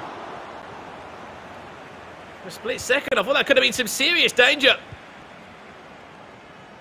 for Paulo Neto, as Gabriel had a great chance, but it was one of those just too far out. The angle wasn't sort of acute enough. I actually think he thought it was offside. You know, sometimes when you just shoot because you think you're offside. Always got to play to the whistle.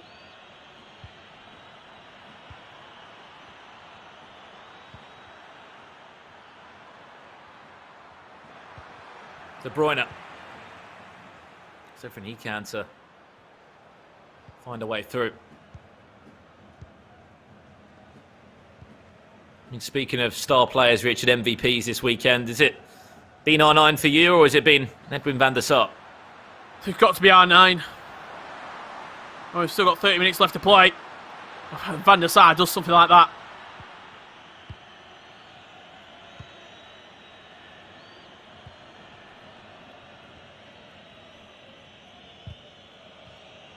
I think you just heard you there, Richard, that he had to try and pull out an unbelievable save. Edwin van der Sar certainly deserves to be in the conversation alongside the usual faces of Virgil van Dijk. He's been brilliant. Expect him to continue to be brilliant next week in Asia.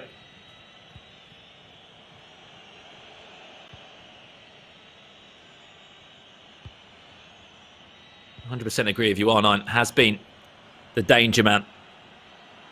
Full of goals.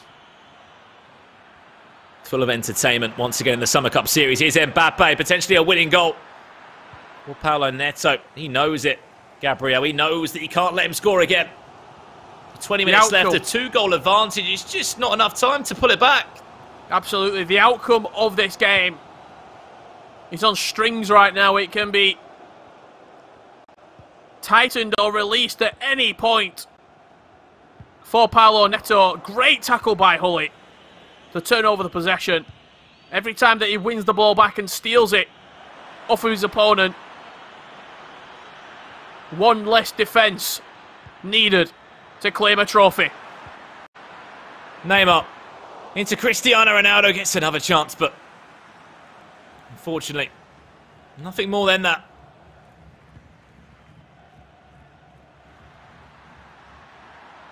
R9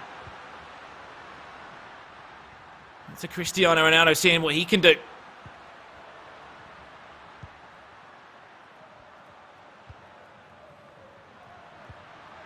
Mbappe now, remember, there's not long left in this game. 30 minutes to find a way back into the tie. Mbappe, chance for Gabriel. Well defended by Vieira. Are the nerves going to play a factor here? Paulo Neto, he's made this entire tournament about winning the trophy and claiming a victory in an event. He's 10 minutes away from realising his destiny. Well, a huge 10 game minutes away, isn't he, Richard? You can see one Atlanta United man on the bench there, and that's Joseph Martinez.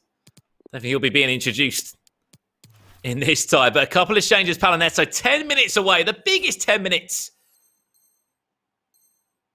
of this man's competitive year. He will be a champion, finally. A South American champion in the Summer Cup Series, if he can hold on to it. Another goal certainly would be enough. It certainly would do enough.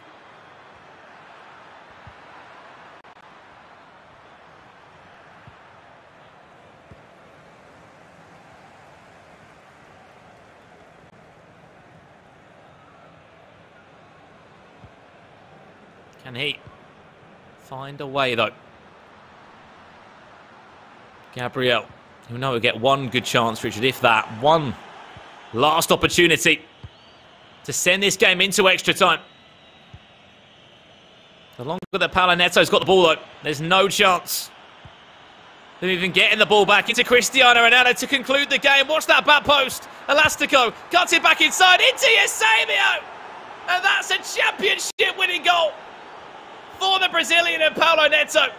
You can see the passion, the outroar of emotion from Paulo Neto. Is this his time that he will become a champion on the global stage. World-class elastico right there from Paulo Neto. World-class move. Down the line, double tap cross, smashed home. And not only is he going to win this game, but he has deserved to win over the last 3 days. Look at what he's achieved, Richard. The big names he's knocked out of this tournament. You can see that in his face cam now. I'm sure a lot of Vamus, a lot of Vamoses coming out. Joseph Martinez. From Paulo Neto. Is it time for Joseph Martinez? He'll get a run out finally this weekend of the Summer Cup Series. Any Atlanta United fans in it, I'm sure it'll bring a smile to their face. But the storyline, Richard, this weekend, it's I want to be a champion. I want to win a title.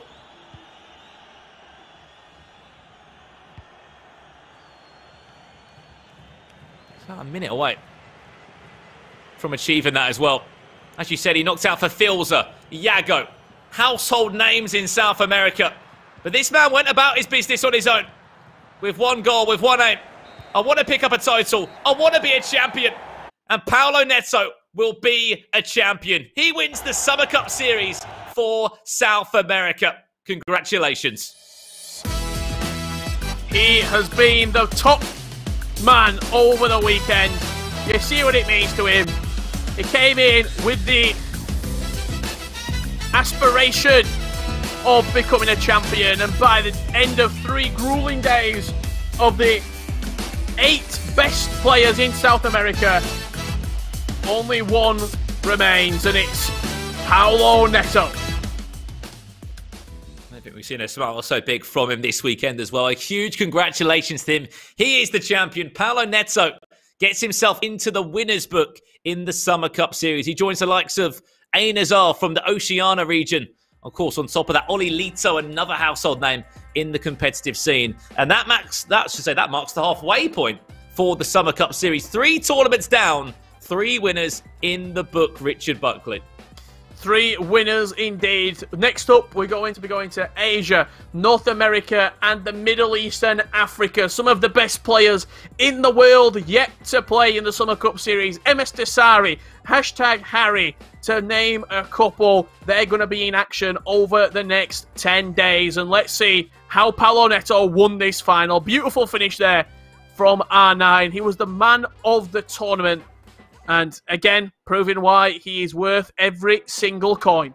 Yeah, I think we have to be honest and say a huge congratulations to Gabriel for the sort of performance he's put on these last couple of days. He's kept us guessing to the end, multiple penalty shootouts. But as you can see, the passion there from Paulo Neto. What a goal that was at the end to solidify a championship-winning performance. He has bagged $10,000 alongside that championship status in the Summer Cup Series. And Carl and Alan, I don't know how you feel about that one, but certainly a deserved winner in the end here. It was indeed. Richard and Brandon, thank you so much. Alan, I need to ask you, were you ever in doubt? Did you think we were going to see another leg and then maybe another leg after that as well in the final? I actually did. Well played to Gabriel. Honestly, like I said before the game, I said that Gabriel had to come into this game sort of and play the perfect match, and he certainly did. He did put up a good fight against the grand champion Paulo Neto, but Paulo Neto ending in style with an amazing goal that I'm pretty sure we'll see the top 5 goals of the day. I'm sure we will. Before we get into all of that, we could talk about Paulo Neto all evening, but we want to recap, we want to go back, and we want to have a look at our precision play of the day presented by Gillette.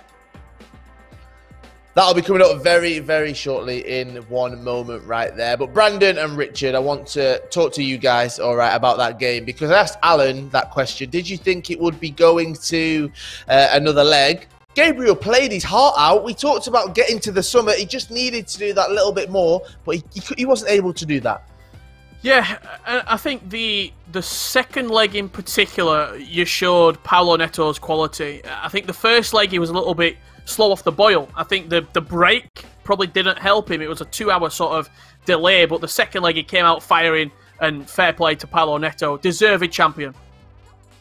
He was indeed. Right, we've got that ready now, the Gillette Precision Play of the day. Let's have a look at it and let's see what was chosen right here. Alan, Yes, and here it was. So this play definitely was very, very precise with the finish. Look at how precisely the ball finds the back of the net with Ronaldinho, or none other than, you know, Gabriel on R10. Wait, that was actually West Ham, Iago. My bad. That's pretty funny, ironic that he conceded to the player of his team, you know? He plays for Ronaldinho's esports team, and he conceded that precision play of the day against Ronaldinho. Yeah, Richard and Brandon, you pointed that out, and I was laughing at that, because imagine the person that pays your bills, the person that pays you, you're part of their esports team, and then he's just scoring against you in game. You'd be heartbroken, Richard. Yeah, I would be, and I was just looking to my left there, watching that goal back again. I just couldn't imagine it. Imagine that would have turned the game around completely, and oh, no, don't do it to me. Don't do it to me. Right, Brandon, I want to talk about this tournament. We've got our champion, Paulo Neto. We know who that is, but who else has impressed you? Because there was a lot of names coming into this tournament. We know the South American region is absolutely stacked. We know the talent that are pouring out of this region, and it feels like some of them didn't maybe perform to the best of their abilities, but there was some in there that really shocked us. Yeah, 100% there was there, Carl. I think we saw household names that we expected bigger things from, that we didn't see bigger things from. I think, you know, you've got to look into the obvious fact that we are playing from home. We're not at a LAN event. Some players naturally just play better in that atmosphere. Richard talks about it a few times. Iago's a player that probably got the biggest roar, the biggest vamos in that South American region. Obviously at home, he's only doing it to himself, so it maybe doesn't have the same sort of impact there. But I think NSE Vinny was great, a player as we knew that was playing potentially for a new contract at the end of the year. And then Gabriel made a fantastic run. If you look at his run in the tournament, the fact he won on 2 consecutive penalty shootouts after 2 extra time games, and then won 4-3 in Championship Sunday today, and had a really tight game right at the end against Iago to knock him out. And then, to be fair, he did really well at the end, and he still walks away with $7,500. So all in all, it hasn't been a bad weekend for him. Richard, who was a standout player for you? If you had to pick someone that didn't maybe win the tournament, but they've shown just how good they are, who would that be? I'm going to avoid your question, Kyle. I'm gonna shed some light on a player that I think got really unlucky, and that's Resende. He went out to 2 penalty shootouts. It could have been a completely different tournament for him, and I think that just shows how competitive, again, this region has been. When the 4 so-called big names coming into the tournament for Filza, Resende, Zazinho and Spider-Kong all went out and didn't even make it through to Championship Sunday. Right, Alan, I'm going to ask you this question. Hopefully you won't avoid it, all right? Someone that has impressed you. They might not have won it. They've not gone home with the $10,000, but they've got your seal of approval. And just to add on to what Richard said, it's pretty insane, sort of say, to see like the highest rated players from this region go out and not make it to Championship Sunday. Little fun fact, I said this on day number 1, and this adds to my point of who the player that stood out, you know, for me was Gabriel. He was the underdog, like I said, in day 1. He's currently ranked number 14, the lowest seed out of all of the competitors, all of the 8 players, and he did manage to get 2nd place. And then Paulo Neto right behind him, ranked 11th, right? The 2nd lowest rated player. He does take home the 10K, and it just goes to show that these players definitely really gave it all today, this entire tournament, and you know, they got rewarded. They do indeed. Right, we need to do this now, and Richard, you're not getting out of this one. Who didn't perform so well? Brandon, I'll start with you, all right? Who didn't come into this tournament? Who didn't perform as well as you thought they were going to? To be fair, I'm between 2 names here. I think I'm looking at Spider-Kong or I'm looking at Zazinho. I think Zazinho had a tough run. That sort of the last game that he went out on in day 1 was a little bit harsh. You could tell he felt very hard done by, but just Spider-Kong, I'd say, he just wasn't at the races at all from what we saw. Yes, he went out in 1 penalty shootout, but in another game, he was just beaten fair and square by Iago, and he just didn't really turn up, in my personal opinion, Spider-Kong. A player that, again, out of contract in the next couple of months, needs to add just a little bit extra more onto that resume. Yes, he had a great year, but you can always leave as the Summer Cup Series champion, which is certainly going to help. I expected a bit more from Spider-Kong.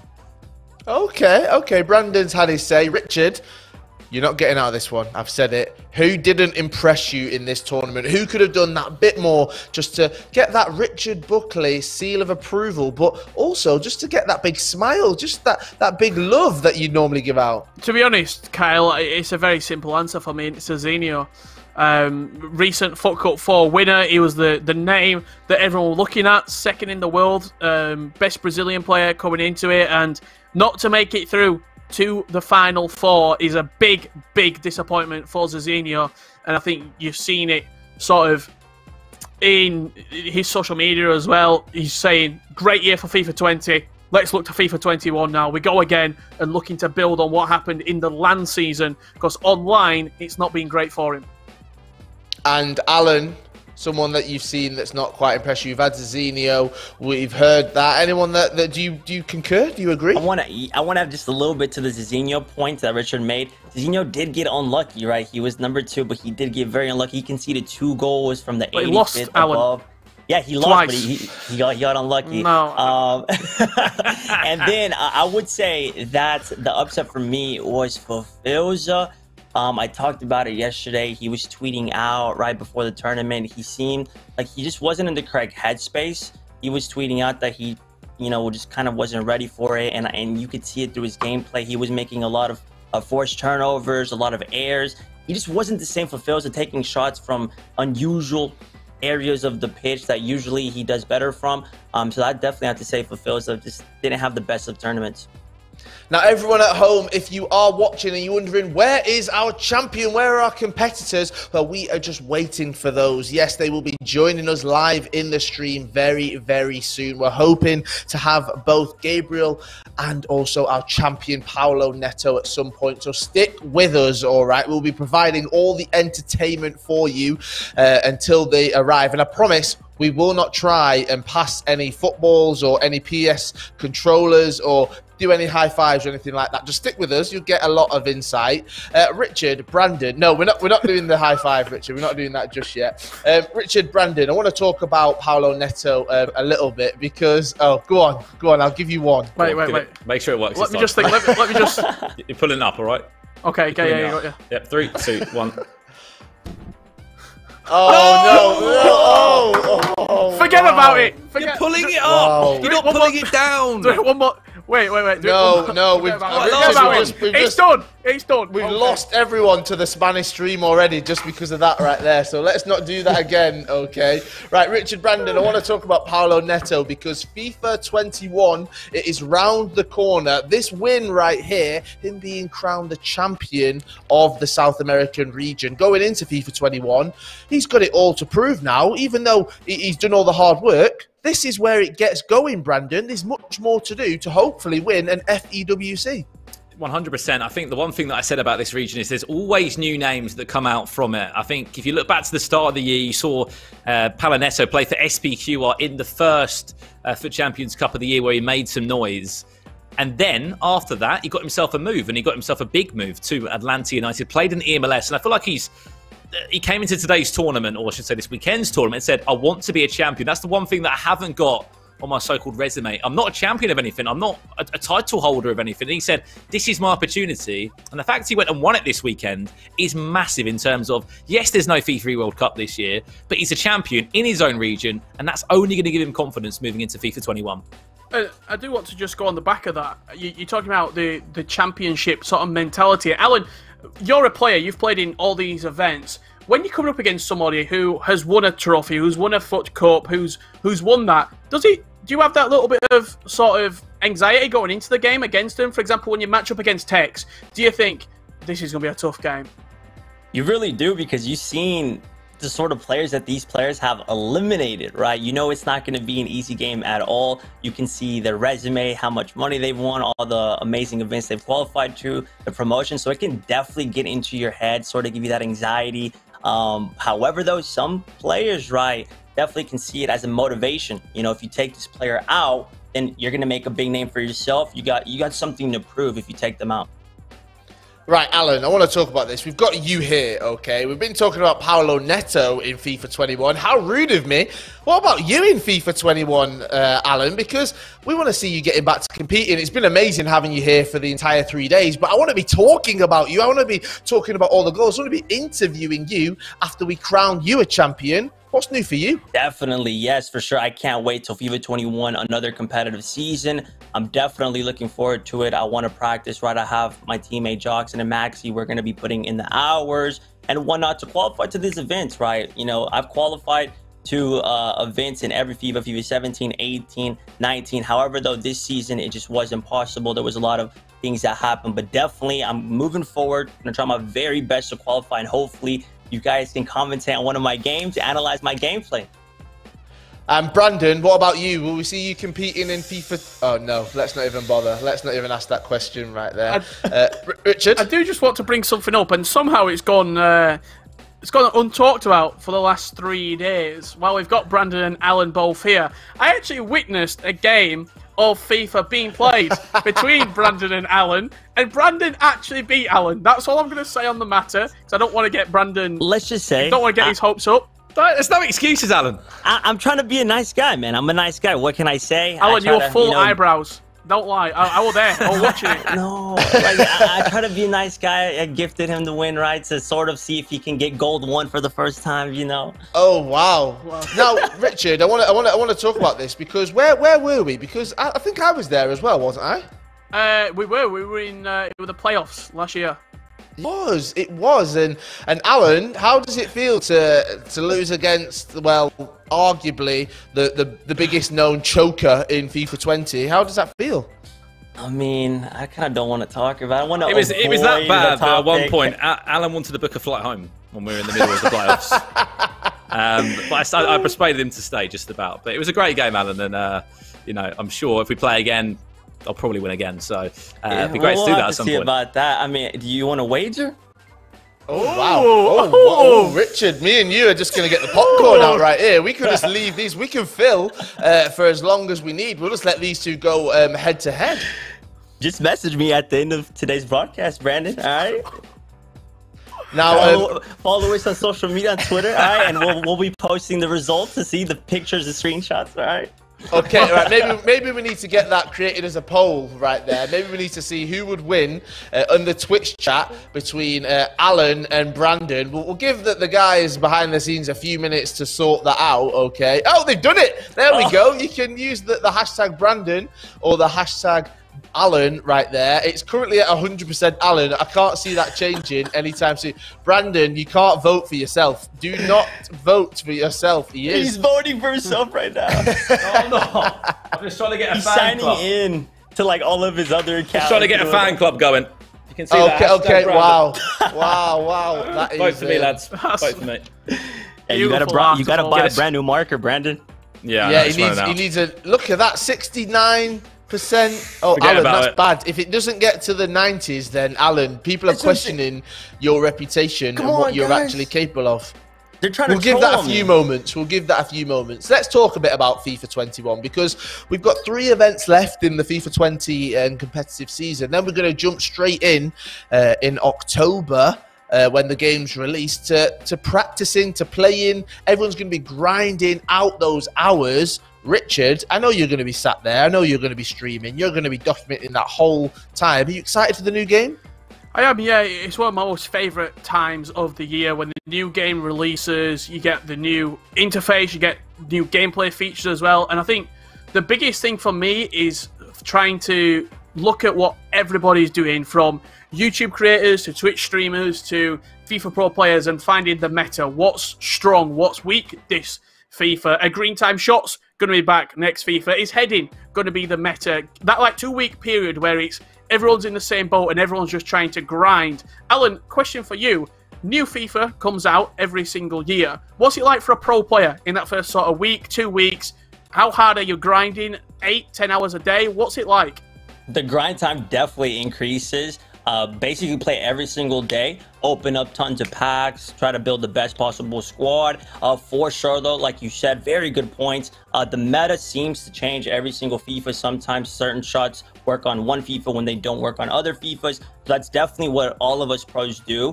We play one another, we play foot drafts, we play division rivals. We just grind the game, you know, and at the end of the day, the more you grind it, the more you got to feel for the gameplay, what works, what doesn't work. You definitely have to put the time into the game if you want to be better. Now, Alan, something I do want to ask you is, as a pro player, how do you find time to balance both content creating and also playing the game professionally? Because if you want to be at the top of your game, you've got to be practicing, but you've got to keep the fans happy. You've got to keep the viewers, the subscribers, everyone that's linked in with you. They want to see your content as well. How do you balance it all? Exactly. It's not easy, right, at all. You always have to be on top of your game, whether it's through content creation, streaming, making YouTube videos and whatnot. But, you know, I recommend that every pro should live stream it all, right? You can make content while you're on the stream, and then you can play against like pro players on stream. Don't be afraid, right, to play pro players on stream and just sort of get better, grind the game out with your Twitch community, YouTube community. And, you know, at the end of the day, if you take a look at other esports teams and whatnot, they stream, you know, their games, they stream their competitive games, they show how they qualify to an event, sort of say. So, yeah, that's what I would say. Now, one thing that I do want to talk about is it's the Summer Cup Series, and we've all been doing it from our homes, okay? And I've just noticed something that well, Richard, you got quite a few. Brandon, you got quite a few. I've only got one of the scarves because all my others are neatly packed away to remember for years to come. We need one from EA that just says home on there, because they've got all the different locations that we've had them in, but home would just be great. We can have FIFA 20, and we can just have home all the way down it. Guys at EA, if you're watching, that's my idea, okay? Big fan of that. Yeah, I think that could definitely happen. If not, then I'll create them and I'll send them to everyone who's been involved in the Summer Cup Series so far. Richard, you've got something on the tip of your tongue there, I can see. I have indeed, Kyle, because me and Brandon often have this conversation while we've got a little bit of time while we're waiting for the interviews. We talked about FIFA 21 icons.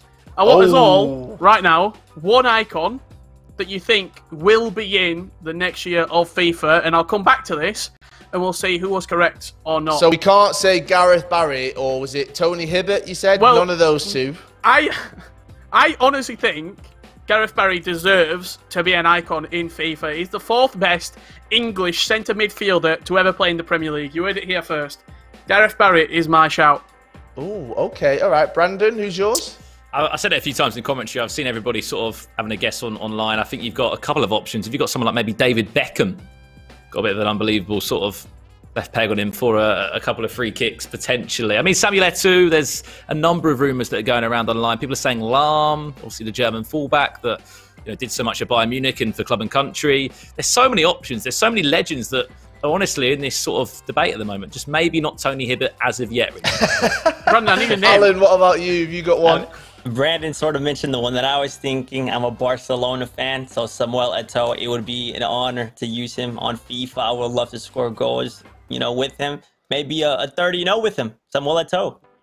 Who knows? Now, I've got one, and it might be a couple of years until we see him, but he's played his last ever Premier League game today. David Silva, he's arguably one of the greatest midfielders that we've ever seen in the Premier League. People say that the greatest export import it would be, I should say, to the Premier League. And actually, I think that he's someone that changed the game. And just imagine what would that be? So we'll see what happens next. We'll see what happens with his career moving forward. But hopefully, we'll see him in a game, Richard. Yeah, 100%. I think if you look at that sort of City 4, I think all 4 City players, when they retire and they hang up the boots, should be icons. Vincent Kompany, David Silva, Yaya Touré and Sergio Aguero. I think all 4 of those players sort of changed the game. You've got a lot of French icons in FIFA. You've got a lot of players who played for Milan as well as icons in FIFA. And I think those 4 Man City players were sort of the real core of Manchester City for 6-7 years, and I think they all deserve probably places. Yaya Touré especially, I think he will probably potentially take over from Vieira in a number of the teams. Richard, honestly, I've never been so excited in my life. All we need there is just to add Sean Goater, Paul Dickoff as well, and every single Manchester City's dream would come true. Now we can talk. Oh, go on, Alan, jump in. I got to shout out the fellow people from Mexico. They needed Rafa Marquez, man. Rafa Marquez has been one of the top class defenders, midfielders in world class football. He played for Barcelona. He played for the national team. He was quality. He played with the likes of Ronaldinho. You know, he probably made Messi the player that he is today. When Messi was younger, you know, he would come up against Rafa Marquez. So seeing Rafa Marquez would be amazing. Ooh, all right. If any of those happen, you heard it here first, all right? There are suggestions right now. Let's come and bring it back to the Summer Cup Series, all right? We're here. We've just finished the South American tournament. Welcome to everyone that's joined us that is waiting for these interviews. We'll have them for you very soon. But we have 3 more tournaments coming up your way, don't we? Now, we've got Asia, then we've got North America, and then we've got the Middle East and Africa. It's super exciting, Richard. But oh wait, I'm being told. Oh, here we go. We've got one of our interviews. All right. So Richard, Brandon, I'll say goodbye to you just for a few minutes. All right. Sit tight. We'll come back to you. Okay. But we can welcome, yes, our winner, our champion right here of the FIFA 20 Summer Cup Series, South America, Paulo Neto. We've spoken to him today, and we can welcome him back now as the champion. Paulo, I've got to ask you this question. I saw your reaction when you won. You said how important it was for you. How are you feeling right now? I'm feeling really happy. Still not believing what I did. Being my first title, as I said before, is very important for me. It gave me a lot of confidence for the next year to the FIFA 21. And this is special for me, really special. My title with the Atlanta United, I don't know what to talk. And Paulo, you know, you have made it to the later stages before, and you fell just short. And now to like win the entire thing, what was going through your head whenever you scored that very good goal at the very end of the game? At that moment, to be honest, I knew that I was gonna win the tournament. I was very confident on me, but like in the first game, I think that I played really bad. I think that Gabriel in the first half just made me 1-0 and was getting the game all with him, and I got the mentality to turn back the game, and that's it. I'm the champion now. I don't know.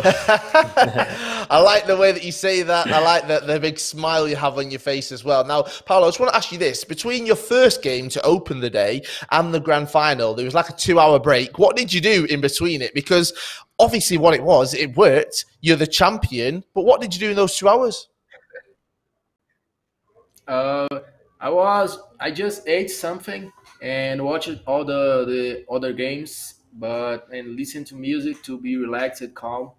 Just not trying to think a lot on the match, and just play my game and do what I did. Paulo, you're gonna have to send me everything you eat from breakfast to lunch to dinner. You know, I want to know before I prepare myself to a tournament. But I have a question for you. So you concluded this season with an amazing result. You are the champion of the Summer Cup Series, South America. How do you prepare for the next FIFA 21? Can you take us through that? I think that now I'm gonna take a break. You know, it has been since the beginning of the FIFA. I didn't stop playing, so I'm a bit tired. You know, I need to take some rest and be more prepared for next season. But I know what to do. I know how to prepare when the season starts, and I'll put all my effort to win another title on the next FIFA, and hope to be a major. Well, I'm sure you will enjoy that break right there. Paulo Neto, our Summer Cup Series South American champion. You have been crowned, yes, the best in your region. Enjoy the time off, and we'll see you in FIFA 21. Thank you. See you guys. See you later. Congrats. Enjoy. Wow. I need that. I think I need that diet plan as well to help with my FIFA. We can welcome back Richard and Brandon here as well, joining us to the final few moments of the show. Now, Richard, I want to talk about this because you can see the smile on his face. You've commentated at so many events. You've seen so many champions, and it must be nice to actually see the elation on their face when they are crowned champion, especially to finish this season the way it's ended with everything that's happened. Yeah, 100%. And winning is something that's quite contagious as well. Once you get that winning feeling, you want to do it again and again and again, and it sort of becomes like it's not a big hurdle anymore when you get to finals. It's just another game for you. And I think you're going to see this from Paulo Neto. I expect him to have a very, very competitive FIFA 21 season. Well, final few thoughts right here. Brandon, just want to throw it to you. It's been a unbelievable 3 days, hasn't it? Paulo Neto, our champion. What are your thoughts on it? Amazing. I think an unpredictable last couple of days. We knew that this was going to be a tough region. I honestly think you look sort of second behind Europe at this region and look at how competitive it is. You see the Global Series rankings. All 8 players that were here could have been at grand finals if there was a grand final this year. So such competitive weekend. A huge congratulations to Paulo Neto. And I just can't wait for the next 3 tournaments, Carl. We've got so much FIFA still in front of us over these next couple of weeks. We do indeed. Richard, Brandon, Alan, thank you so much for joining me for these 3 days. What an unbelievable Summer Cup Series South America it has been. And we are back. Yes, we are. We have 3 more tournaments. We have Asia starting on the 28th. So make sure you join us for that. Yes, you can go on the EA Sports competitive FIFA Twitch channel. We'll be there for the entire time. But all that is left to say is well done to Paulo Neto, our FIFA 20 Summer Cup Series South American champion, and we'll see you at the next tournament. Good night.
Ça marche ça? Ouais. Allez. Yo les gars, ça va plus trop aller parce que là, je vais m'occuper de vous là. C'est parti. Our stories are the same. raised and carried by the people around us. To experience something great is to experience it together. Bien sûr, comme tous les enfants, j'ai rêvé. J'ai peut-être rêvé un peu plus. Each of us strive, but it's the team that makes us. Look this guy, you think he's good? We've triumphed and conquered, but sometimes we stumble, even fall. Quando estamos a passar momentos difíceis, temos a família e temos os amigos. We are confident, controlled, and unified. Can you do this? And we made a way. Yeah, we made a way. Oh, what a goal! From who else? Erling Haaland. Still we made a way. There's a certain spirit within the city. I want to be someone that the fans know will die on the pitch for them. Shoulder to shoulder in this game. We never play alone. Find the biggest T and keep the sticker on the shirt. Moving to the birds. I ain't say a word. Couple neighbors that was hating, getting on my nerves. Yeah, we made a way. Gotta go through obstacles when they ain't in the way.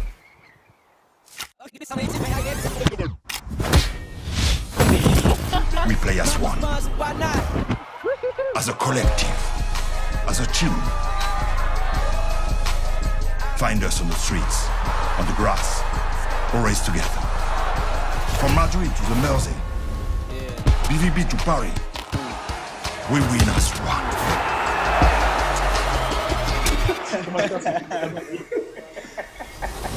And we made a way. Yeah, we made a way. Gotta go through obstacles when they in the way. Still we made a way. Still we made a way. Don't be sweating by that blessing. Hold up. Guys go through a lot to deal with shave irritation, so we built the new Gillette Skin Guard with a specialized guard designed to reduce it. Because we believe all men deserve a razor just for them. The best a man can get. Gillette.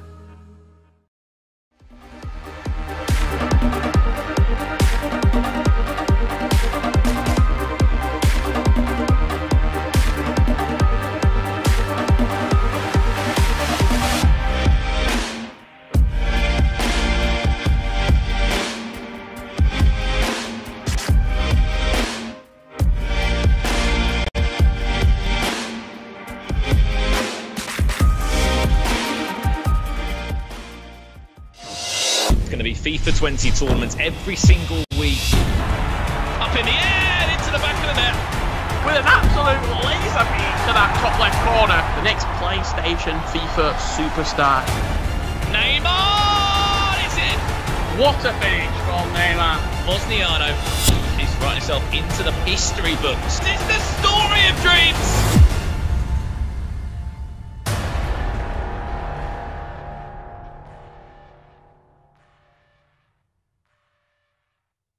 PlayStation